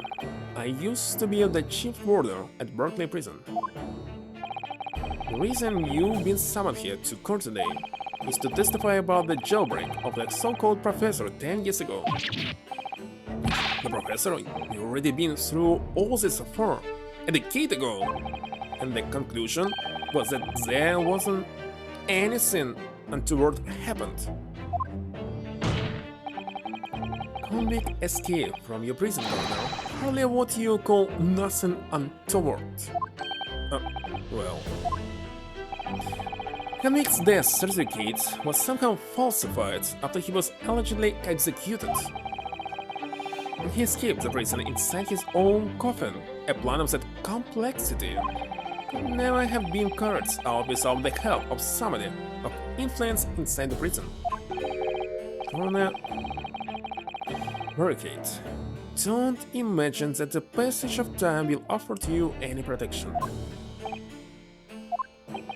If it turns out that you were involved in the plot to break Mr. Asagi out of your prison, then of course, the consequences will be very serious. In all likelihood, a capital punishment. Hold on there, ladies. He said all I did was. Witness, Colonel Barricade. Yes, sir.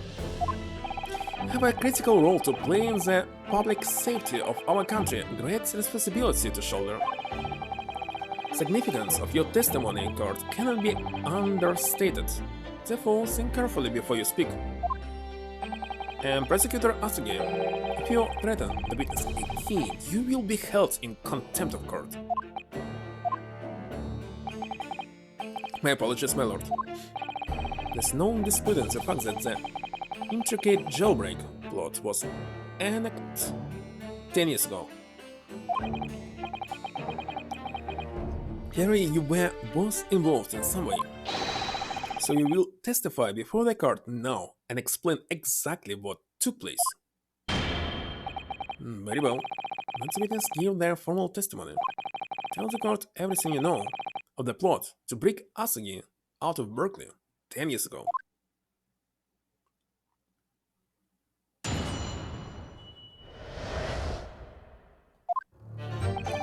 It was the day that Japanese joke was found guilty.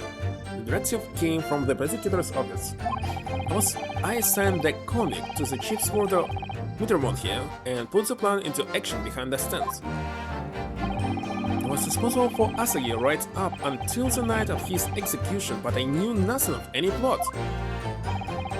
Now, if there were some negotiation between the convict and the prosecutor's office, all I did was carry out my duties for Your Majesty's Great British Empire. A directive from the prosecutor's office? Are you saying that was the jailbreak plot? That's right. Who said it? Who authorized the plan? I didn't can that. You meant I didn't know that? You're saying you don't know? Listen, there was not a thing about the professor case that was not unusual in some way. I didn't ask any questions. Did what I was told to do. More than that, I couldn't tell you. I see. But if the jailbreak plan originated from the prosecutor's office, then one thing is very clear.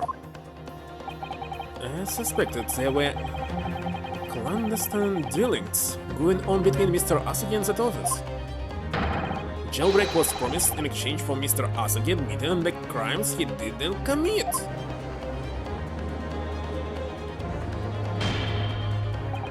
That console is nothing more than speculation on your part.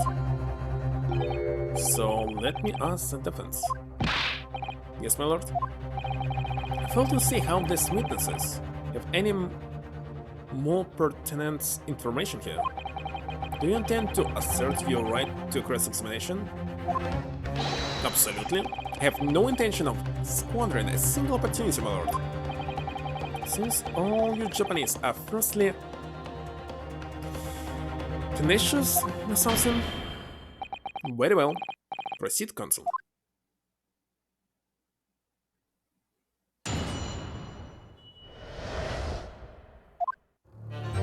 So,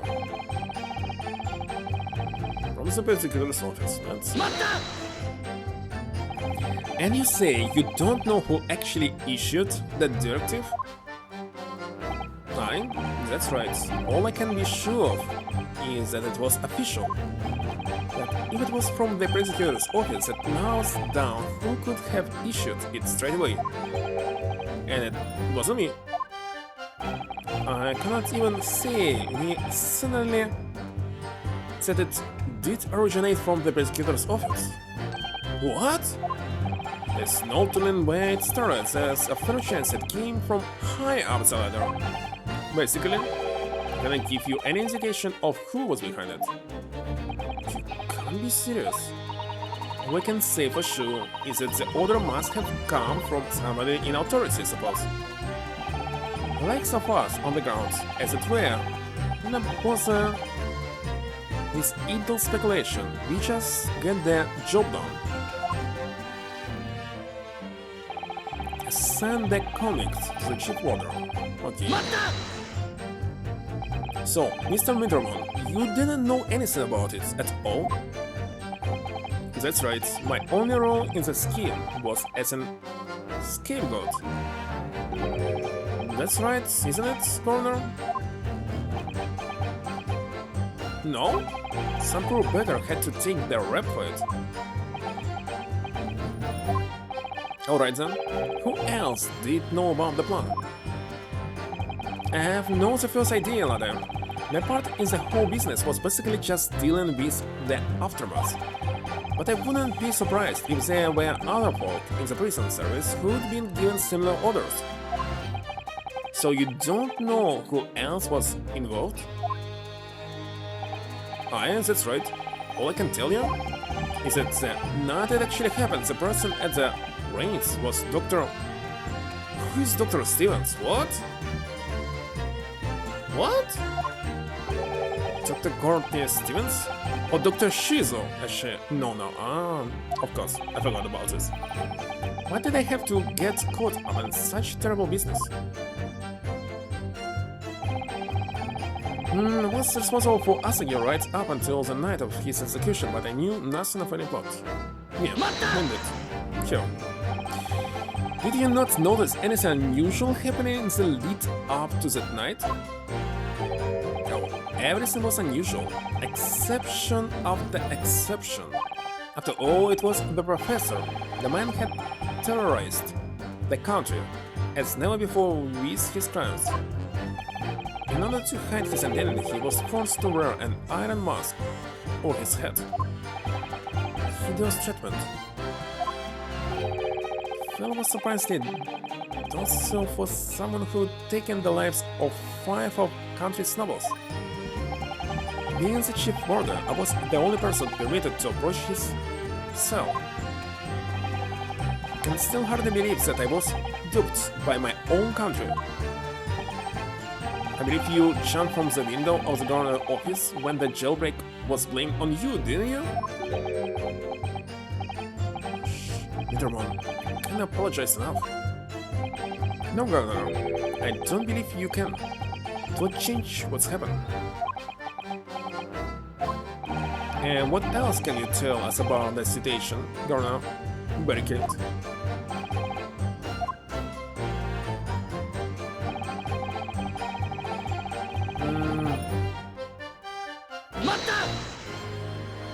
But you already acknowledged that orders came from the prosecutor's office to arrange for the man's escape. There must have been some sort of negotiation. It's the only explanation. Well, he said as it may, I don't know nothing about it.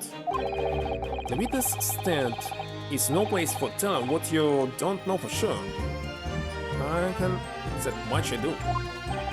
Then I presume you also know this. Not telling what you do know is a criminal offense.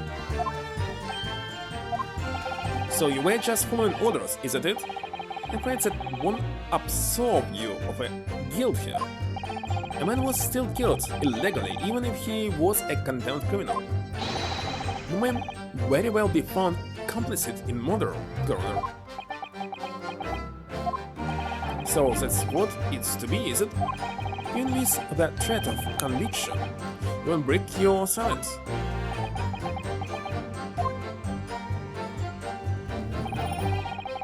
All I did was carry out my duty. Did you carry on the plan in its entirety? I did everything I could at the time. As you know, ancient Asagi was shot dead in Longgate Cemetery after the escape. Tell me, was that part of the plan too? My instruction were to do with getting the joke out of the jail and nothing more. Can't tell you anything about what happened after that, only... Personally, I believe this death was the last part of the plan.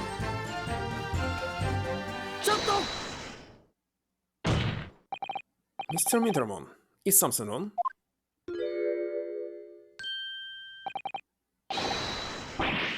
Yes, sir. What can I do for you, sir? He's saluting now? What is it, some sort of Berkeley convention?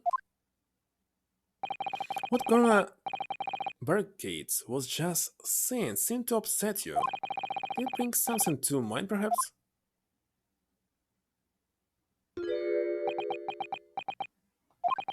For the last 10 years, lately blotted out the memories of that time from my mind. I was betrayed by my superiors in the name of my country. Just as my father was betrayed, it seems. But you see, thinking back now, I really can't imagine that the shooting of Mr. Asagi in the seminary was ever part of the plan. What makes you think that? Well, it just doesn't make sense, does it? You make the man admit to crimes he didn't commit with the promise of a jailbreak, only to kill him in the end. It's treachery of the worst kind, but the point is, if the intention was always to betray him, why would there be any need of all the chicaneries of an escape? Or something. Yes, it's quite true. And I was thinking about this a lot, and I don't know, this were like two different parties to against each other. If whoever negotiated with Asagi never intended to keep his or her end of the bargain, it would have been far simpler just to let the man be executed in prison, as dictated by his sentence. It all happened in that last chamber of secrets that is Berkeley, behind the high prison walls. Suppose nobody knows what really went on in the execution room now. Yes, an unsettling mystery, certainly.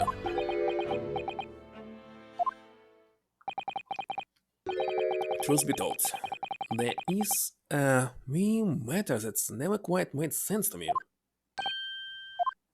If you believe there was some kind of negotiation behind the jailbreak between Asagi and the body at the top, it doesn't quite add up, does it? Governor Barricade, I must insist that you explain these doubts that you have by amending your formal testimony. Go on then.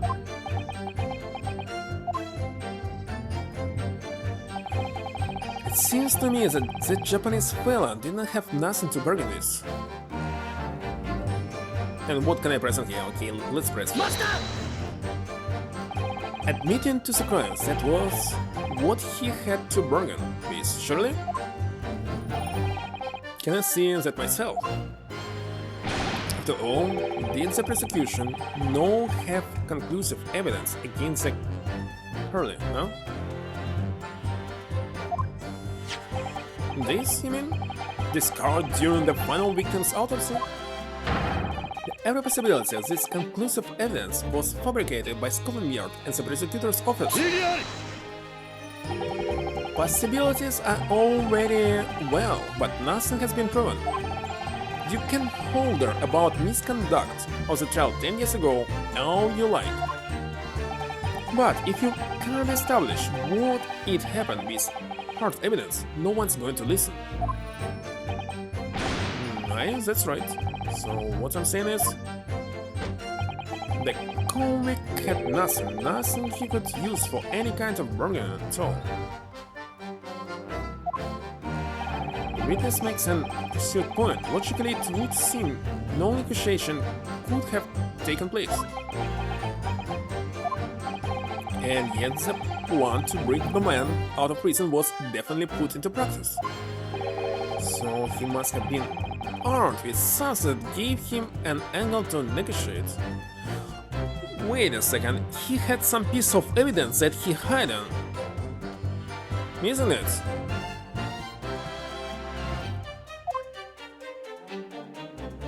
So Asagi-san agreed to confess to the crimes because he was assured he'd be broken out of prison later. I don't think that Kazuma-sama's father would have engaged in such negotiations.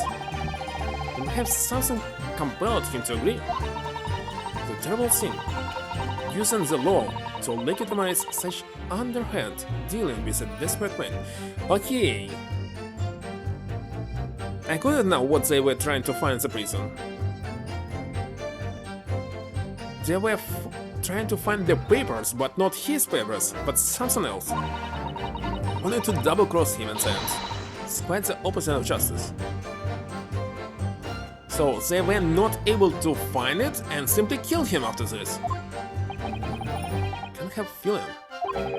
There's something about these apparent negotiations that doesn't quite add up.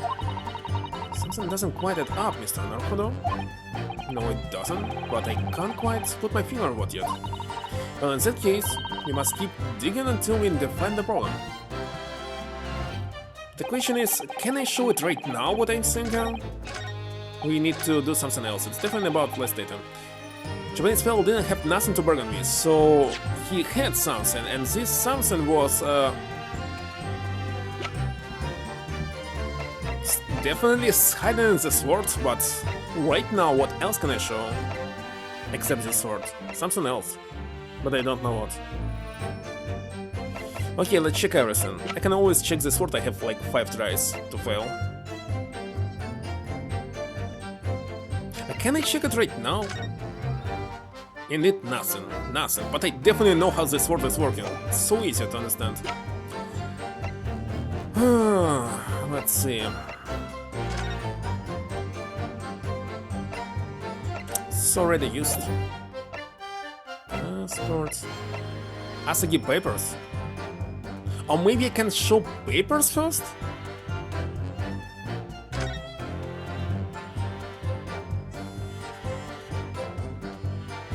Is it possible?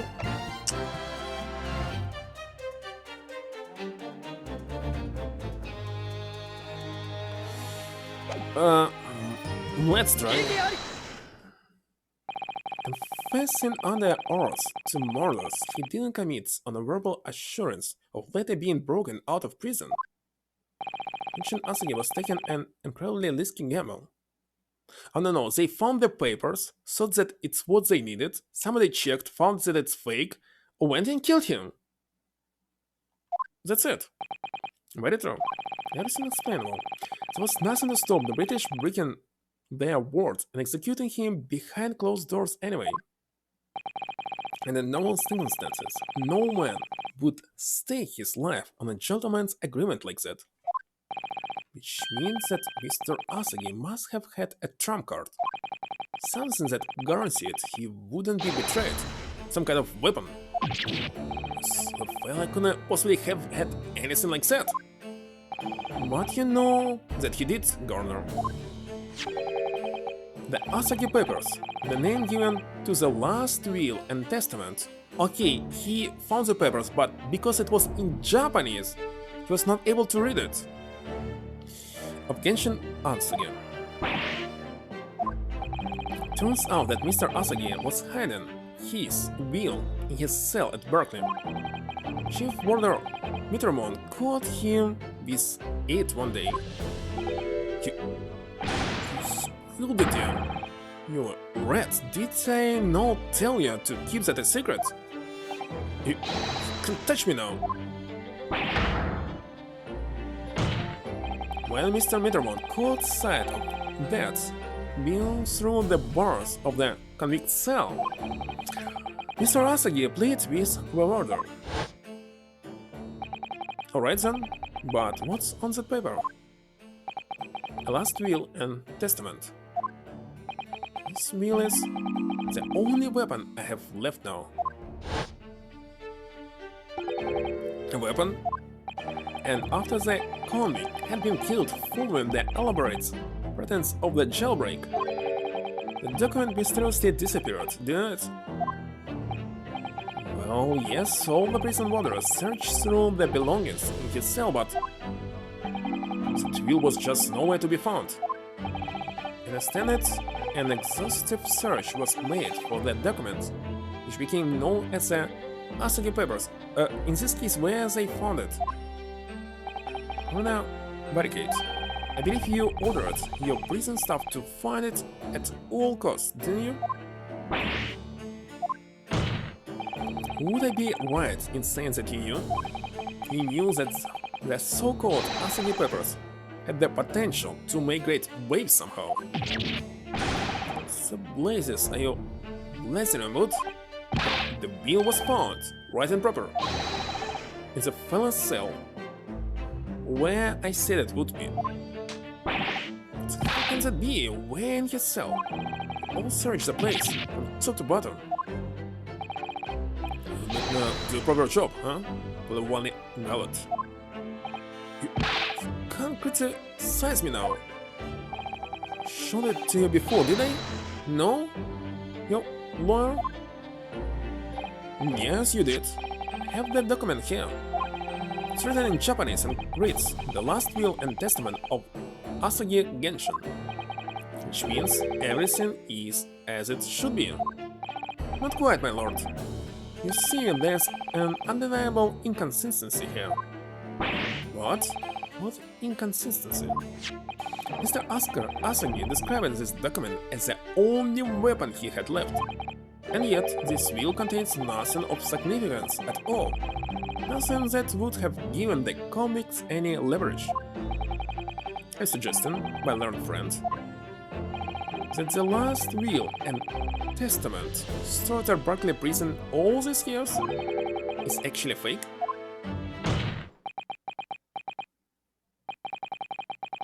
As has clearly been demonstrated already, what went on at Berkeley prison was far from above board.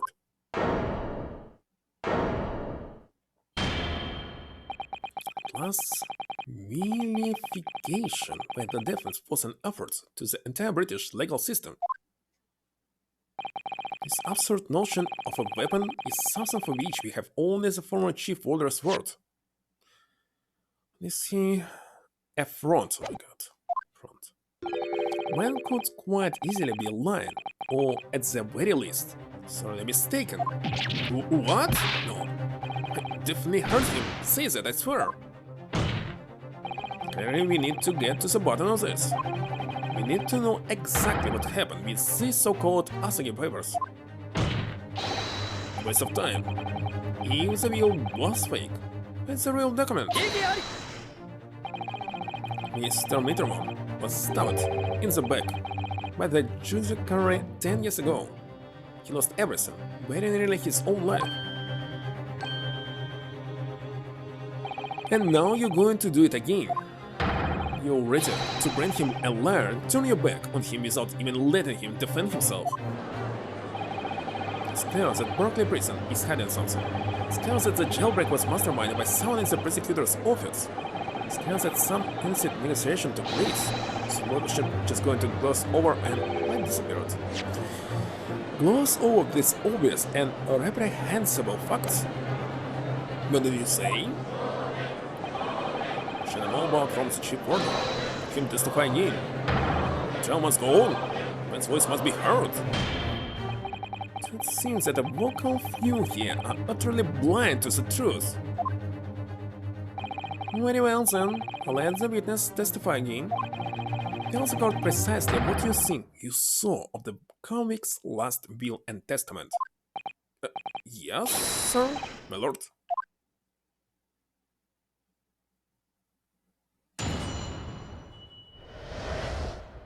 The Asagi papers.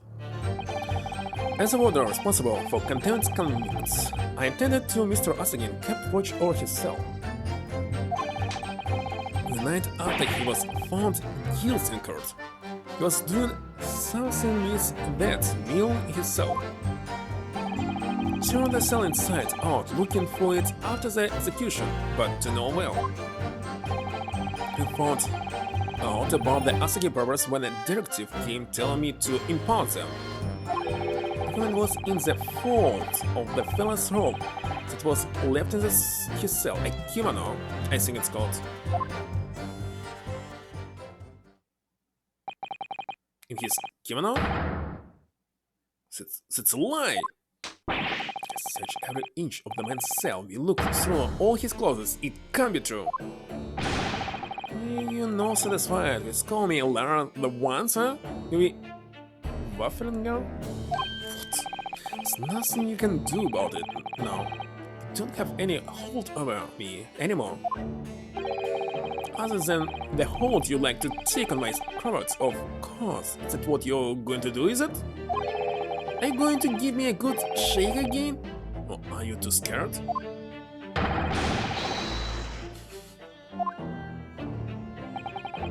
Little and large, what a double act. He complied with Asagi's will as far as was possible. All of these personal effects were delivered to his family home in Japan. As a courtesy to the homeland of the most notorious killer our country has ever seen. And you were much obliged.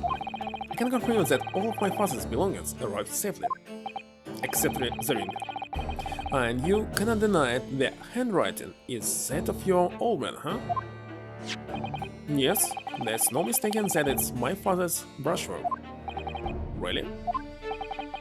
And this last will and testament was the man's last weapon, was it? I think we can safely assume the convict was merely prattling, knowing that his end was near.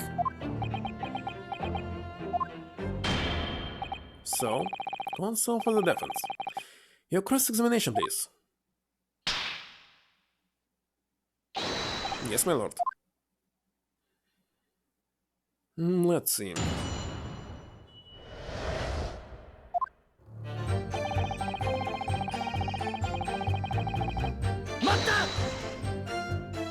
So, would that mean that you conversed with Mr. Asagi? Yes, certainly. So there was precious little time before his execution was due. He was remarkably calm, considering his days were very much numbered. In all honesty, he really didn't strike one as a man capable of mass murder. Yet he confessed in full to the crimes. I know, that's why I felt compelled to ask him one day. I can still recall his reply. I'm guilty for the unforgivable crime of ending another human's life, yes. He was so tranquil and intelligent, it put me in mind of an Eastern holyman. And what about the wheel? You saw with him? What can you tell us about that?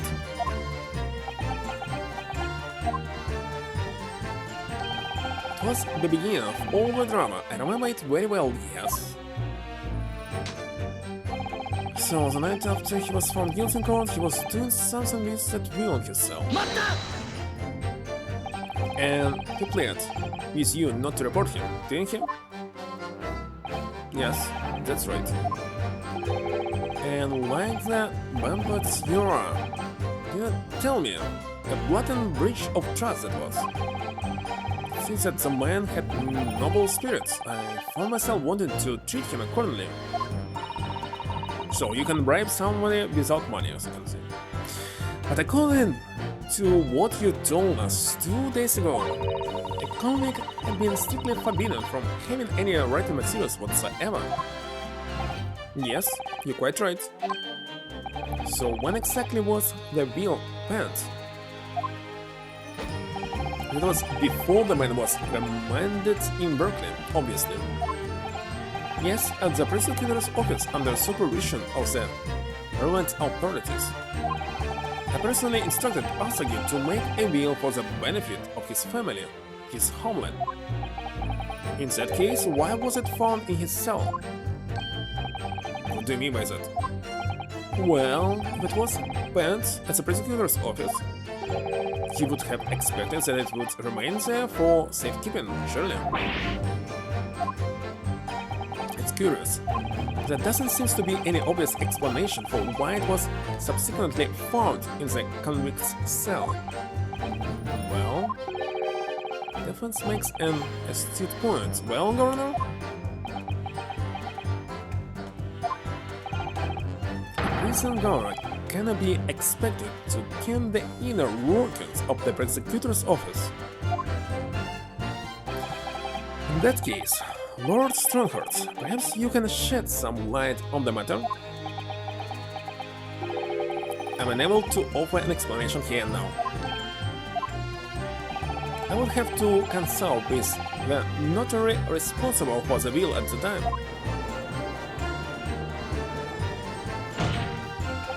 The fact that my father's will was discovered in his cell is clearly inconsistent with what was expected.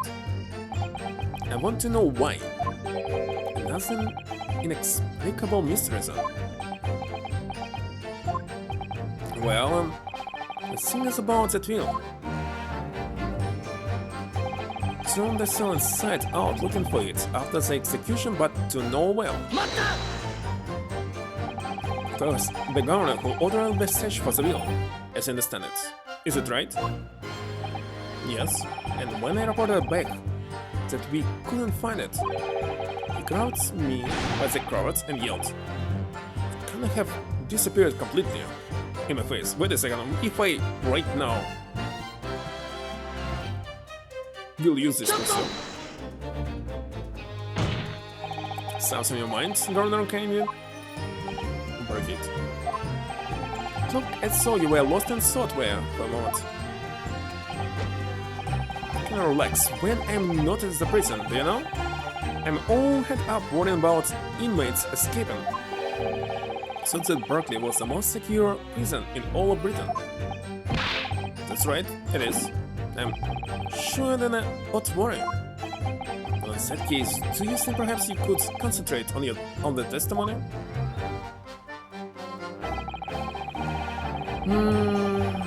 But I check this.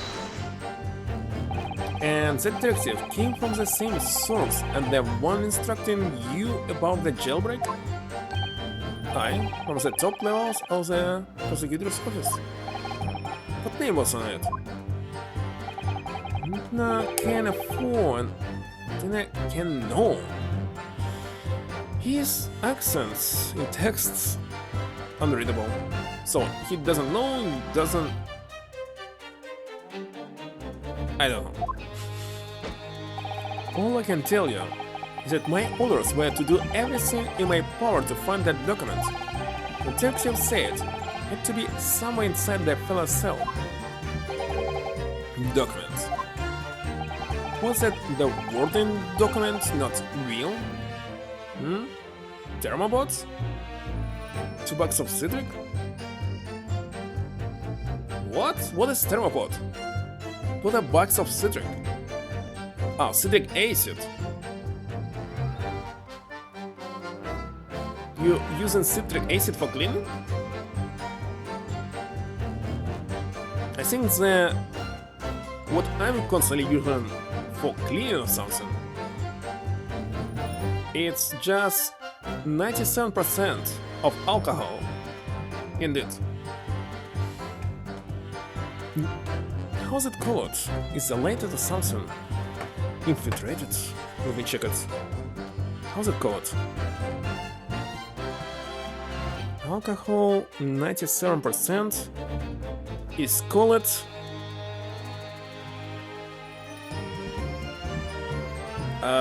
why I see some booze here? Oh, found it. Isopropyl. 91. No, remember it was 97. Okay, maybe 91%. But you can buy it everywhere and it really cleans everything. And when I say in everything, it actually can clean more than you want. When last time I used something that had tampon on it, it simply completely removed it. Like it had never existed. No a trace of it left. It was very unexpected. So simply dissolve everything. Every old pain. So, once that's the warden document, not real. But this alcohol is also very cheap. Oh, in Russia maybe. Let me check the price. Okay, how do they say it? Isopropyl.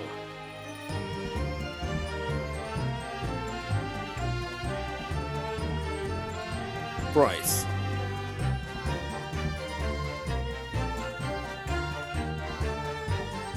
$91%. Okay, its price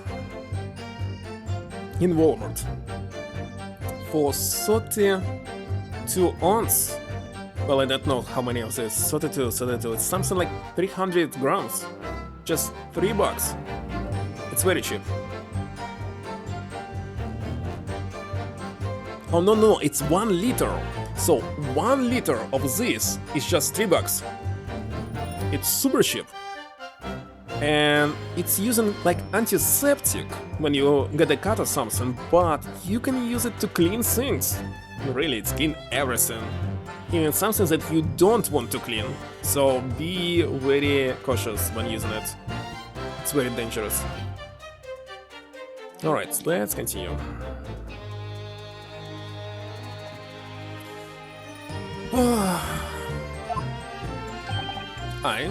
That's what it said. Am I clutching at straws here?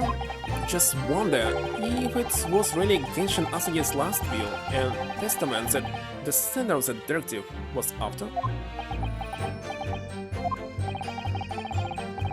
Magic acid? I don't know. Let's see. Magic acid. Citric acid. I had never seen it. It's very expensive here in the United States. Acid powder. It's super expensive. Oh my god. Just a very small amount of it. Like, how much is this? I don't know how many it's milligrams. Okay, maybe 200 grams. $10. Okay, in Walmart at $9. $9. It's super expensive. This one is $12.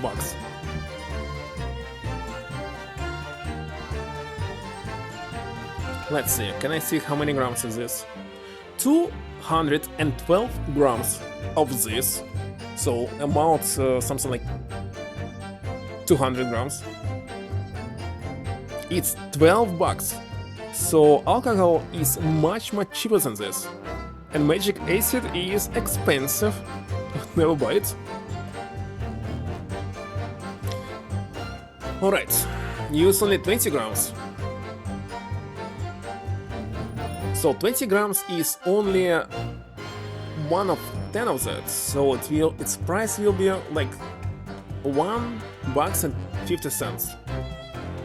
And I believe at your place it's much cheaper, isn't it? Continue with your testimonies and videos. The coin was in the folds of the fellow robe that was left in the cell. So this is a lie. In Mr. Asagi's kimono, the one he had brought with him when he was locked up. Yes, he was permitted to have his personal effects with him during his incarceration, understand? That's right, he was granted as much freedom as possible during the few days before his execution.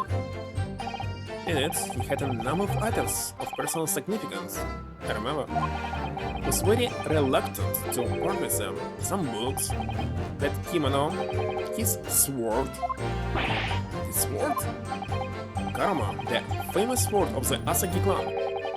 That's the soul of my family. I don't doubt it. But I wasn't really getting at that. Forget being the soul of the clan, could the man have had a more obvious weapon? Some respect, Vinoska. Respectful silence? Warders carry farmers at all times, and the inmates have shackles around their ankles. He couldn't have hurt anybody with it, shackles.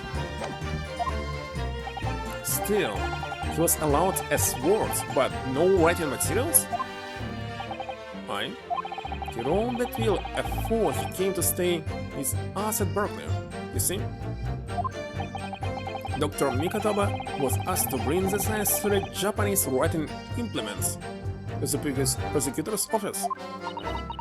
A sensory inkstone, black semi-ink, and some punchy rice paper, no doubt.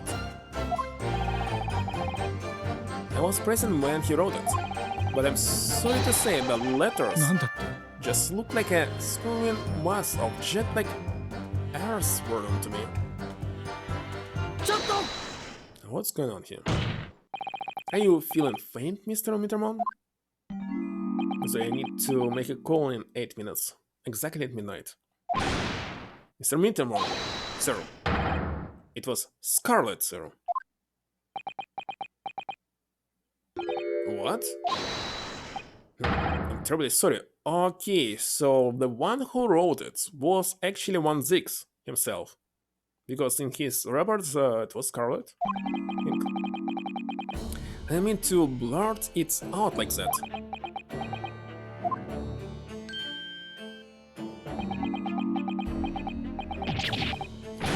Wait, more explaining would be helpful. Is it something about the testimony we just heard? You recalled something of importance? Something of importance? Possibly, possibly not. Unable to tell which way he's leaning, I'm afraid. My lord, the defense asked that Mr. Mitterman be permitted to supplement his testimony with this possibly or possibly not important detail. Permission granted. Go ahead, Mr. Mitterman. Yes, it was Scarlet. So, I'll show the report. As I remember it, the document was written in Scarlet ink, but perhaps I'm mistaken. Okay, where is this? Where is this report? Let's see. Scarlet ink. So this one. Scarlet colored writing is what you said you thought you saw, Mr. Mitterman. And I believe that's exactly what you did see. No? As again, you've no evidence to say that. Have a look at this report. That's my brother's autopsy report. Yes, and there's something here that bothered me since I was reading. I first read it. It states that scarlet-colored ink stains were noted on the fingers of the victim's right hand. Yes, so it does. Scarlet ink? No, I'm not familiar with the habits of the British aristocracy, I freely admit, but I would hazard a guess that they don't all go around with ink stains on their fingertips, do they? Your wit is not appreciated. My brother was a well-bred and fastidious man. Should ink have sullied his fingertips, he would have cleaned them immediately. What is your point, Consul? My point is this. Tell Lord Kuluk01's was written in that unusual colored ink. It must have been directly before his death, because he died before he had the opportunity to clean his hand.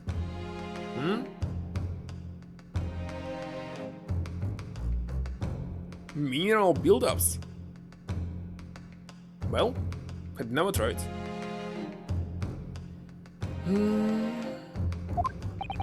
What? Unless something troubled me at the time. As I said, the lid of my brother's inkwell was open. If for me I need to clean something from mineral build-ups, I'll simply buy a new pot. Indeed. Instead of cleaning it. As I said, the lid of my brother's inkwell was open. Wait a second. Okay. But Clean was conscious about such things. It seemed unusual, and no documents painted in the color of the ink that was in the inkwell was ever found. So the document had disappeared. I was suggesting that the document my father had in his hand that night in his cell was the same document that Lord Kuluk01's was written moments before his death. Then it was... what about vinegar? Can vinegar destroy the minerals? If Mr. Mittermann's testimony is to be believed, it can only mean that, yes, Mr. Mittermann, sir, when you spotted Mr. Asagi with the document in his cell, his precise words were as follows, were they not? Alright then, but what's on the paper? A last will and testament. This will is the only weapon I have left now. A last will and testament. If the conversation really did go as Mr. Mittermann says, then what we know now completely changed the meaning of what Mr. Asagi said. You really think Mr. Mittermann did indeed see the convict with a will, but it wasn't that of Genshin Asagi. It was the last will and testament of Lord Kuluk01's. I have 2 minutes left. What? What? This is madness. My brother's last will and testament. He said no. You don't like the smell of vinegar? He loved it. It would mean that he had chosen to die. Well, if he using it for pot, of course not. But in food... that's what it would mean, yes. So his brother was real Reaper? And Asagi killed him for this? Can't believe this. In this case, what about Strongheart?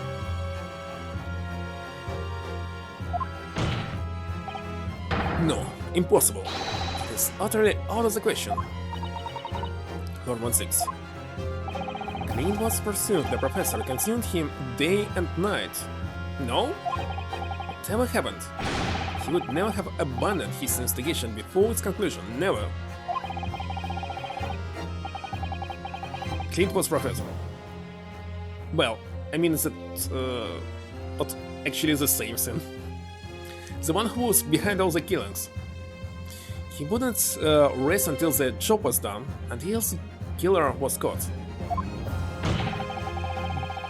So simply Professor was replaced with Ritter. The idea that he would willingly accept his own death, its absence. And yet we can be sure that he was writing his will moments before his death. And that Genshin Asagi came to be in possession of that document. So what could the will possibly have contained? It's something that couldn't be made public under any circumstances whatsoever. Because armed with that document, my father was able to negotiate with the judiciary for his life. It was something so damning that it thrown the powers that be to enact the darling jailbreak plot. So, for some reason, Strongheart decided to follow his steps of Clint? It's very strange. Yes, there can be no question that the will contained information of the utmost secrecy. Okay, it's midnight. Okay. I'll say it and I'll take a pause because I need to make the call right now. And be right back. Immediately. So he was blackmailer?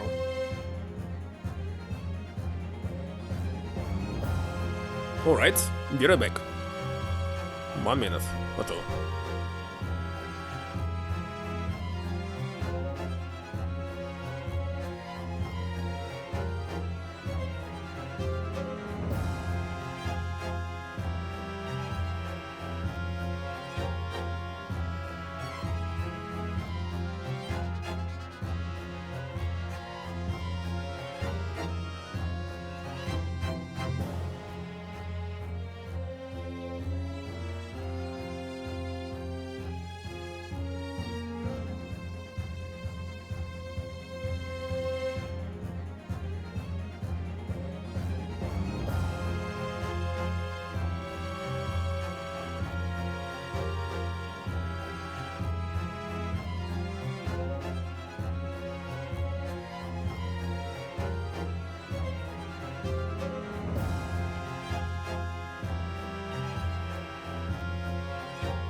Alright, I'm back.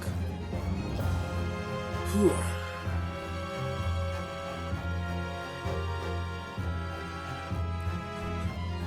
So, information of the utmost secrecy.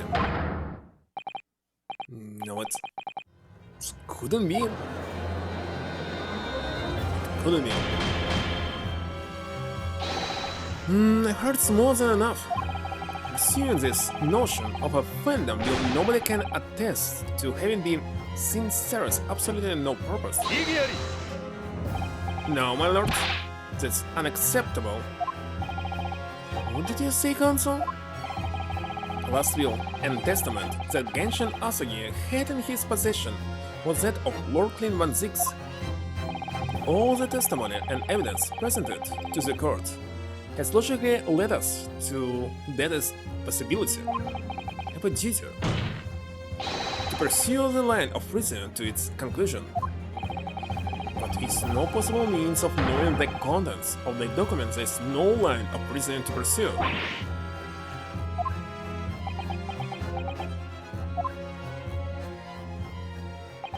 A reason why Lord Kuluk01's, a man of high noble standing, would have chosen death?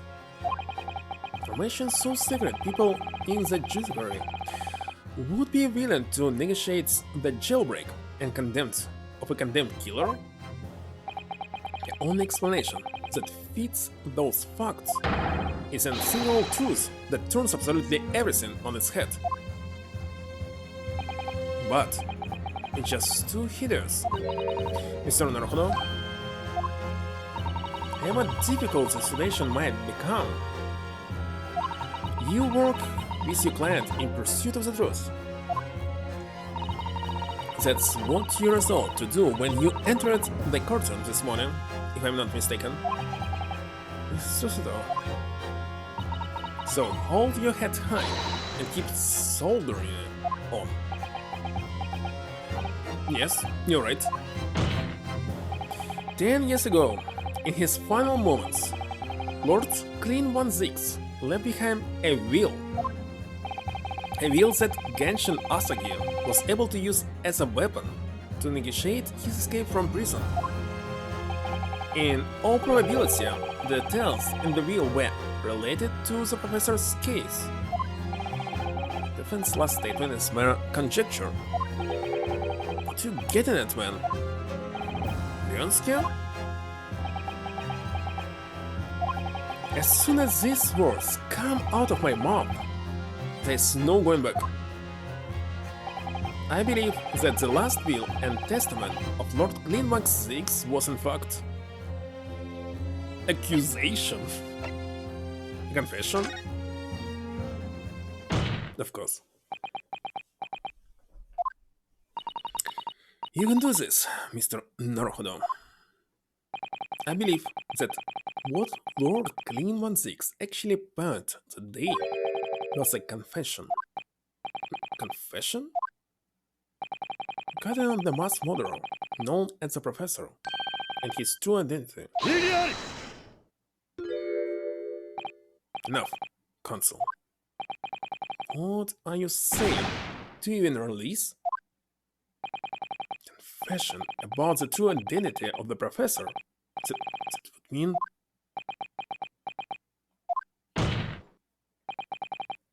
Lord 16, I appreciate this must be hard to take in, but it's the only explanation that fits.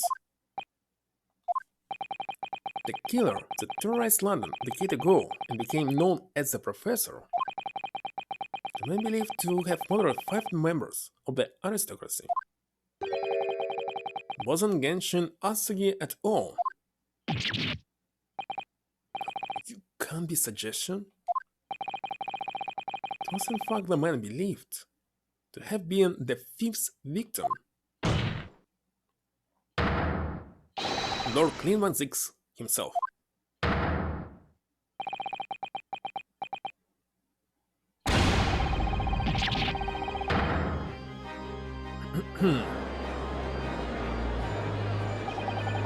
Let's finally open, is it? Pandora's box. Great 16 families have been thoroughbrowns of the British justice for years, and Lord Kuluk01's case was paragon of justice in the capital. It was actually a mass murderer, a perpetrator of aristocracies of the what? The general public ever found out law and order? Why so fast? In this country would be finished? My brother, how will it be finished? This happens quite constantly. Oh, this is too awful, poor Lord 16. And nobody cares. I wonder though, did he never suspect? Mr. Naruhodo? Lord Barak 16 is a brilliant prosecutor. Is it conceivable that he didn't realize what his older brother really was? The Odin card! 16. The professor made use of an enormous hound as his murder weapon. Tell me, did your brother own a dog? Yes, he did. Balmond. He was a well-known hunting dog. People called him a giant. Don't believe this. My brother would go hunting in the forest of the grounds behind the house. He always took Balmond. After Clint's death, the creature passed away too, almost as if he were following his master. It was a magnificent hunting dog, worthy of the jewel-studded collar around his neck. A jewel-studded collar? That's right. So sadly, some years ago now, it was stolen by a thief who broke into the house one night. Just standard collar stolen by a thief. It so happens that myself and my colleagues have come across such a collar during our time in London. How could you? There was an old emblem attached to the collar too, made of pure gold. It was topped with a small crown and burrow and... Wait a second, but it was Baskerville. Our mate's capital letter B. What? An emblem bearing the initial B? Why, you know this? It's the insignia of the Baskerville family. What? The Baskerville? Why is that name coming up now? Baskerville is the family name of my late brother's widow. The pure gold emblem was an heirloom which Clint acquired upon their marriage. There can be no doubt then. The color you described was Balmont's. The family insignia of Lord Clint01's widow? There was a considerable amount of blood on the collar when we saw it. Since we know the dog was used for hunting, it could have been from its quarry, of course. But it could equally have been from human prey. So is it true then? Clint01 really was a professor? Also, these Japanese are making all up. The Japanese making all up. So in fact, the person responsible for these murders of nobles and royals was a noble himself. As it pretended to be an enormous scandal that would irrevocably destabilize British society. The father knew that and was using it to negotiate his way out of the unjust charges brought against him. But at the very last hour, those his bargains with betrayed him, slaying him mercilessly on foreign soil.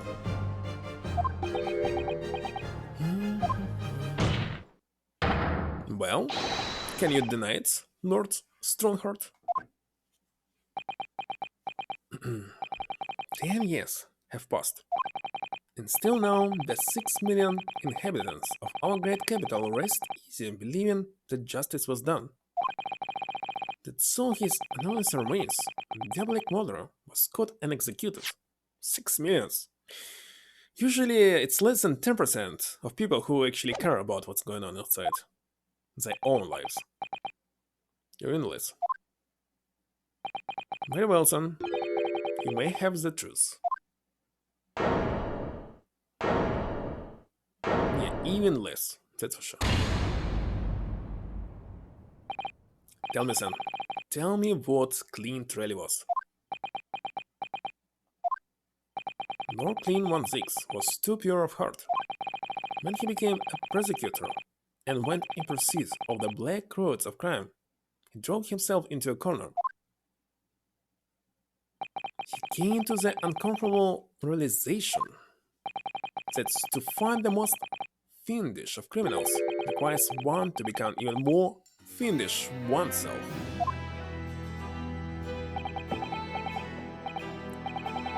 Clint.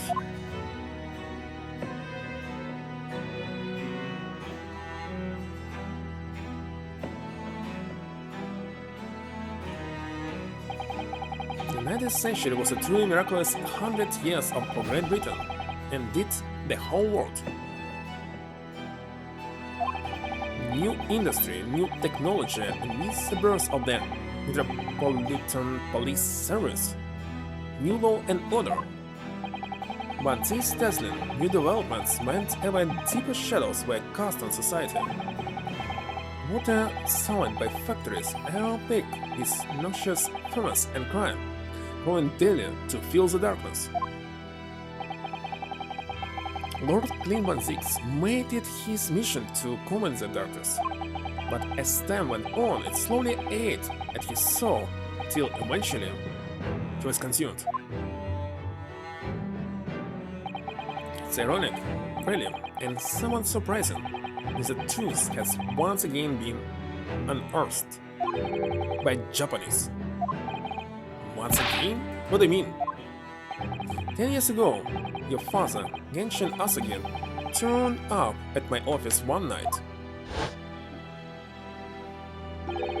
The professor?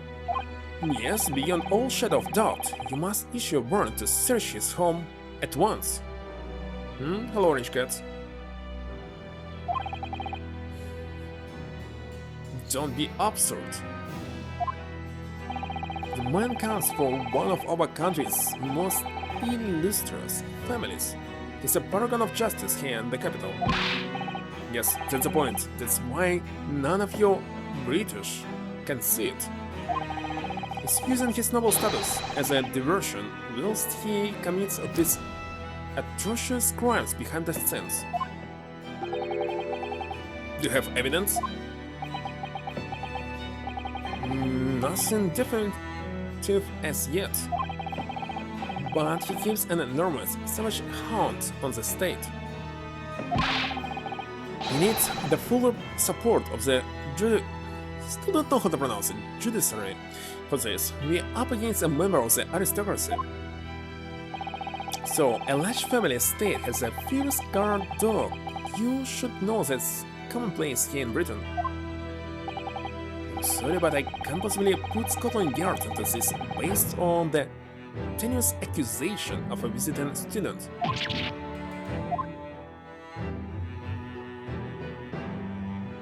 Why, all of the students are so old. Very strange. So he turned down Asagi's plan. And as a result, he took it upon himself to visit the 1's mansion on his own. We can only imagine now what happened between the two men. Though we know the outcome, of course, Lord Kuluk01's perished. Don't believe this. So, in actual fact, Kazuma-sama's father did? He made the late Lord 1-6 meet the same fate. He put a permanent end to the professor killings by taking the drastic measure of ending the perpetrator's life. As soon as I heard to the mansion, when I arrived it was easy to grasp what had happened. And what about the will? Asagi must have already taken it. Nothing of that nature was found at the scene. I had no idea of the existence of such a document at the time.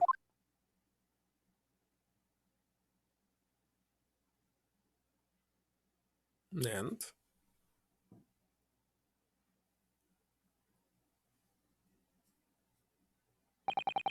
I was the only person who knew of the true identity of the professor. So now Kazuma will claim that 1-6 still the Reaper and will continue. So I resolved to keep it a secret and to guard the secrets to the bitter end. So you admit into it? That you were behind it all? It was Susan who pinned the crimes on my father. I did what needed to be done in order to protect the law and order of the British Empire. Even as that meant employing an unforgivable ruse. Then it was you who arranged this fabricated evidence. I ordered that detective to take care of it, whilst keeping the truth from him, naturally. Gregson? Obviously, he opposed me at first. Still intensive. 10 years ago. Are you off your rocker? Can't do something like that. There's no question that it was Asagi who murdered Lord 1-6. The house staff had made statements that they saw the man running from the mansion that night. Yes, well, I have no doubt it was the Japanese fellow. But we haven't got a shred of conclusive evidence against the man. And worse than that, he doesn't keep a dog, so we are short of modern weapon to boot. And we are short on time, Gregson. We must put a stop to this man's rampage, to the good of the country. So we'll use whatever means necessary. Do I make myself clear, detective?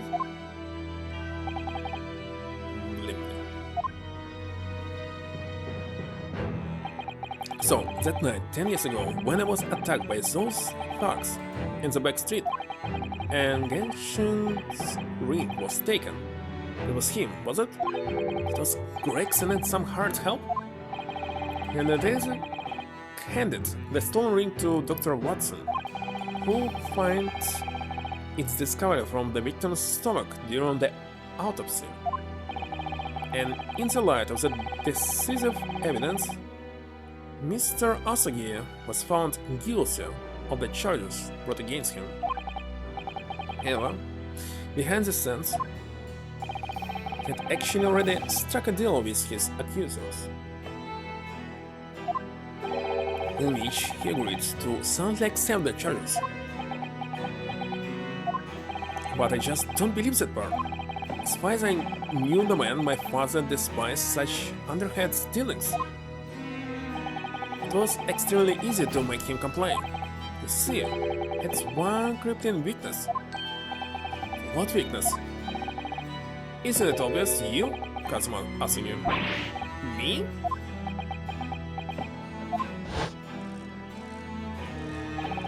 Perhaps you have no desire to return to your homeland, Asunya.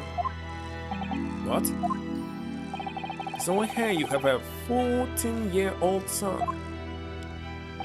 Agree to cooperate and accept your guilt without contention, and you will see Japan and your son again. Scoundrel! Whether you choose wisely or not, it will be a close trial by order of your majesty. So whatever rash claims you might make in court, you'll have no trouble in stifling them. There's only one outcome for you, Asunya: the gallows. Don't forget that I still have a weapon at my disposal. A document revealing a truth that I know you're desperate to keep hidden. Yes, it escaped my mind, which is the only reason I'm willing to bargain with you. I only want to protect this country's law and order, you understand? Why is actually didn't create 3D model of Genshin? Very strange. Despite that, actually model him as a boxwork. So, what's it to be us again?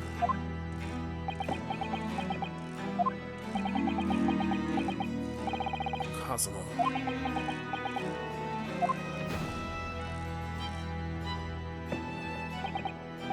He did it for me? And as I told you at the time, my motive was simply to protect Britain from the damage the truth would do.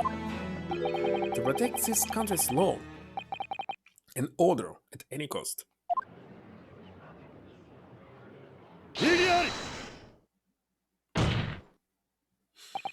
I've never dared let myself even consider this possibility until now.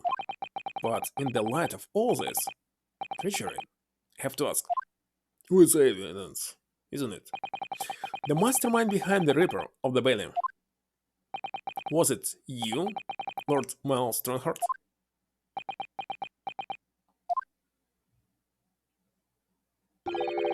A rather brilliant idea, wouldn't you say, Lord Barrackman 6? The spirit of your late brother, that paragon of justice, should return to wreak justice for his sibling. Could there be a more appetizing tale for London's masses, I ask you? What reason? I knew that you played the part to perfection, but your role really wasn't that of some embodiment of death. No, you were London's guardian angel. An angel with bloody hands? I think not. Those who had cooperated with me already were only too happy to participate in my plan. Inspector Gregson, Dr. Watson. My minions worked tirelessly to ensure that the finger of guilt could never come to rest on you. So thanks to them that you were exalted and the demigod the Reaper became. But Dr. Watson left Britain 4 years ago when he was invited to work in Japan. That's right. So I had to employ the services of his young protege after that. Dr. Courtney Shiza. The Dr. Shizu. So, what's with the execution of the professor and the subsequent reign of the Reaper of the Valiant successfully safeguarded law and order in our mighty capital of the past decade? That is everything.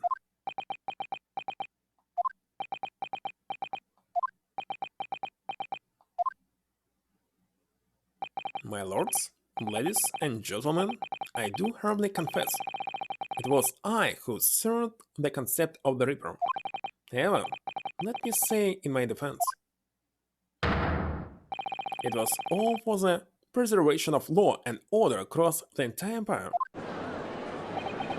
Someone did it? A little collection of crimes, but still, all those who died as a Reaper hand were rotten to the core. It was all the aid of keeping London safe. There's no one left now who can reveal the precise truth of what happened 10 years ago. Therefore, this trial can go no further. Now, I would like to entreat all those present. Beyond these four laws, four walls, nobody need know the truth. Your Majesty must be protected from this. Trust you all appreciate the importance of my request. This, of course, for the good of the country. Can he do this? Can the trial really end now? Shut up! I have one last question. Was the accused Lord 1-6? What? Of course, I know that you're a highly accomplished prosecutor. So I find it hard to believe that you didn't have any doubts at all. You never suspected your older brother. Yes, seems so accurate to me. Just only once, but yes, I couldn't say that I never had my doubt. My brother's sense of justice was extremely strong, perhaps too strong, I observed. At the time, there were members of the aristocracy who were bleeding the country dry for their own gain, and since they were nobles, they were untouchable. My brother, it was a source of great turmoil. Coincidentally, at the same time the professor began his terrifying reign. During the time of the professor killings, my brother did not appear to be himself. That made you suspect? Yes. But it was only once, not more. Oh, only once? Really? It wasn't the culprit. That was my conclusion at the time. I still believe that no. Do you have any evidence to support that idea? Third victim was the Lord Chief Justice at the time. It was he who had recognized my brother's potential and trained him as a prosecutor. No matter what the circumstances, it's unthinkable that my brother could have killed his friends and mentor.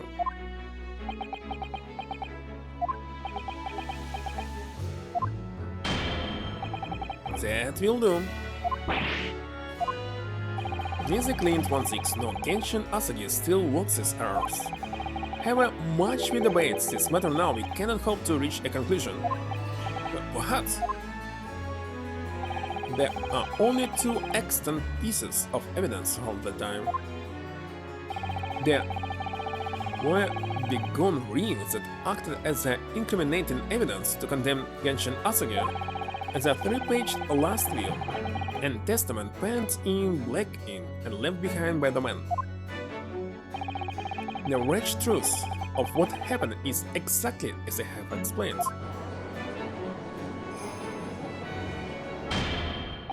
Later today, I will present myself at the Ministry of Justice for whatever sanction is deemed appropriate. That is all. For this, adjourned. And where is this hold on? No? Objection again.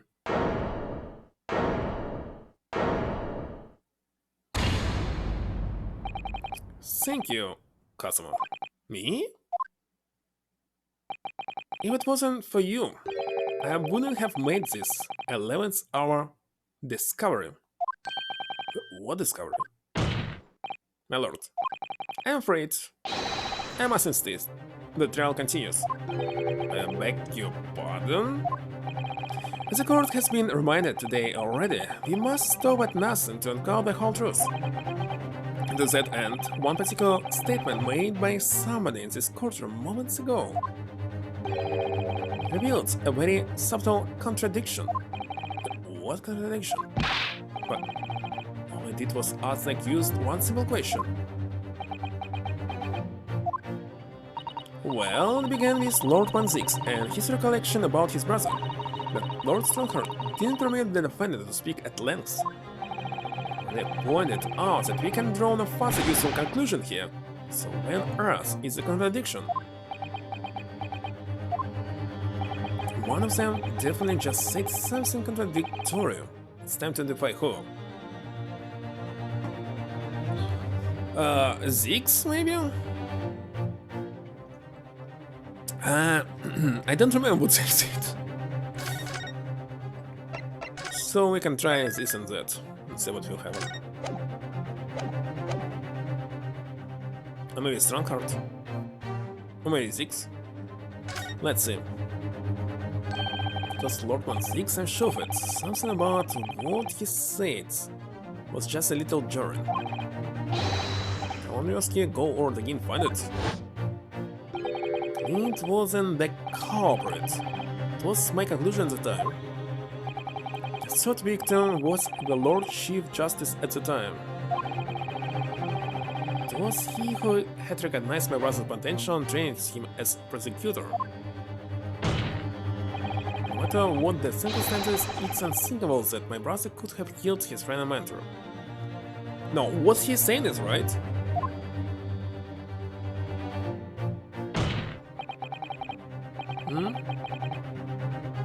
I don't know.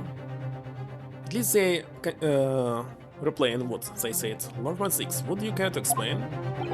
What exactly am I supposed to make of these beautiful Nipponese eyes? We recounted this information about your brother and the third victim just now. Something you said was inconsistent with a certain piece of evidence we have. Wait a second, there's no inconsistency here. So I must replace this.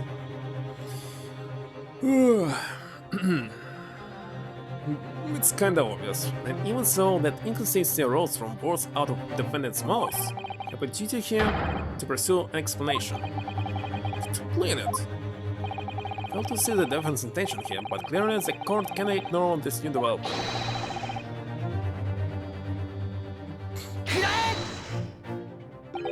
Dear me, oh, this evidence makes it very clear indeed. There's no contradiction with either the defendant or myself, naturally. No, the contradiction here lies squarely with you, Consul. I have the distinct impression that permitting you to advocate for me was the mistake of my life. And don't you dare to show your face again at my door once this trial is over. It's going to be very lonely around the Naruhodo dinner table in future. And as long as I'm alive, Mr. Naruhodo, I'm sure we need only think again to fix the situation. My Susudo, yes, of course. Okay, this I can skip.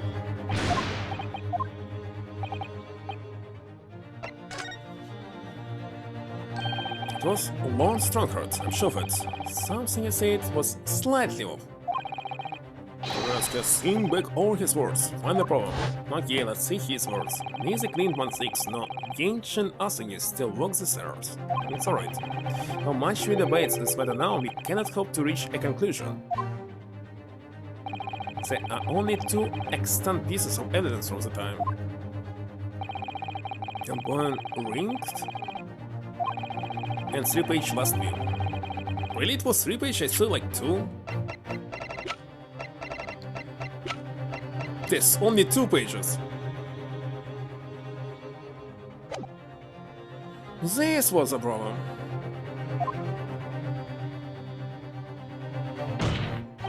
Lord Strongheart. Would you care to explain? Explain what, Consul?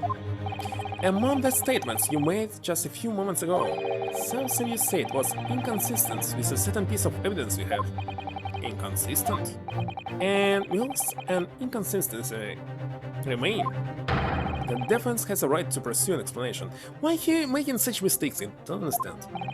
Rutskia, what?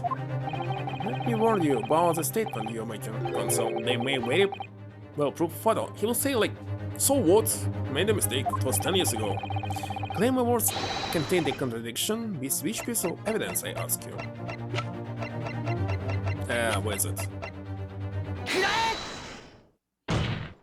This here is a will left behind by Mr. Asagi. The two-paged will. What? Yet moments ago, the precise words were... The three-paged last will and testament. Could it be as it originally? There was a third page. For a moment, I saw perhaps you unidentified something worthwhile, but it's a mere trifle I see. A trifle? Oh no. Barricade. What can I do for you, sir? You were present when the Japanese man penned his last will and testament. I was there for sure. Remember the black worm-like scrolls to this day. And quite sad, my lord, that there was a third page at the time. Well, it reminds me of something of previous games in Ace Attorney. Something was like this before. What? Unless the first two pages were the actual wills are. If I remember correctly, the third was a message to his land back in Japan. For legal purposes, required only his will. And we wouldn't have wanted any unconquerable words about Britain to get back to Japan, So it was decided that the third page ought not to be sent. How dare you make the decision? I had the right to know what it said, to hear my father's final words to me. A courtroom is no place for sentimentality, Consul. As it happens, I have the third page of the document with me here now. My father's message? It will be given to you at the end of these proceedings. It's too late once the trial is over. You have to know what it says now. Even the slightest sin may give us a vital clue. My lord, the defense calls for ancient Asagi's last words to his son to be read out loud before the court now. Your request is denied. The unavoidably halting words can be of no consequence now. The prosecution agrees. The court should know the content of that message. Every possible piece of evidence must be thoroughly examined. Very well, son. Colonel, very good. You will read the third page of the document for all present to hear. Yes, sir. Only, I should point out, my lord, that I cannot actually read Verum language. It's beautiful handwriting? Shame on you, Barry. If I could be of assistance here, I would be happier to translate the words into English of the court. Father. You're still here, are you, Dr. Mikatoba? Actually, Mikatoba-sensei. Actually, I don't know how they name it, oh, wait a second, he's sensei indeed. Naturally, I consider myself a member of the judiciary, albeit a lovely one. Perhaps I should quietly withdraw after I've translated Kenshin's message. Your cooperation is much appreciated.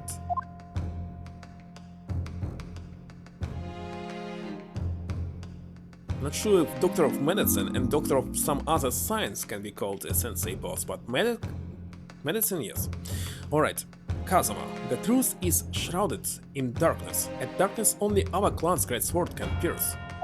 Mighty Karma twists the head and watch them fall on thy mortal foes. That's the end of the message, it would seem. Haiku poem. Twist the head. Father. What is Karma?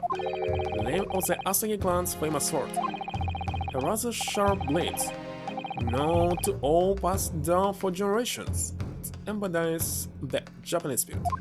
It's not known to me. It's the katana sword that was submitted as evidence early in these proceedings. The one worn by the prosecution counsel when he confronted Inspector Gregson.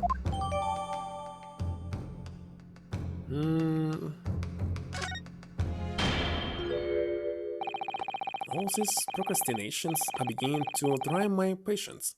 Judgment of this court is long overdue. Should I check this page one more time? Let's see, Karma twist my head and watch them fall on the mortal foes. Nothing special. As a preceding judge, I have been as accommodating as possible of the bill as a courtroom. However, despite all that, no new information has come to light. I wonder why Kazuma had never checked the sword himself. If it was me, I would do this immediately. Pursuits of justice, Lord Kuluk01's tragically lost all sense of morality. When he murdered his former mentor, clearly he was already devoid of his normal faculties. How dare you? I refuse to believe that of my brother. Too much time has passed, we cannot ever hope to know more than we do now. Especially since the alleged will that he penned in his final moments appears to have been lost forever. Lord Strongheart, you appear to be in something of a hurry to wrap things up. I wonder why. Oh, he got it? This haiku? Heard you state time and again during these proceedings that everything you did was in the interest of protecting British law and order. And I stand by that. Without the Reaper, we could never have achieved the reduction in crime the capital has seen.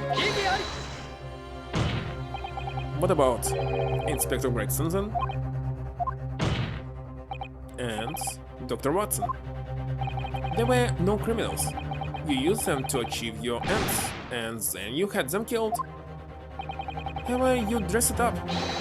There was nothing fair or just about it. Lord Strongheart, what exactly is it that you're hiding? Dr. Mikataba, were you not to quietly withdraw after the translation of your former associate's will? In this courtroom, no argument carries weight unless it is supported by evidence. And it would seem that the evidence has no more evidence to present. What did he say? Oh yeah. In which case, I hereby order all the scores from these proceedings to be struck from the record. This is my last chance. Mr. Naruhodo, I have to present some decisive evidence now, or it's all over, but can I? There was no such option like wait and see. I mean, you had never needed it. Wait, my lord. As it happens, the defense does have evidence to present. What? Don't be absurd. There's nothing of violence remaining from the time. It's high time that you release something, my lord. This gentleman has an uncanny habit of producing evidence at the final hour that had escaped everyone else's attention. Nonsense. What is it, Translate? What do you have? And they're saying the final, decisive piece of evidence that will reveal the whole truth about the rotten tail. Oh, can you? Decisive? Well, it would appear there's no escaping it now, my lord. And be so then, present whatever you think you have that can settle this decade-old enigma, if you will. What exactly is this evidence that the defense claims to be so decisive? Can I check it now? Of course, now it's activated. Took a lot for them. Mighty Karma, tease the heads and watch them fall. All the mortal foes. It's a proper way to use the sword, is it? Maybe I should try it. What's my name? That's the trouble. I just recently started reading Bleach and, like, in 11th volumes and actually doing the same, opening the sword. So there's nothing special about it. Someone who watching anime or reading manga knows this for sure how it's working. Oh, Mr. Naruhodo, if I might make a suggestion, think perhaps it doesn't mean your head. One studied the history and development of the katana some time ago, and as I'm sure you're probably aware, the sword's head is the part at the very end of the hilt. It's written as head in Japanese, but it's pronounced as kashira, I believe. Kashira? So Mr. Asagi's words really mean twist the butt of the hilt. Don't think. Looks what's inside it. It's it? Tiny one sheet of parchment? Unreadable, of course. Scarlet ink, it's written in scarlet ink. I plan this my last will and testament. In the final moments before my inevitable and willing death. This is it, isn't it? Mr. Naruhodo, look at the signature then. Kuluk01's. And the date. Where can you see the date? 10 years ago, on that fateful night.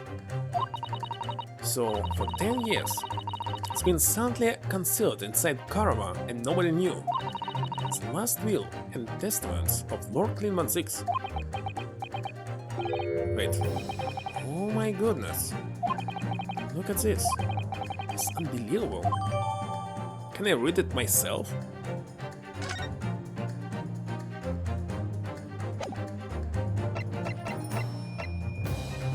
I cannot read it!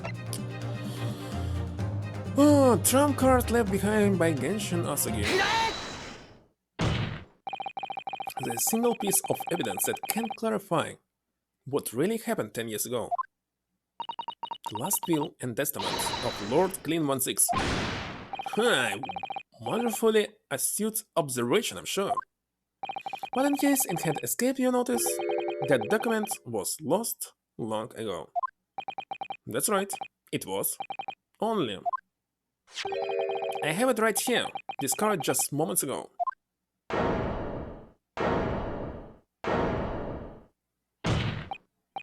Possible, it can be. Everything that's happened comes back to this will. This document is a key that will unlock the entire mystery. Wait a second, Strahana, you don't even know what's in it. The brother's last will and testament. Where did you find that? It was rolled up inside this. Inside Karama? This ultimate weapon Genshin Asagi obtained has lain undisturbed in the hilt of the swords all these years, just waiting for the right time to emerge and reveal the truth. Signature and seal certainly look official. God, it's true. It's my brother's handwriting. There can be no mistake.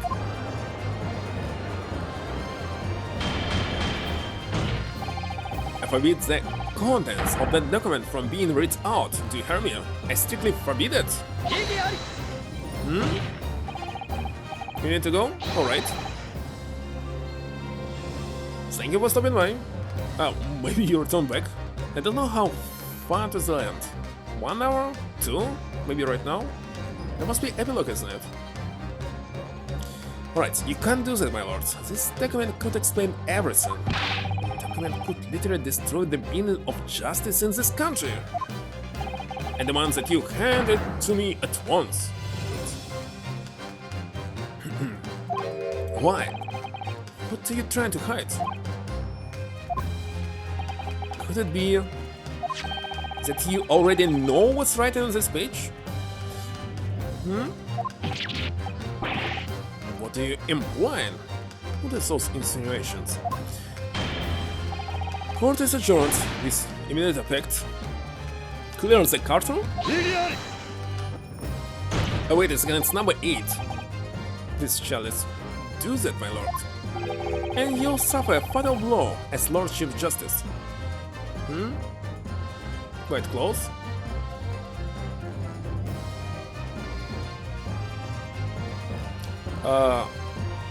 After this one, I need to continue Resident Evil games. So I'm trying to finish every single Resident Evil game that was released, and right now the next one will be... wait a second. Revelations? Indeed, if no one requests any other game, I will continue playing Resident Evil games until I finish them all. So there's something like 9 left of them. So if you want some other Ace Attorney games, you can simply request it with points. Very easy. How much it costs? Oh, wait a second, right now it's 30,000. And you suffer fatal blow as Lord Chief Justice. I beg your pardon? Possibly ending a trial without good reason? And not any trial, a closed trial by order of your Majesty the Queen. Right, see you? Venom. To defy the monarch's will is treason.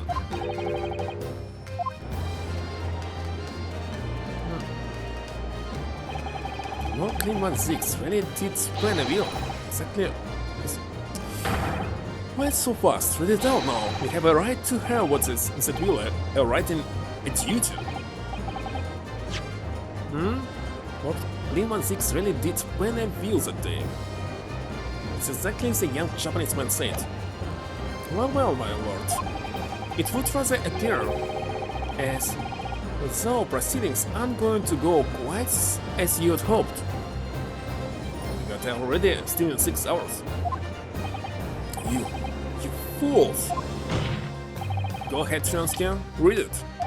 The prosecution gives its full support. Very well, then. No, for God's sake. No! Really? Sadly, that the first attorney games were not translated into English, I mean the one for Game Boy Advance. DS version of course translated. Upon this, my last will and testament in the final moments before my inevitable villain death. The hour is 11 PM, and I sit at my writing desk in my office. My good friend Asagi stands at my shoulder. Has expressed his intent to invoke the dying ritual of the duel, and I may depart this world with honor, an honor of which I am utterly undeserving. The Japanese are truly merciful people. I, Kuluk01's, Lord of the Manor of the 1-6 Estate, humbly confess to the following. I am the killer, has come to be known in society, and the professor, guilty of 4 counts of murder. I will not here disclose the corruption rife among the aristocracy, which is to me, as one of them, so apparent. However, 6 months ago, I took the life of a member of the House of Lords, at the heart of the depravity.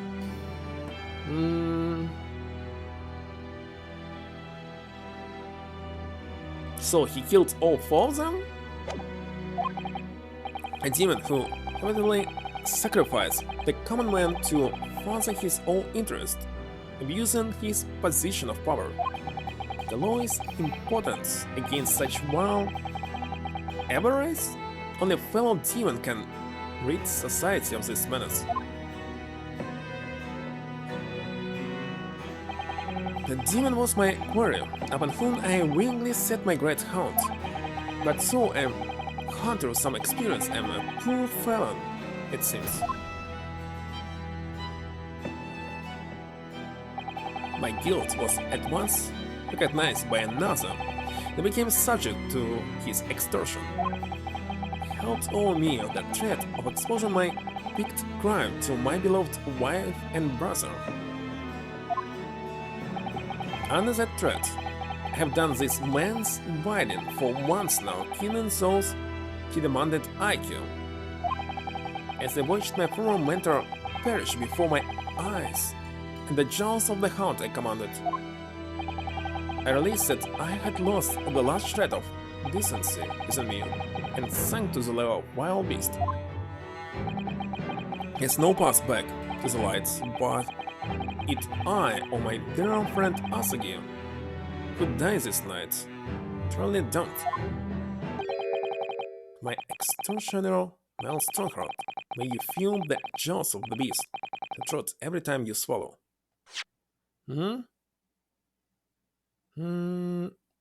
So it was really a duel.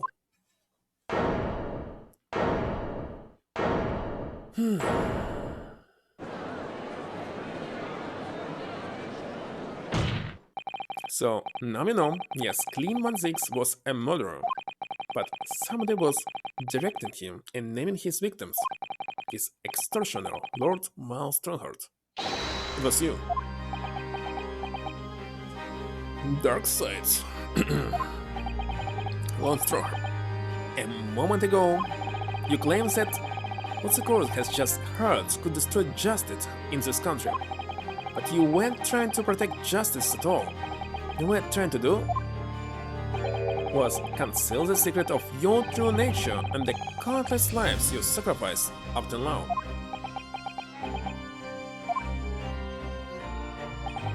Just didn't make sense to me that the third victim, the former Lord Chief Justice, was my brother's benefactor and a man of lofty principles. As I said, Link had no possible reason to kill the man. But you did, didn't you, Lord Strongheart? To eliminate the man who stood between you and the obvious, you'd set your sights on. So you used your own hound and dog, Lord Kuluk01's, to take him down. It had to be done.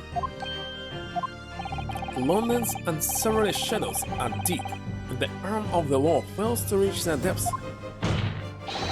Crime must be cut off at the roots, but the Lord Chief Justice at the time couldn't see that. He was weak. Lofty principles, you say, tantamount to cowardice if you ask me. Which is why I took his place, in order to find the crime he was allowing to spread like wildfire. The murdering the man? The Reaper. It's a professor. The name makes no difference. As I explained countless times already, it was all done for the furtherance of law and order in London. Are you going to legitimize the word of my father now too? Oh, Genshin Asagi. Well, that was unfortunate. I had fully intended to send him back to Japan as we had agreed. I don't believe you. It was you, wasn't it? You killed him. No, it wasn't me who took your father's life. What, it was 1-6? Then who? On the night following his mock execution, I went to Lowgate Cemetery. At 3 in the morning, there's Jigoko. Judge Jigoko? To be a collaborator on the Japanese side to manage Asagi's treatment after his repatriation. Jigoko had fierce ambition to make him easy to manipulate. Jigoko. 10 years ago, after he had stood trial for the destruction of the witness stand, I had words with him. And I told him the position of Minister of Foreign Affairs could be his he couldn't agree fast enough. Seishiro, fool. As you know, Asugi escaped the prison in a closed casket and was subsequently interred.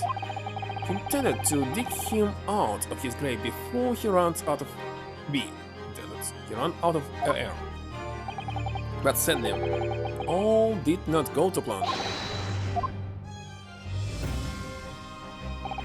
There was an unexpected visitor to the cemetery with his own ideas about digging up graves. A man who witnessed what nobody was supposed to see. Enoch Drebber. Of course, I knew grave robbers frequent London's cemeteries, but that grave on that particular night... Plus, if people find out the comic wasn't really executed, scandal will rock the very foundation of the empire. Then what do we do? Shoot him, Mr. Junko, shoot Asugi at once! Can't leave now. This has happened. He has to go. Wait a second, why they didn't kill Drebber in this case? What are you talking about?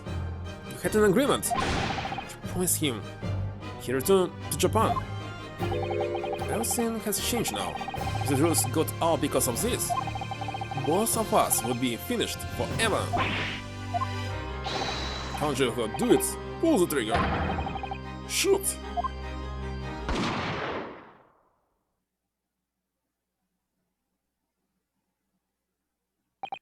Junko shot Asugi from the shadows. The grave robber was so close, the blood sprayed over his coat. He fled as fast as his legs would carry him. Then Junko and I put Asugi's body back in the grave from which he had just emerged. When I later learned of the waxwork modeler's presence at the scene as well, when he swore to two things: never to remove the professor's mask and never to speak of the events of that night. And he said the secret was buried along with Asugi's corpse. So, now you know what really happened in Lowgate Cemetery that night.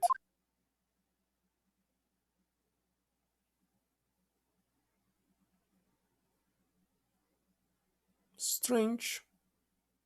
So, I see several contradictions in that. So, they burned Sam again. Next, again, it was digged upward to make a mask for waxwork, isn't it? And she didn't notice that he was actually killed some other way, not by gallows. Alright, now wait. It was Junko, your Japanese acquaintance, who killed Asugi in the end, you see?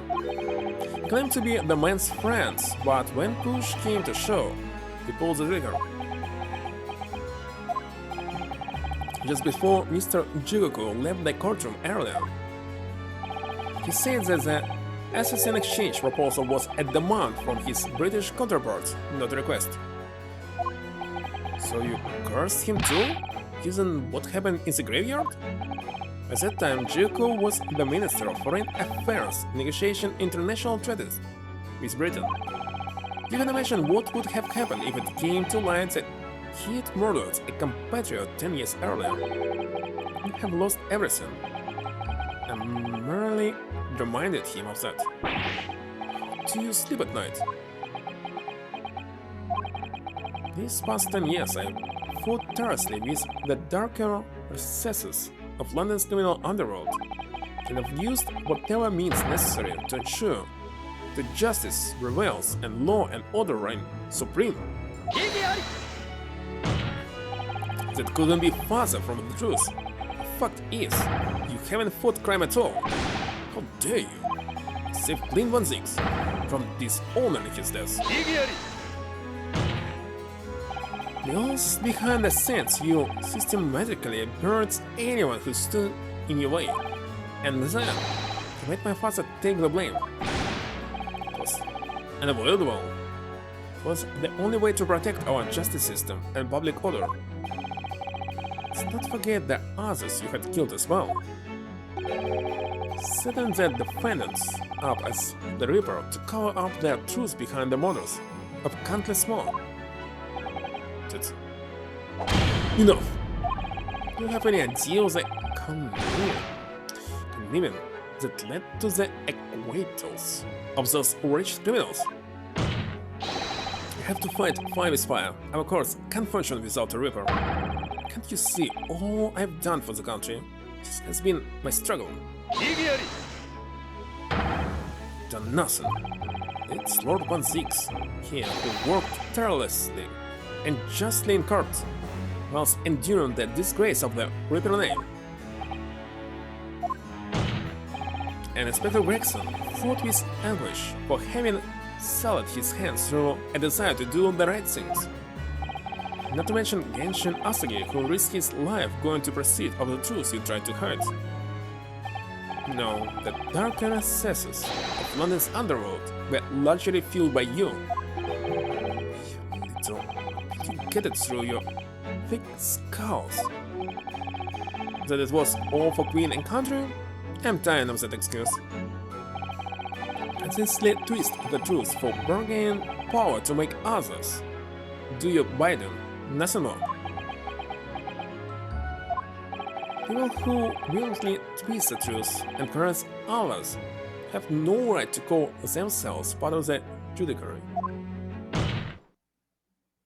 Sorry. I strongly suggest you don't ever talk of justice again.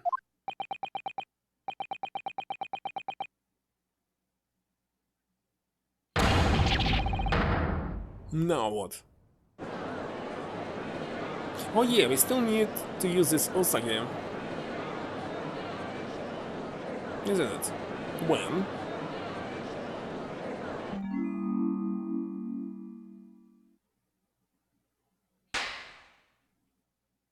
What's going on? Well, well, well. Dear me, my dear fellows, dear me.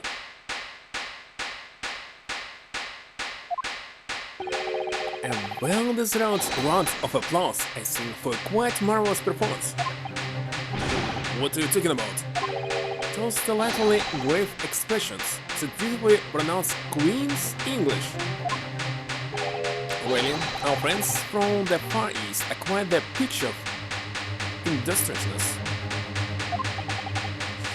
Fraud, keep your mockery. Please don't misunderstand. Really is exactly as your boss said.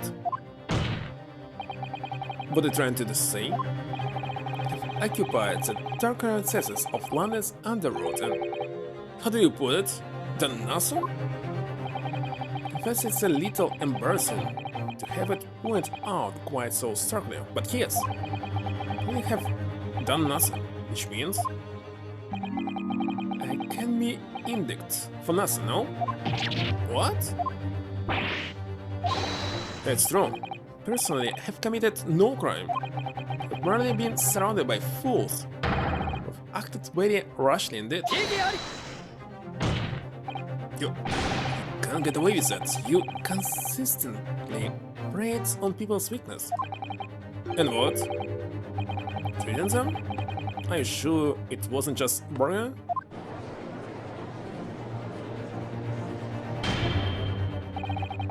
I would like to address all the good lords, ladies and gentlemen of the judiciary here present. Bargaining? Wait, I help to translate this. Need to check. One moment.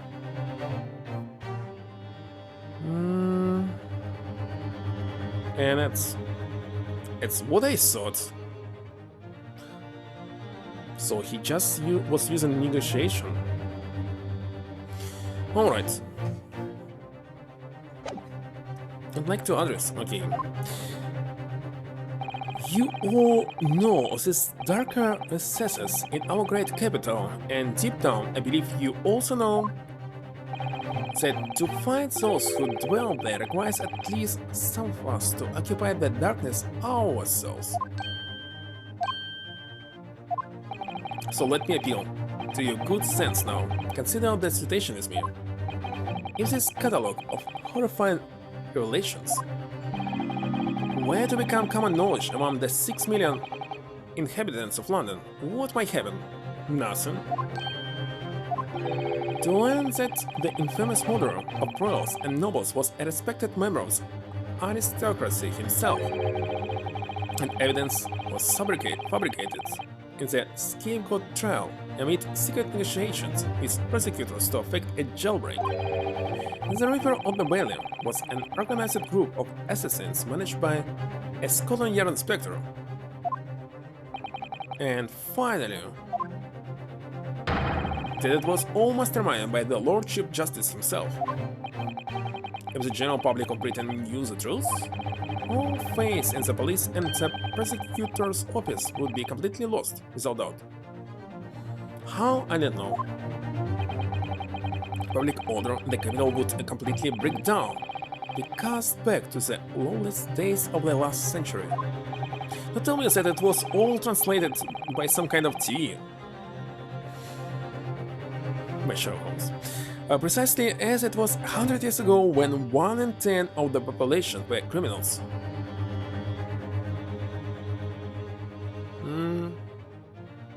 1 in 10? Like it's not like right now? Seeing what we accomplished since then, a public policing force, a comprehensive set of laws.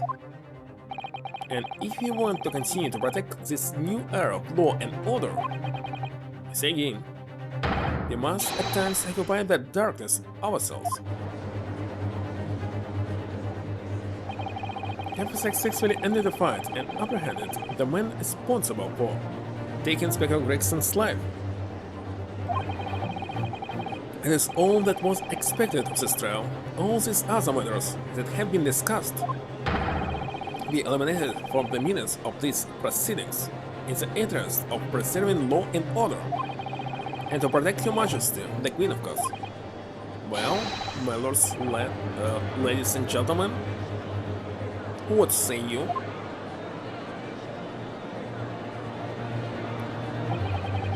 That's the point. Since Lord Strongheart has done a quite unforgivable, but on the other hand, isn't it our duty to maintain... Not so fast.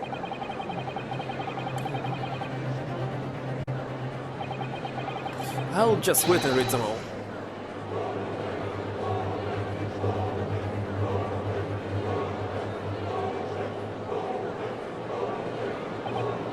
What's the saying? Strong fist? But on the other hand, is it our duty to maintain law and order in the capital? You can't deny that the threat of the Reaper over the years has done wonders for the crime rates, and by fair means of foul. It's all thanks to Lord Strongheart. Are you hearing this? This is the will of the British judiciary? Is it number 8? No, it's 9. For your rules and response, friends, I express my heartfelt gratitude. Therefore, in accordance with the overwhelming wishes of the court, the records shall be erased. You have to respect the man's ability to turn situation to his favor. Lord Strongheart really is a master of manipulation. Conclusively proven his guilt. Yet still, he managed to evade justice. I just don't know what we can do. Ruskia.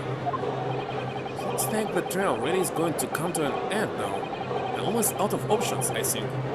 Really working like a prosecutor all the last 2 hours. There's really only one path left open to me. Use evidence?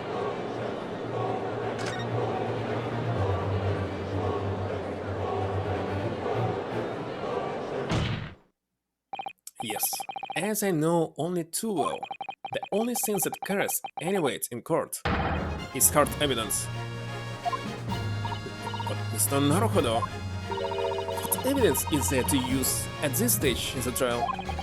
Have an idea. Don't know whether anything will come of it, but if there was ever time for use of this particular item we have among the evidence, it's now.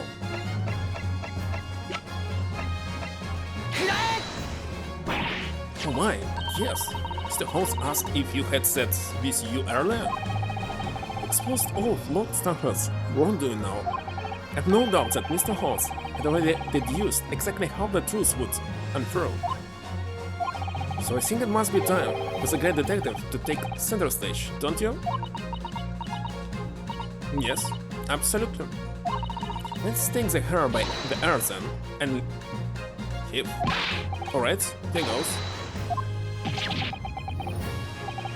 Dear fellows, must I remind you every time, a gentle tug will surface. Mr. Holmes, you're looking in quite the wrong direction, Mr. Naruhodo, because I'm over here. Mr. Naruhodo, he's... What was this? Hologram? It's Mr. Holmes.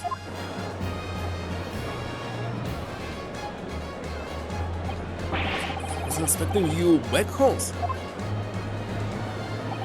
Delighted to be here again, Lord Strongheart. What is the meaning of this? Well, if system proves that many irons, this is a closed card. You've been warned once already, man. What's that? You can't get an out of him, my lord. Just go right through him. What is this dance? I'm afraid your efforts are wasted, you see. The great detective you see before you is composed entirely of light and shadow, an image of you. Mr. Naruhodo, I must congratulate you on your fine deductions. Mr. House, what on earth is... A familiar, I wonder, with the invention known as the telephone. Yes, I heard that some public telephones have been installed recently in Tokyo.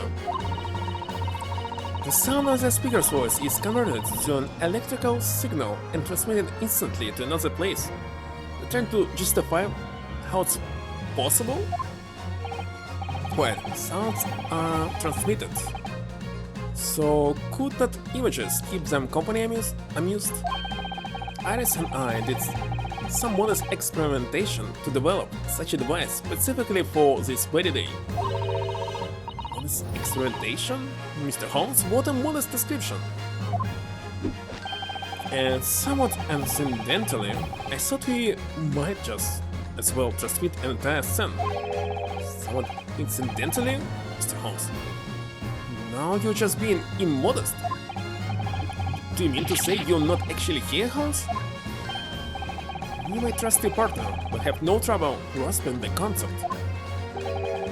Except he is grabbing the stand to steady himself after your shock arrival.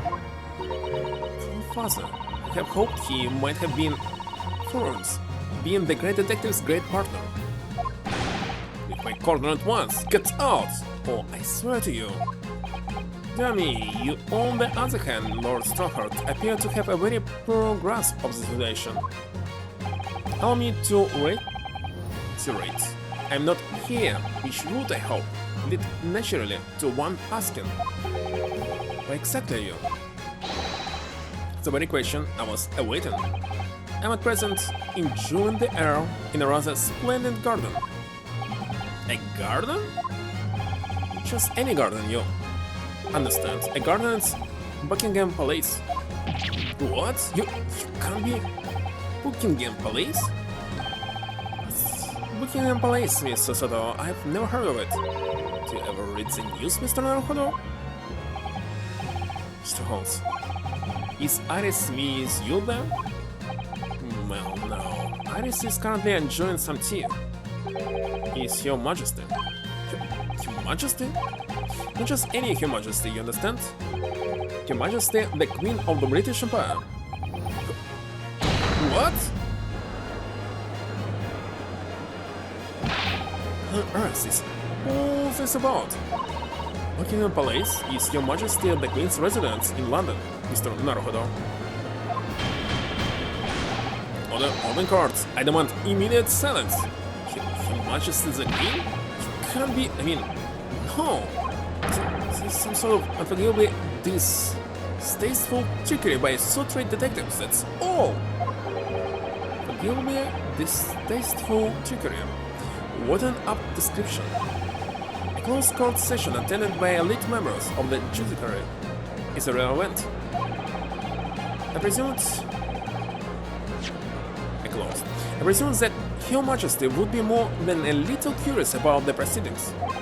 So I decided to show her everything, from start to finish. Showed her? Indeed.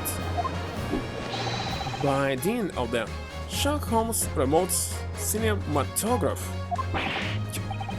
Madeline? This is some kind of nightmare. Just as I appeared to be standing before you, regarding you bestowed of my latest invention. No doubt you've inferred that the reverse is also true. You don't mean Her Majesty has seen and heard every moment of the proceedings. I assumed there would be no objections. After all, every trial in this country is conducted under the auspices of Her Majesty, as you know. You... I confess, I'm quite impatient to hear Her Majesty's opinion about the unforgivably distasteful trickery in which you've been engaged over the past 10 years. No, I was really... So sorry to keep you all waiting. Vicky and I had so much to talk about. Iris, there you are. In fact, I have a little message here from Her Majesty. A message? Well then, if everyone is sitting comfortably, forthwith and with immediate effect, all authority previously afforded to Mal Strongheart is hereby revoked for evermore. Furthermore, he will be prosecuted for crimes against his country in a public trial by jury in the coming days. So it seems that Her Majesty doesn't believe we need to fight fire with fire. Justice in this country needn't be administered from the shadows at all. Now, Strongheart, the darkness you fostered to conceal your despicable actions these last 10 years is a thing of the past now. After today, your brand of law and order has no future, because no longer are you the Lord Chief Justice. In the eyes of the law and of Her Majesty the Queen, you are nothing but a criminal.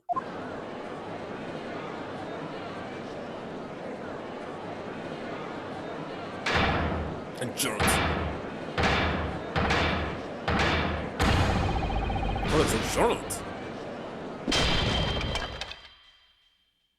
Was it metal?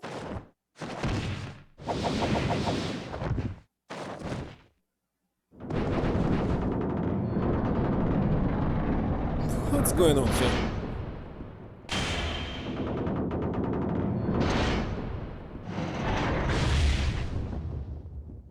What was it? Oh my god.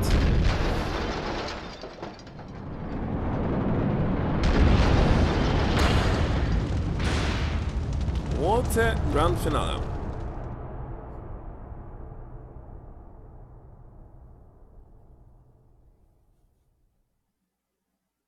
At least they didn't kill him. With his skills. Just brought a little bit. Lord Kuluk01's left a will in which he confessed to everything. When those words came out of Asagi's mouth, it drenched me completely. I knew I must do anything and everything in my power to contain the situation. I couldn't find the damned document. I searched his cell, but it wasn't there. Precipitated the jailbreak port, I presume. What do you mean? The need to obtain that will was all-consuming. I was sure that if I facilitated Asugi's escape, he would emerge with the wheel somewhere on his person. But despite searching his limp body in the cemetery at nights, it still eluded me. Never even crossed my mind that it was concealed in the sword's hilt.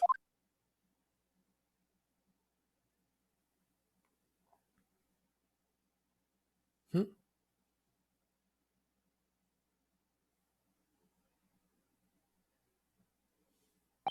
What pains me now is that my brother left this world without a word to me. I'm sorry, Lord 16. In point of fact, I think perhaps that isn't the case. Sorry? How can that be? There's is more to his last will and testament. What?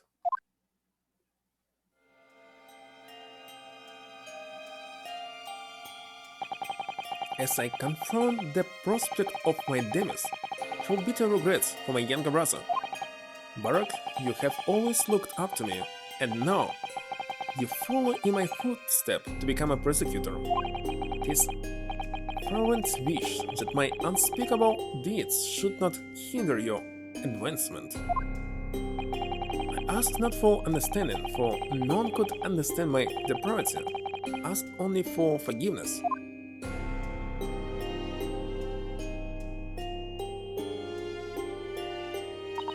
Asagi is a fine detective and a hunter worthy of respect. He has agreed to honor my final two wishes. The first is that this document survives. The second, I cannot commit to paper. I have confessed my sins to my wife. May she find resolution in my death. It's my eternal gratitude to my Japanese friend. I rest my quill. In 1-6.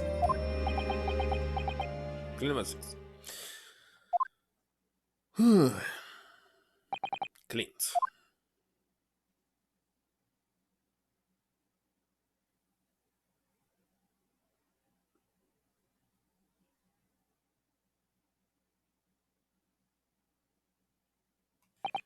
Mel Strongheart, you colluded with Seishiro Jugoku in a criminal plot so immense it spanned the oceans. You cold-heartedly murdered all those who knew the truth about what happened 10 years ago. But why did you set about that now, a whole decade later? To ascend to the very peak. These last 10 years made me realize being the Lord Chief Justice wasn't enough. Short of becoming Her Majesty's Attorney General, I would have no real power to affect the changes needed in this country. And for that promotion, I needed to ensure no remnants of the past remained. How could you? I like everything to run smoothly, in the exact manner that I prescribed, like a well-oiled machine. And I was just a step away. And for your ambition to succeed, did you even bother to count the number of brilliant people you had killed?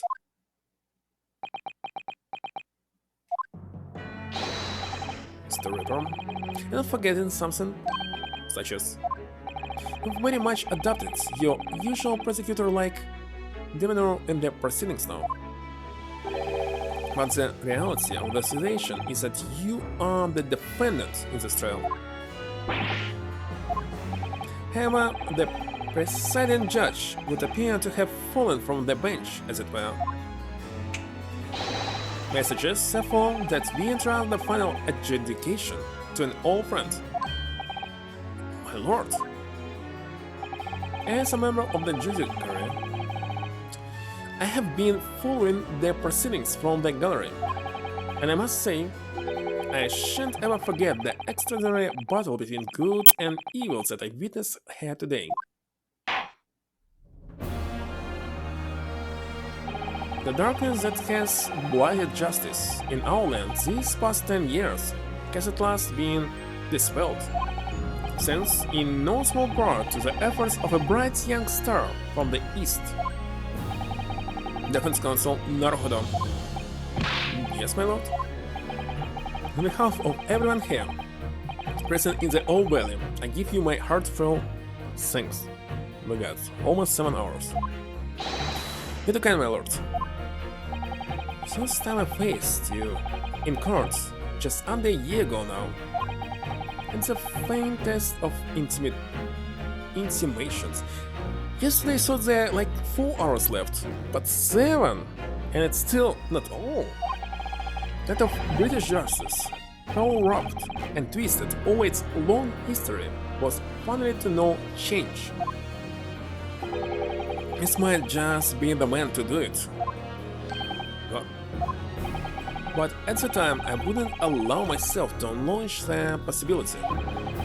Couldn't overcome my hatred of the Japanese after the circumstances of my brother's death. Mr. Naruhodo, allow me to apologize for countless discourtesies on my part. You are a lawyer of boundless talent. Kuluk01's.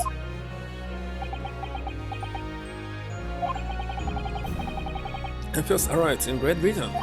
I was literally a nobody, certainly not a lawyer. The truth is, my fortunes have entirely been made by the miraculous people I've met.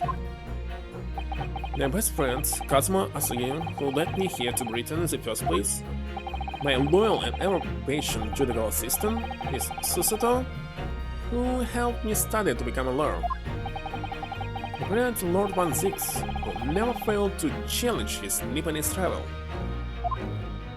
And not to mention, the exceptional master of logic and reasoning who showed me the true art of deduction, Mr. Holmes. Saving the best for last, Mr. Naruhodo, what a relief. I'm well aware that without all these people's help and support, I wouldn't be where I am today. The truth is a guiding light that always leads to happiness. I've lived by the principle for a long time now, but actually it's not true. The truth can also cause a great pain, sometimes even leave people on the brink of despair. And for that reason there are those who feel the need to hide the truth, who do it instinctively even. As soon as we allow our eyes to settle on something other than truth, the darkness takes hold, and from there it grows until eventually it makes us blind to the guiding light of the truth altogether. So that's why it's my belief that we must all resolve never to avert our eyes from what is just and true.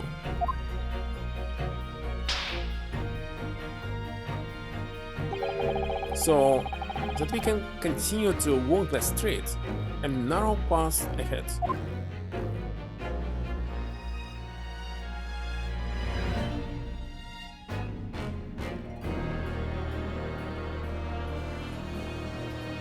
Well, I must excuse myself now.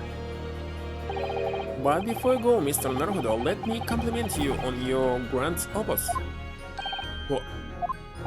Without your beautifully composed case against Lord Strongheart, Your Majesty would have been unable to act. Thanks to you and your fellows, the haunting undertones corrupting Britain's justice system have been silenced. Thank you very much.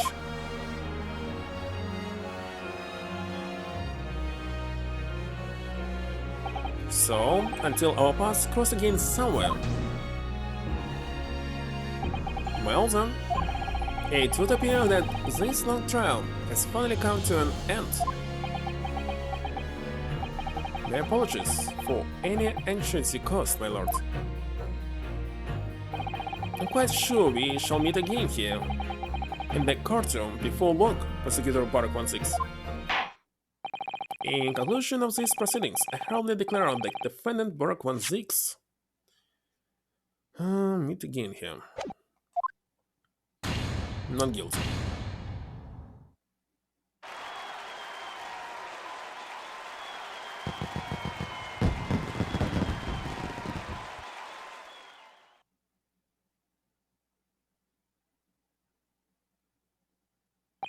That is all.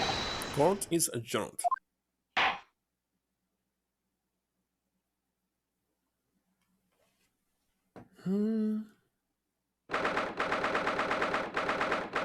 Just 4 p.m. here.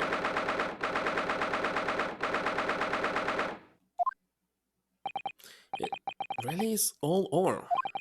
Now, did I sacrifice too much? Mr. Naruhodo? I really must congratulate you. It was a truly splendid performance. Honestly, I couldn't be happier for you. Thank you very much. But I really couldn't have done it without you at my side through it all, Miss Suzuki. Your kind words mean so much to me. It really was a very splendid show, that Naruhodo. I have thought you'll be smiling from ear to ear, but you look rather glum. Well, of course I'm delighted about the verdict, but in exposing the truth I'm afraid I've caused my client a great deal of pain. I'm really not sure that's what a lawyer ought to be doing. Oh well, in that case, I'm quite sure that when you see Lord 1's smiling face, everything will seem much better. Or not. Miss Susato, everything seems worse. He has a face like thunder. Oh dear, I really shouldn't have presumed. I actually thought that they will explain what the heck is this mark on his head, but looks like it's just his expression. Mr. Naruhodo. Yes? Almost a year it's been now since I first encountered you here in this very courthouse. For you to have risen to the level of excellence you demonstrated today, well, it's quite remarkable. But I exposed the most unpalatable truths you could ever have imagined in court today. Feel so I robbed you of something you held so dear. What was it he said? To fight those who dwell in the darkness requires at least some of us to occupy the darkness ourselves. But that was just a feeble excuse of a court. Only those with a steadfast eye for the truth have what it takes to fight the dark forces of crime. You might find work of establishing that fact in court today. Well, thank you. What's What is this words? Magnanimous words. I'm quite sure that Kazuma-sama would have a smile on his face at this very moment if he were here. Kazuma.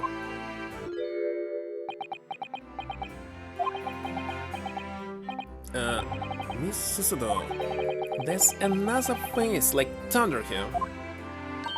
Oh my, and he really was here. Lord 1's. Allow me to congratulate you on your acquittal. Congratulate me? Oh, curse me! You failed to bring down the Reaper.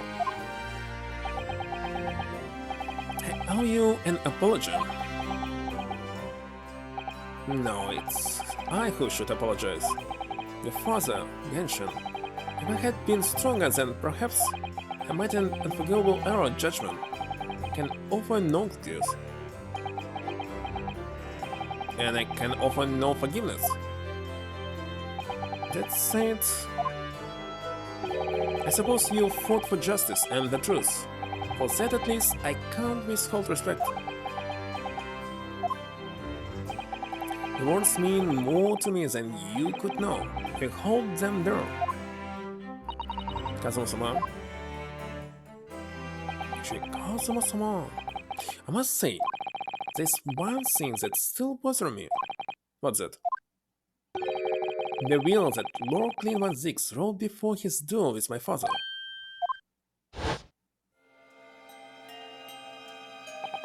Arthur is a fine detective, and a hunter worthy of respect. He has agreed to honor my final two wishes. The first is that this document survives, and the second, can commit to paper. I've confessed my sins to my wife. May she find resolution in my death. With my eternal gratitude to my Japanese friend, arrest my queen. Kuluk01's. What can the second of his final wishes have been? That your father agreed to honor him in. I think perhaps I might be able to shed some light on that. Looks like me too. What? Father? It was 10 years ago, as you know, the day before the execution was scheduled. I went to the prison to say my farewells to Genshin. Let's see. Why aren't you putting up more of a fight, Genshin? If you'll only agree to it, Senshiro and I would gladly petition the government.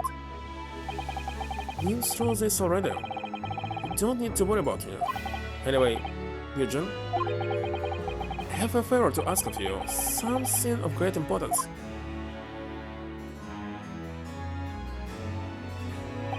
You're one of my greatest friends, Genshin. Whatever it is, consider it done. I'm going to tell you, and others, I need you to go there at once and secret and telling no one. You should find a lady of the gentry in hiding there. A lady of gentry? She's not in a good way and she's with child. The birth is imminent. As a medical man, I'd like you to attend to her. Is you her only hope? By any chance, is the child yours, Genshin? Don't be daft. It's a favor that was asked of me by a man I knew, as his dying wish. My goodness, I swore to the man that I would help, that I would do whatever I could for his wife and his unborn child.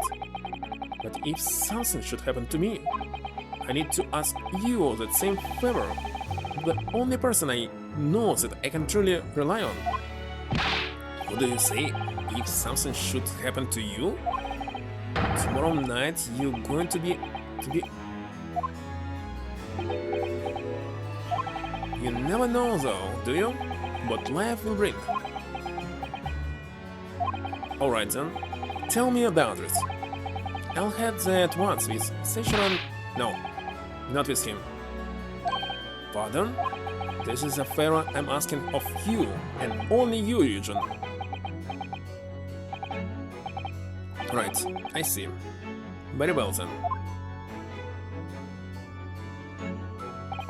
That very night I caught a train from Paddington to Dartmoor in Devon.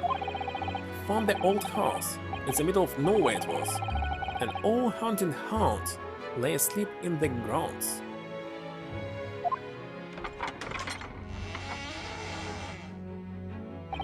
Poor woman was on the floor at the back of a darkened room.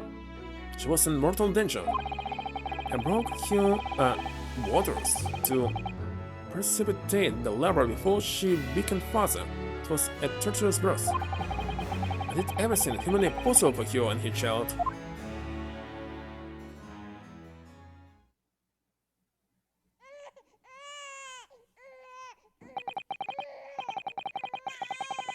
And in the end, I was lucky enough to welcome a new life into the world. But tragically, my efforts to save the mother's life were in vain. I held the healthy newborn girl in my arms and wept for longer than I cared to remember. Eventually, in something over days, I look around the room. There was precious little in it, but an old travel trunk caught my eye. had clearly been well looked after over the years, made of top quality leather with fine stitching. It was when I saw the emblem, the sight of it, that everything dropped into place.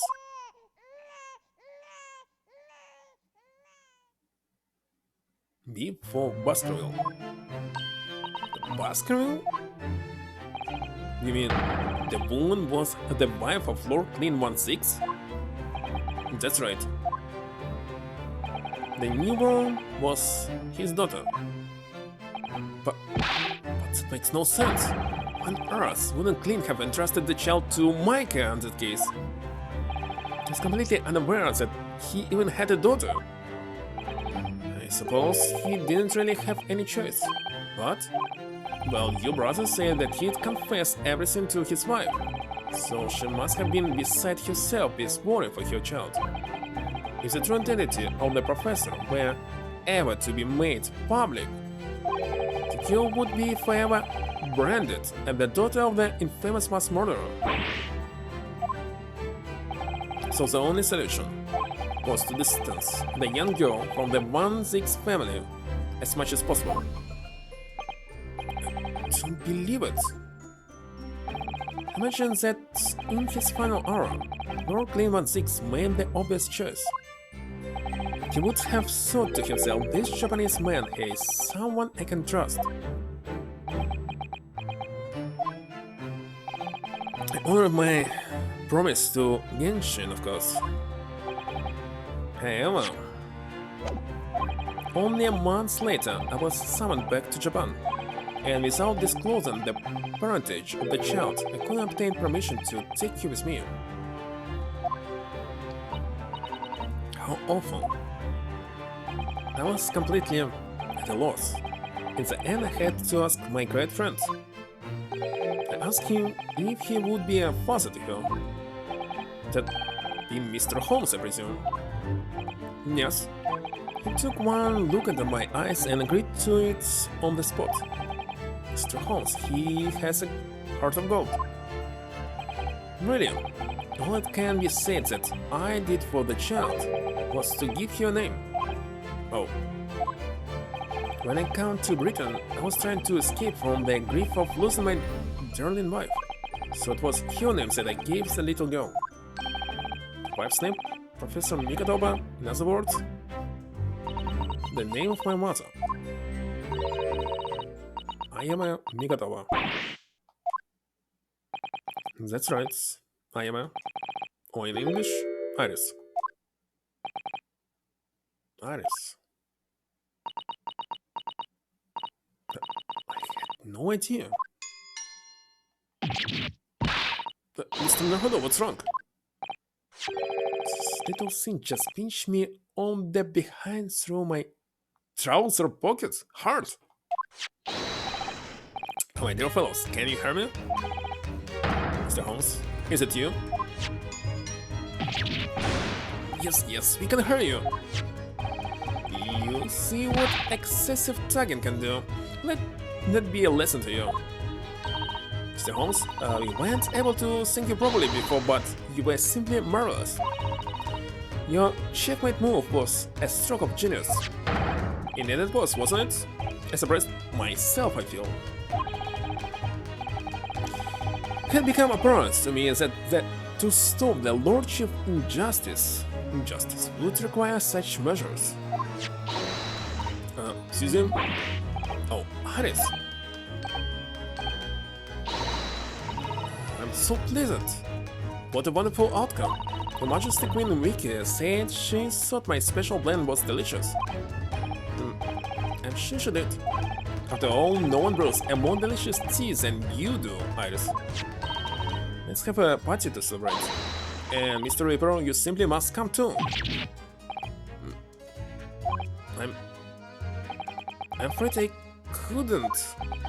The Reaper of the Rebellion, frustrated by a 10-year-old girl again. No, really? No problem. But I give you my word that I shall present myself at your residence in the near future to express my gratitude. How lovely. I've promised now and won't let you forget. Bye for now then. Alright, Iris, thank you for all your help earlier. That was nothing. Just come back home soon. What again? One final pitch goodbye, was it?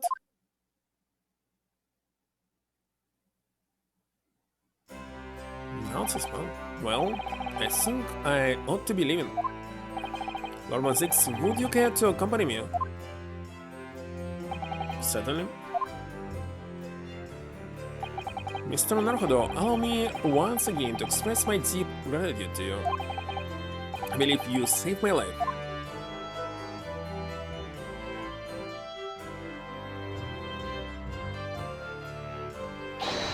Wait, Kuluk01's. Yes? What are you intending to do now? Well, clearly, I shall have to resign from the prosecutor's office. Oh no! I intend to publicize the full truth about the professor case. Once it's done, the 1-6 family will be ostracized completely from London society. Surely not. So as soon as I'm free from my employment, I shall leave the capital. I see. Don't be a fool. Are all the actions of a man once felt at the mighty rapier of the valley? Beg your pardon? For the past 10 years, you've endured the pseudonym and been cast as one of the dark forces yourself. Now that you've finally been freed from this repute, your battles just begin, surely.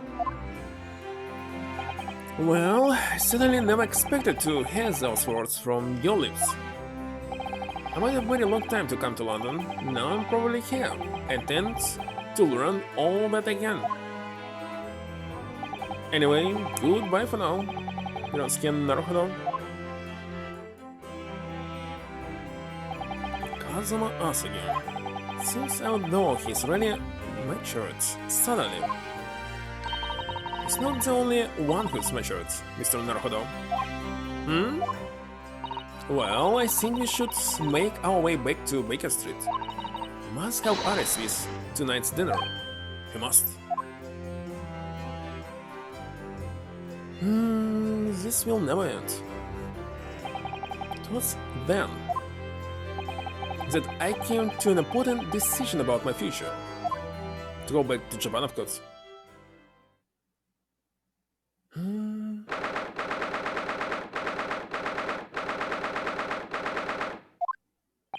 I'm home. What was this? What time you got here? You've been waiting ages, Hodo. What are you doing with that colorful piece of history? It's a party minute. It's gotta go off with a bang. I mean, fireworks, literally. But when you aren't got fire, smoke the next best thing, aren't it? There's a girl on Fresno Street who could help you with that, I think. Right. I'll remember that. I don't have to reload that thing every time I speak. You must hear this. It's quite the most extraordinary thing. I assure you, it will defy your expectations. Take down every detail now, Kuluk01. The world-famous great detective regaling his partner with a tale of his adventure. A sight to behold. Would you care to hazard a guess? Where do you suppose the fiendish runaway had concealed himself? Would you believe? Inside the trunk I found a button in his cabin. Believe it, yes? I say, Mikatoba, I detect not a hint of surprise. I wonder why that is, huh? Maybe because I was there at the stand as well, Holmes? What? You went? Why the use didn't you say it all before? So, not quite the sight I was expecting to behold, but still. It's hard not to feel privileged to see it. Hello, Mr. Holmes, Miss Professor Mikatoba. A finally back from the valley. And not to mention too soon. A feast prepared by Aris and Miss Susato waits. But they haven't seen Susato looking so happy in a very long time. Now, Rona, there you are. Dinner is on the table, everyone. Please do come and take a seat. Time to film my boots. What?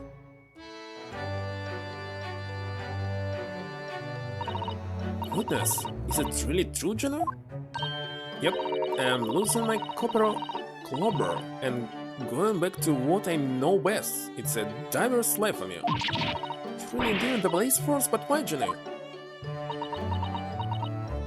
Well, the boss aren't around no more, so...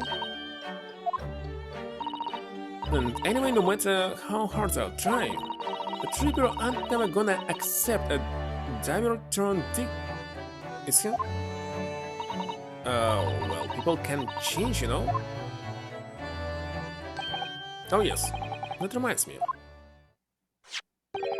I rather thoughtfully offered to relieve the bailiff of this now defunct piece of evidence. It's the inspector's pocket watch, and the crown has been retouched. That watch was his pride and joy, a symbol of his great achievements at Scotland Yard. For 10 years without fail, it measured every second of the man's remarkable career. But now, it's stopped.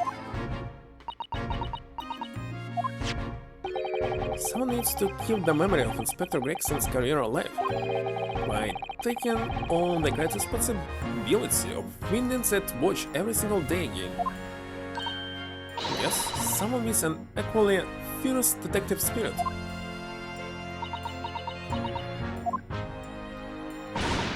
It's gonna be me.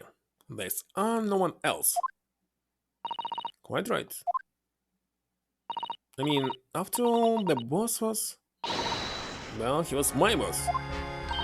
Yes, Jim. Yes, he was.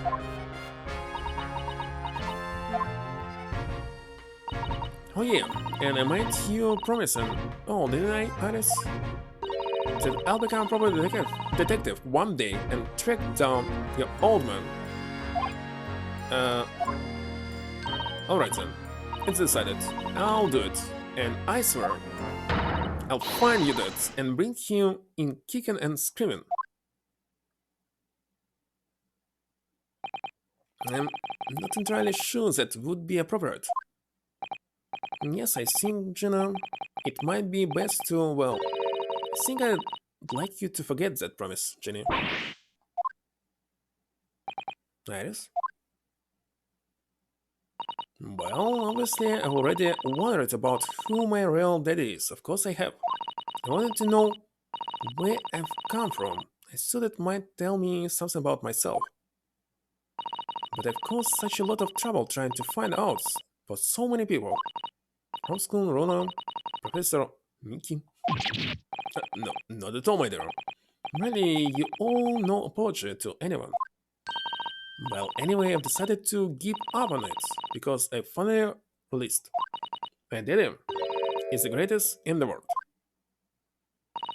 It doesn't matter what his name or is, or where he's from. Don't you agree? Homeschool?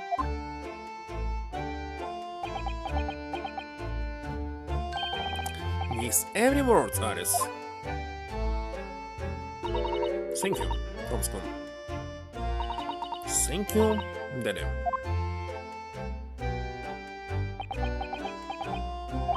I think, Mikatoba... Yes, Homeschool? Holmes. I think that I ought to express my gratitude to you. No? For 6 years, you and I solved many a mystery together. And during that time, I remember countless expressions of gratitude for our good services. But a moment ago, I heard the most pleasant expression of gratitude of them all, and I should never have experienced it. Were it not for you, your old softy house. That I must confess, it's a weight off my mind to hear you say it.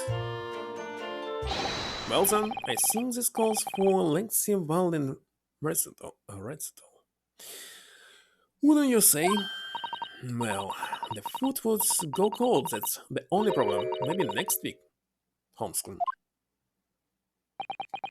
Are you sure week is long enough, Aris?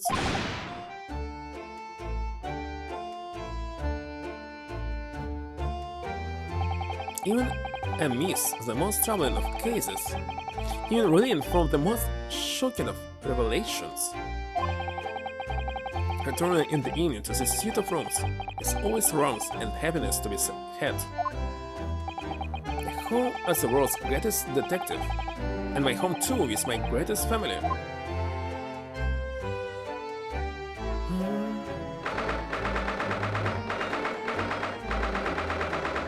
Does the Roma still with just one eye?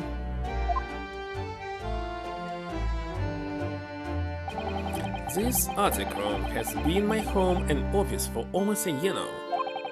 I've said I had some unforgettable experiences whilst I've lived here. But I think now the time has come. Time to bide this place farewell. Bit. Naruhodo? Oh, Professor. Are you alone? I didn't hear any sound from Susato's room. Yes, Susato-san went out after dinner. She took a carriage. Something about an important matter she needed to take care of. I see. I wanted to thank you for what you did earlier. Miss Iris, I mean. When the subject of your father came up, Kuluk01's. I made up my mind many years ago never to tell her who her real father was. It's what was agreed with Genshin after all. Kuluk01's final wishes before he died, you mean? Yes, I've had to take some rather drastic steps at times to protect that secret, you know. Calling Susato back to Japan 6 months ago, for example. That's why? When I read Soseki-san's report about his final days in London, my heart nearly stopped. Stumbled across the crux of the terrible case, the dog's collar. The description of the Baskerville insignia left me in no doubt. Baskerville. If you decided to investigate that insignia, sooner or later you'd have made the connection to the 1-6. And to make matters worse, Susato knew of the unpublished story as well. Stories that Ares had written based on my notes from the time. Oh yes, the Hound of the Baskervilles. Exactly.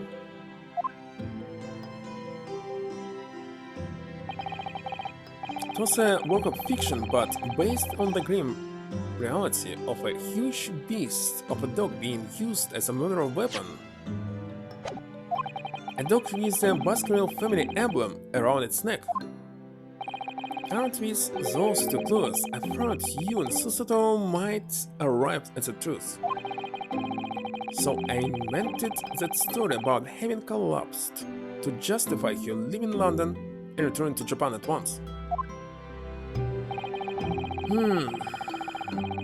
All in aid of halting any investigations you and she might have been contemplating. I see. Sometimes I've never understood. It's why Susato-san came across that manuscript in Japan, though. You know, Iris, the heart of the Baskerville story, I mean. Who sent it to me? That was before Susato left Japan. He was very troubled about what should be done about it, you see? I'd read it and carelessly left it on my desk, which is when Susato came across it, of course. It was the only case Holmes and I ever pursued that I didn't record in meticulous detail. I was stunned when I discovered that young Iris had pieced together so much of it from my paltry notes. Holmes and I discussed the matter and decided that we couldn't allow the story's publication. At that point, I returned the manuscript by post to host for safekeeping. So you did all that to stop Iris from finding out the truth about her father. That's right, because Holmes had told me how astute she'd become. However, having witnessed events in court today, I must say my opinion has somewhat shifted. Hmm? I think at some point in the future, the time will come for Iris to know the truth. And when it does, well, I believe it will be for the best. I think so too. Actually, Professor, I wanted to talk to you about something too. Judging from that expression, I'd say you've come to a decision, have you? Yes, I have. I will be returning with you to Japan. Are you quite sure? I'm really only here as a substitute for Kazuma, but he's here in Britain now, as originally intended. Locum student Naruhodo doesn't really have a right to stay, I think. I see. Looking back now, when I first arrived here in February,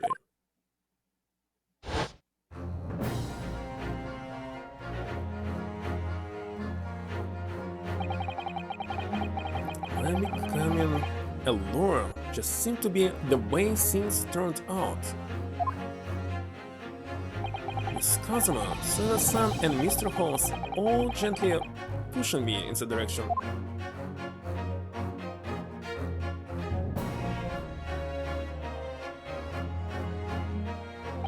I spent the best part of a year immersed in this world, but always aware of a seed of doubt inside me. Until today. Standing in that courtroom earlier, all doubts vanished from my mind. I was totally focused, I was sure of my belief in my client, and I was sure I could see the trials through.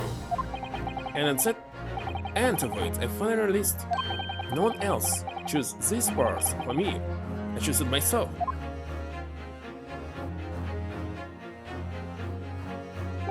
The path of a defense lawyer, huh? Yes, that's what I am now. That's what I'll be going back with you to Japan as. And that's the path I'll be following for the rest of my life. Well, it sounds like you've made quite a resolution there. I have. Very well then. I must say it's extremely welcome news. Shall make arrangements for your return first thing tomorrow, but I don't imagine we'll depart for a few days. Not with a symposium having been cancelled now, such a shame. Never mind, I'm sure there'll be other opportunities in the future. Well then, I'll bid you good night.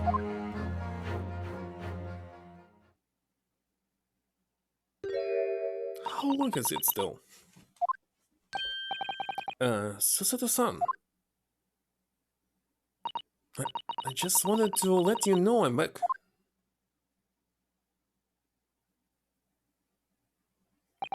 Did you hear what your father and I were discussing? I'm sorry, I did, yes. I couldn't help, but... How much did you hear? Well... From the part about Aris' real father, I think?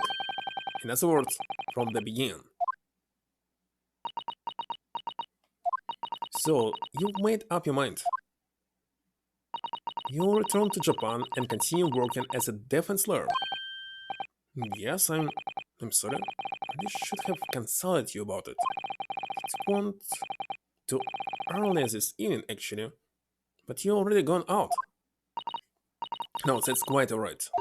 I already knew that it's what you decide, Naruhodo-san. You did?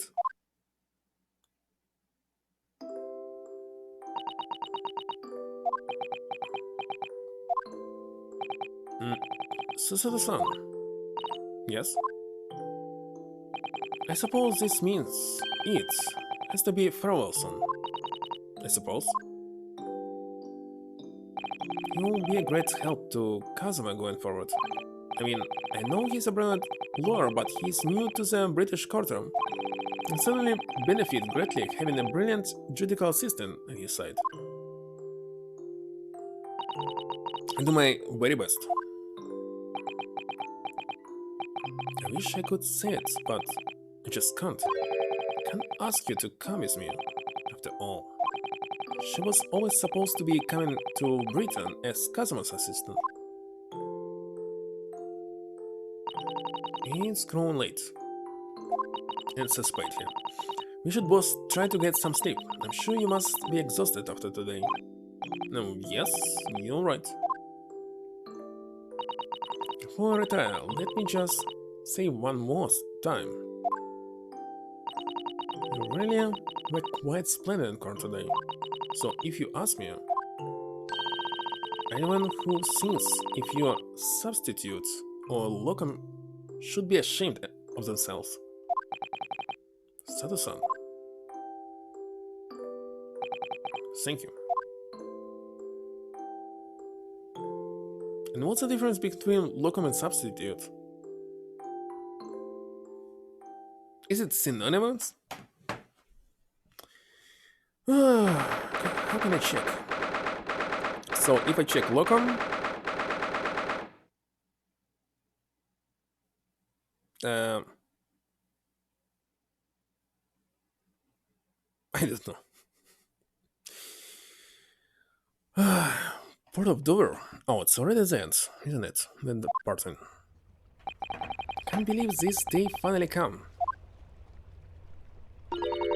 You're really living central now. Great so, Iris. Thank you so much for everything.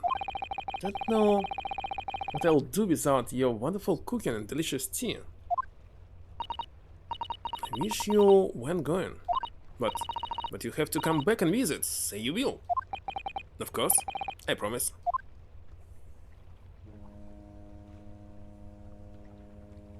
Well, it was a very brief reunion, but it was a pleasure to pursue a case with you again after so long. For a while at least, it felt like old times. Yes, I suppose, on reflection, there's something to be said for it. Having a little fun once in a while. Just go and say goodbye to the professor as well, I think. Alright, Iris, you do that.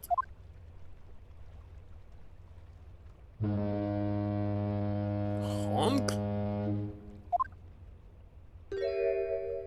Sato-san. Voice acting? お荷物はすべて船室に運び込みました。旅立ちにふさわしい素晴らしい朝でございますね。佐藤さん、今まで本当にお世話になりました。麻生木によろしく伝えてくれますか？それはご自分の口からお伝えする方が良いかと存じます。Why is he not Asogi ni Kazuma Asogi Asogi. Oh my god, I can't pronounce it without strength. It's so hard. Actually, I think you ought to give him your regards in person, don't you? なるほど。麻生木、どうして？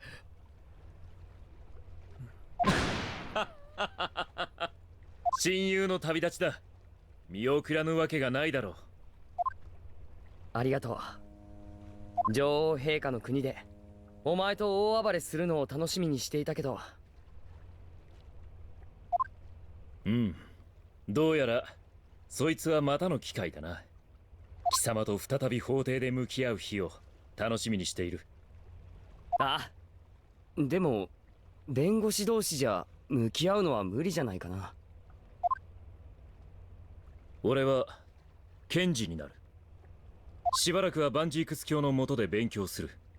そしていずれは死神に被験する検事になってやる。Shinigami. So it was Shinigami, like in Bleach. Indeed. そうか。なるほど。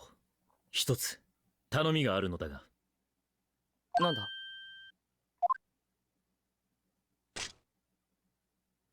今しばらくこいつを持っていてくれないか。 Okay, will you pronounce karma? So can I hear how actually it should be pronounced? カルマ、 Karma. どうして？ I was right. Karma. 俺は見てしまった。あの日、俺の中に住む魔物の姿を。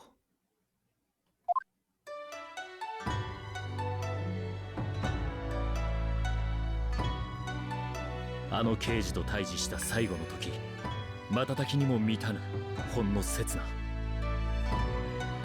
俺はあの刑事に対して確かに殺意を抱いていた。人の心に救う魔物、そいつは俺の中にもいたのだ。俺はその事実を永遠にこの胸に刻む。そしてその魔物に見入られた者たちとこれから対峙していくつもりだ。検事として。それがお前の覚悟ということか。俺が自らの中に住む魔物を切り伏せるその日まで。これは貴様に託す。受け取ってくれ。ああ、分かった。確かに預かっておく。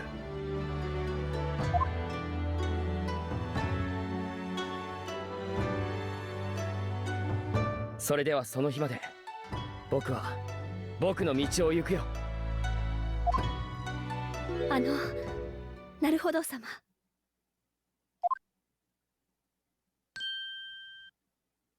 これからなるほど様が進まれてゆくその道、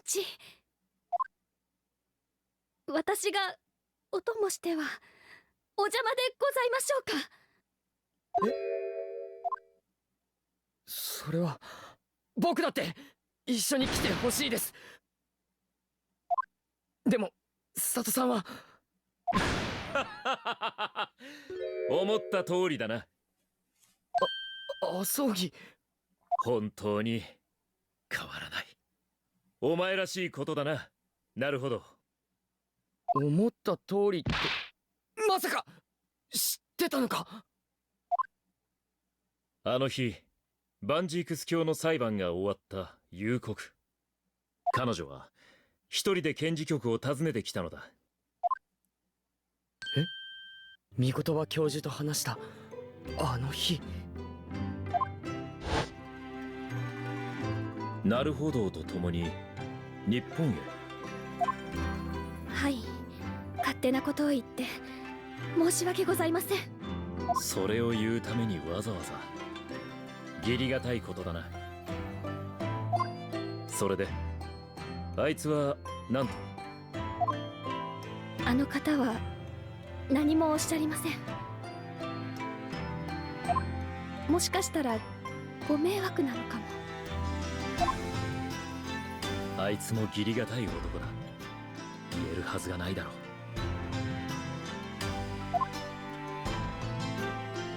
う。あいつのそばにいてやってほしい。これは俺からの頼みだ。はい。佐渡さん、いかがでしょうか。なるほど様。佐渡 She さん said が隣にいる。 Sama, not son. どんな What's 法 this? 廷でも怖くありません。これからも僕と一緒に戦ってくれますか。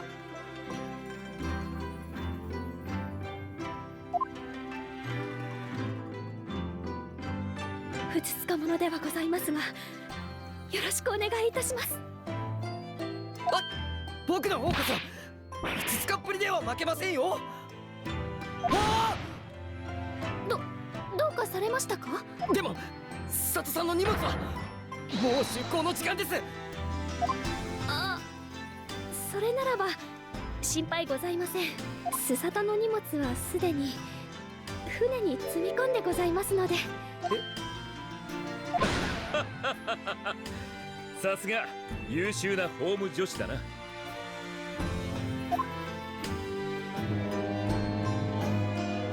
るほどくん、そろそろ出航の時間なの。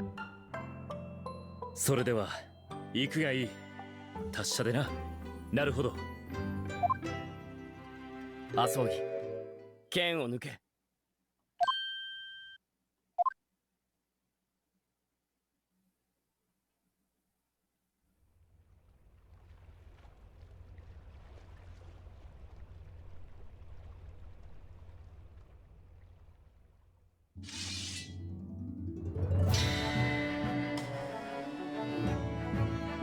いつか僕たちの道が再び交差するとき、お前と琴の葉の刃を交わすことになるだろう。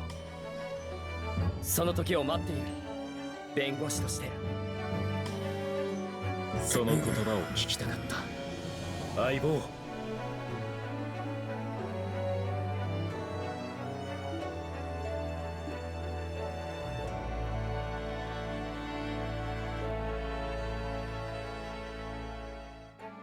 それではまた会おう、アソギ。ああ、必ずだ。なるほど。ホームズさん、本当にお世話になりました。ああ、本当にね。お世話をしたものだよ、君。このご恩は一生忘れません。忘れられてたまるか。ぜひ思い出してほしいものだな。今度僕が君たちの国にお邪魔した時にね。実はこいつは意外に知られていない事実なのだが、この地球はね、思ったよりも狭いのだよ。いつかぜひ日本に来てください。その時はもう全力で歓迎いたしますとも。それなら私も行くの。そうと決まったらしばしのお別れだね、諸君。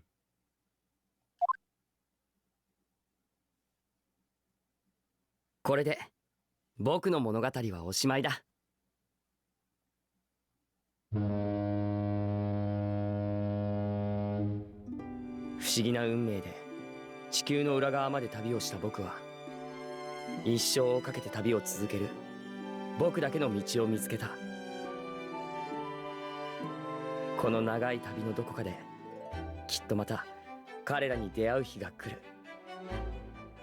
その時僕は懐かしいあの声を聞くはずだ。さあ、ゲームの始まりだ。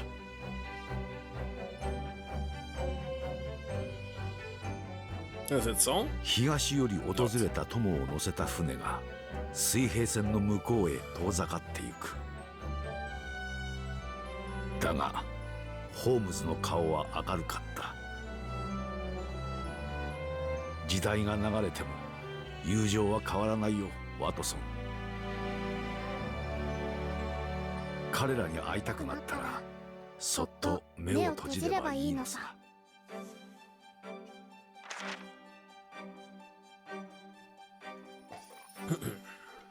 私はそっと目を閉じる。その時私は懐かしいあの声を聞くはずだ。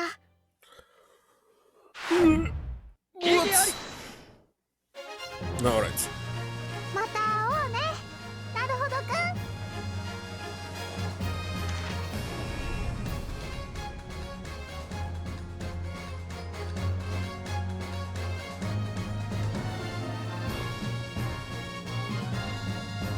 What else the commission created?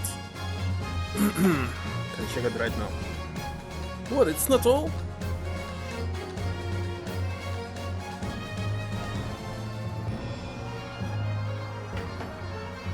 Thank you for GG. Still, it's...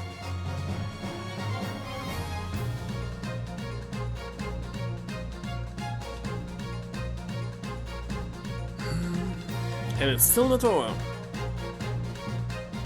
A little bit.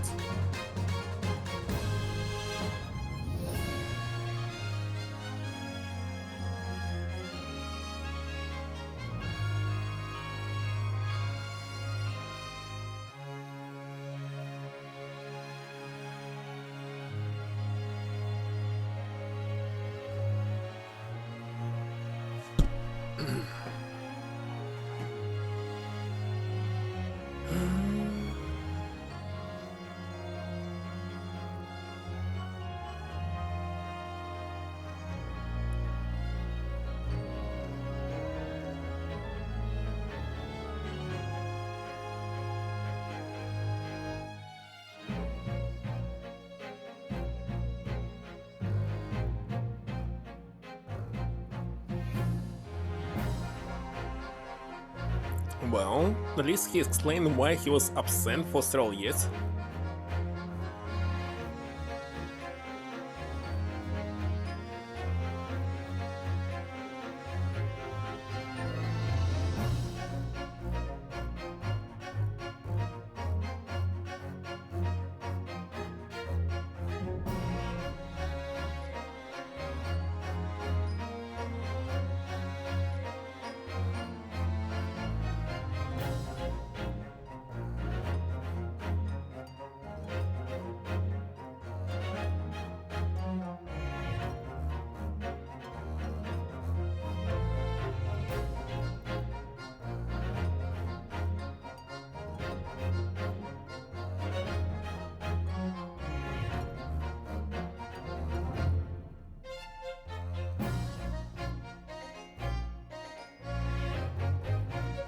Two hours later.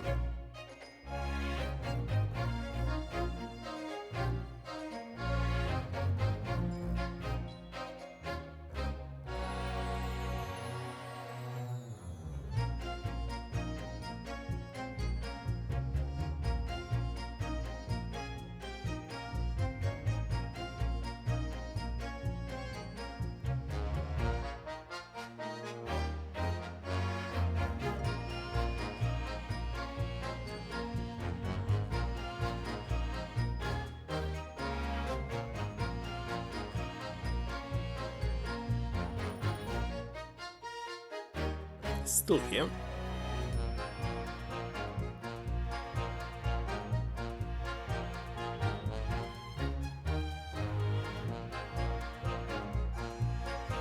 This is Stray Cats.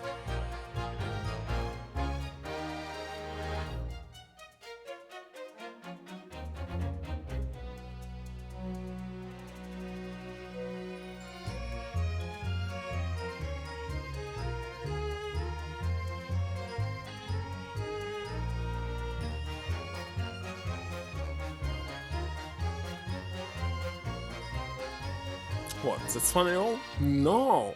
Oh my god.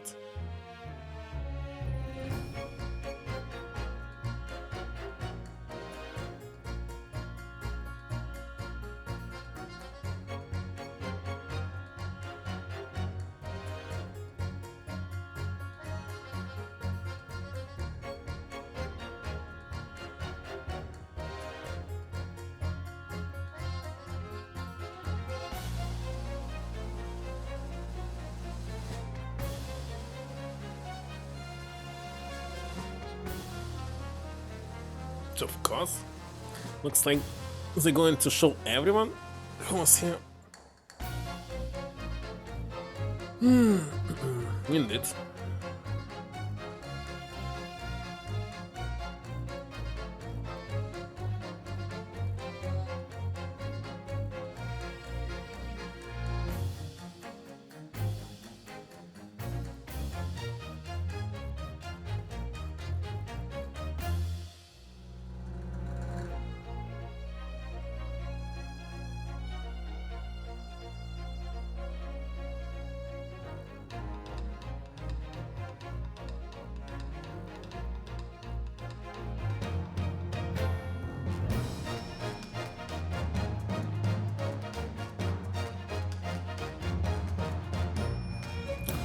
They actually patching the plot holes, which I was talking about before,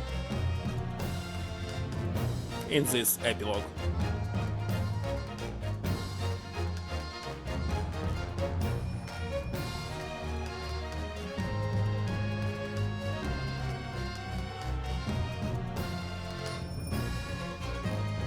Didn't she knew everything?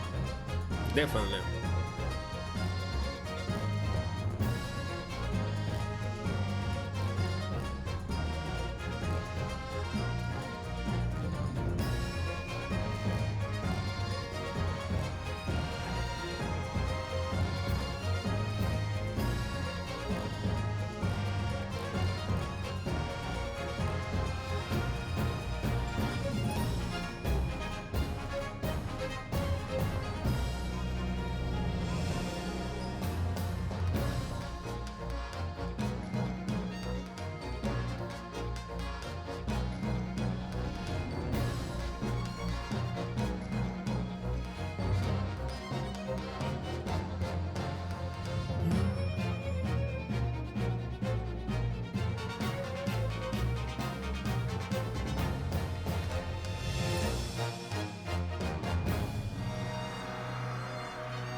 Finally, both eyes.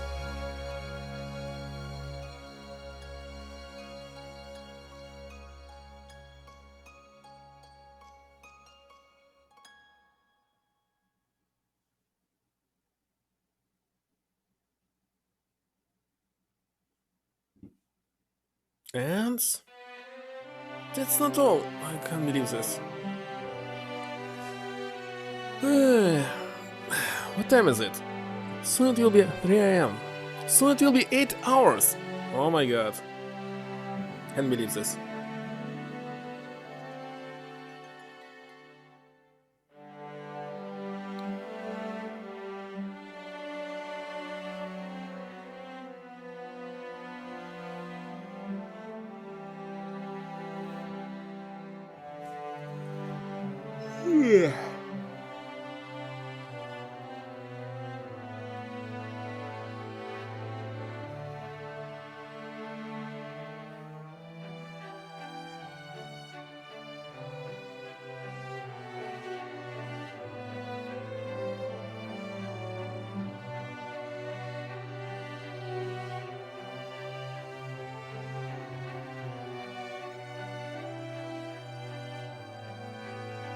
What is that range cut?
additional testing support, and I found a bug on it in this game.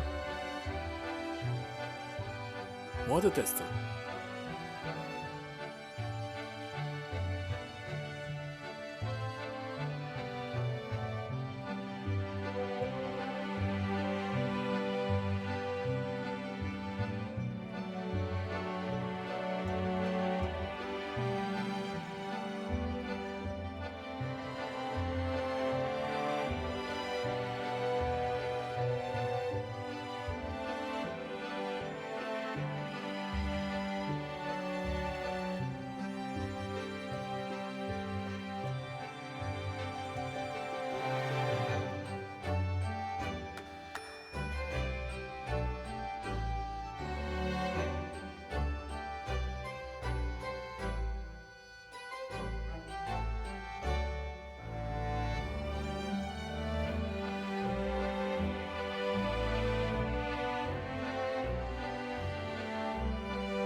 And season mode was censored? I wonder why.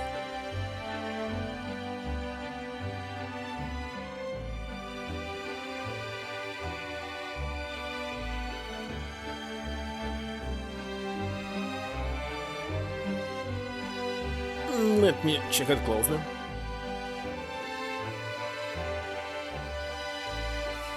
I don't know.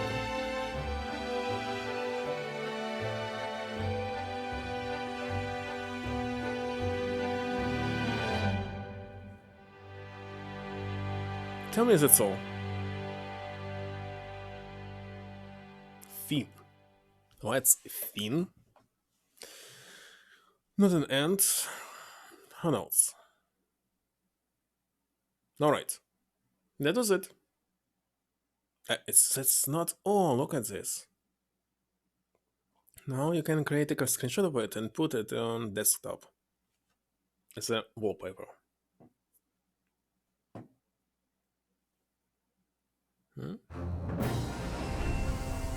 That's it.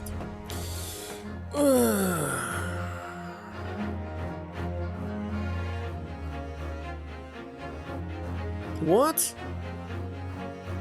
Do you see this anime, Niraba? What you wrote in chat looks different. Very different. In Rotani chat. How did this happen?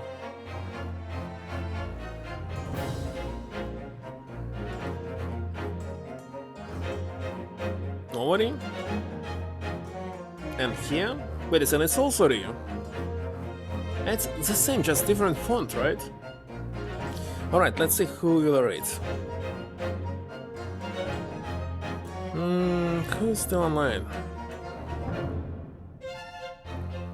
Oh, Kuluk is online.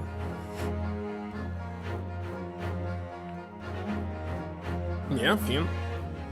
The end. Ovary. Ovary. I cannot pronounce Japanese words without stress. It's so hard, really. Need a lot of practice. What? Your battery of your phone just dying?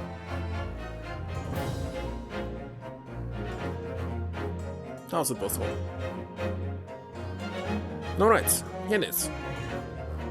And thank you for stopping by, being here, chat, and thank you Team for the raid. And see you tomorrow. Finally, we'll continue playing Resident Evil games.